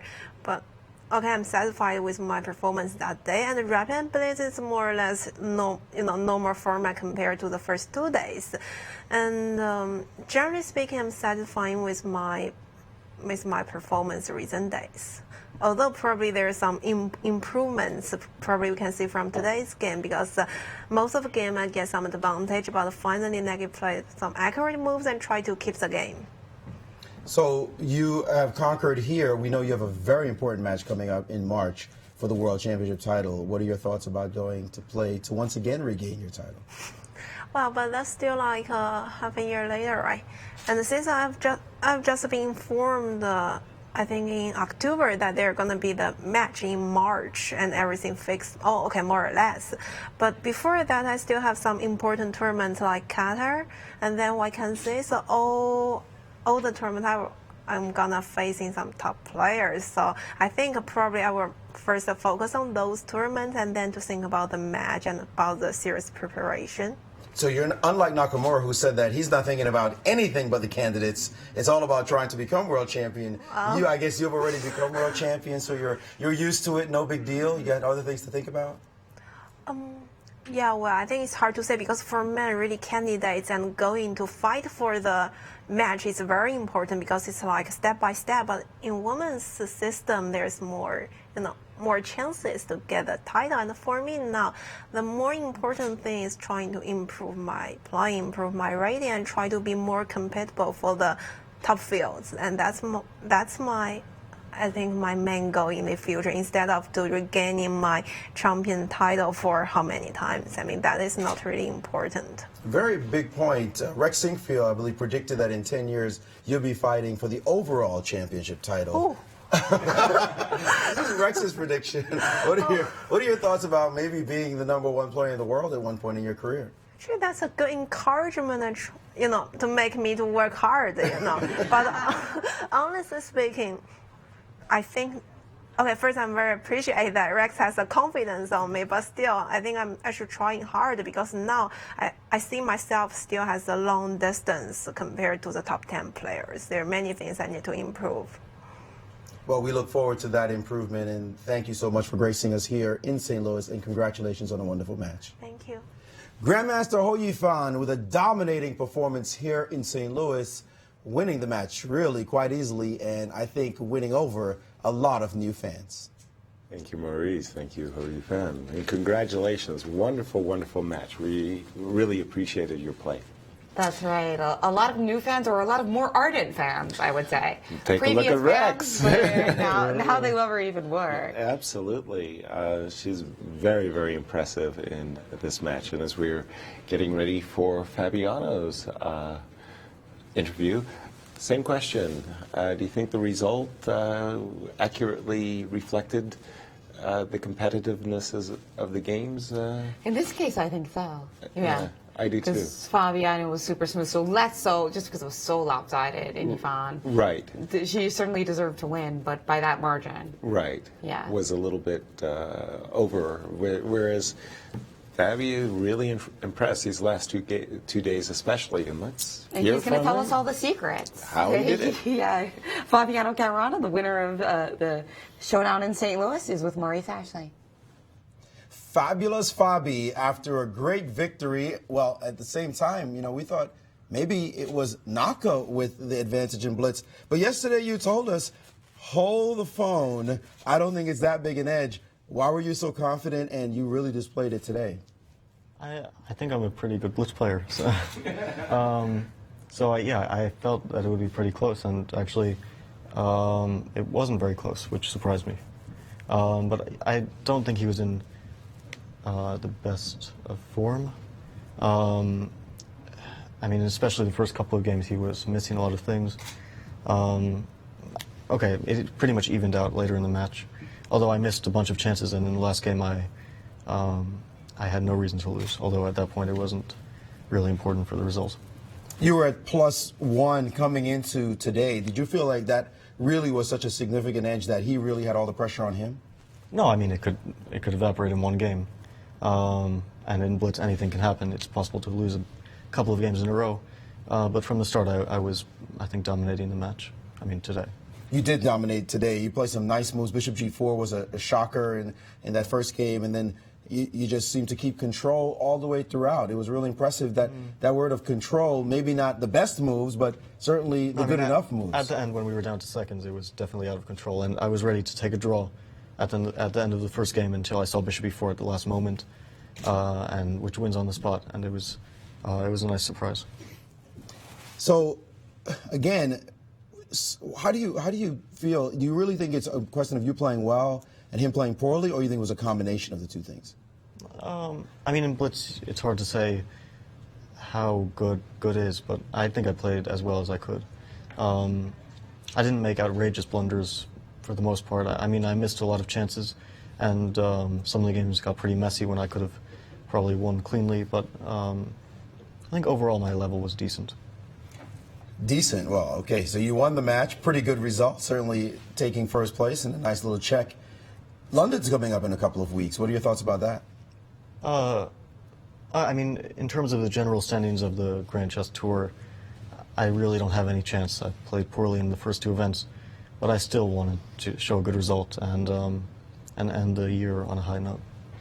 Nakamura seemed to think that London was almost irrelevant, and anything else in between is irrelevant because it's all about the candidates, and you're, of course, also a candidate.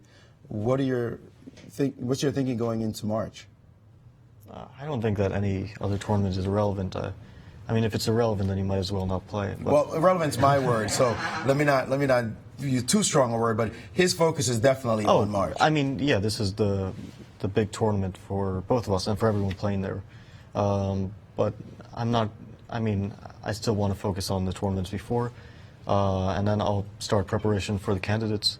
I mean, I'm continuously working and preparing for it, but I'm not going to neglect the results before that. And yeah, that is a big goal. I mean, to win it would be amazing. It'll also be very difficult, but I think I have my chances. Indeed, you have your chances. Final word on playing in St. Louis. This is your second time, I believe, or is it your third time? Your first time was? First time was last year, the Synchro. Oh, of course. First time was that tournament. Yeah, that wasn't that important. Yes, your third time here now, 2 victories out of 3. You liking American tour? It's your second time as an American. That's what I was thinking, as American representative. For your third time, feeling pretty good about playing in St. Louis. The city seems to suit you a little bit. Yeah, it's great to play here. I really enjoy being in St. Louis. playing at the club. I mean, it's an amazing atmosphere. It really is a chess player's paradise. So yeah, I always had fun playing in the past, and I especially enjoyed this because I didn't really have to prepare like crazy before the games because of the time control and the unusual format, and so I had a chance to just kind of chill out and enjoy just being in St. Louis and playing chess. Your thoughts about Rex Sinquefield and the work that he and Jeannie have done to bolster American chess? I mean, I think it's pretty amazing if you look at how, I mean, the difference between chess now in the United States and 10 years ago, or even less than 10 years ago. It is an amazing accomplishment, and I think it's also showing in the rising strength of the U.S. team and junior players who are coming up. There are a lot of really talented players who will be very strong in the future. So yeah, I think it's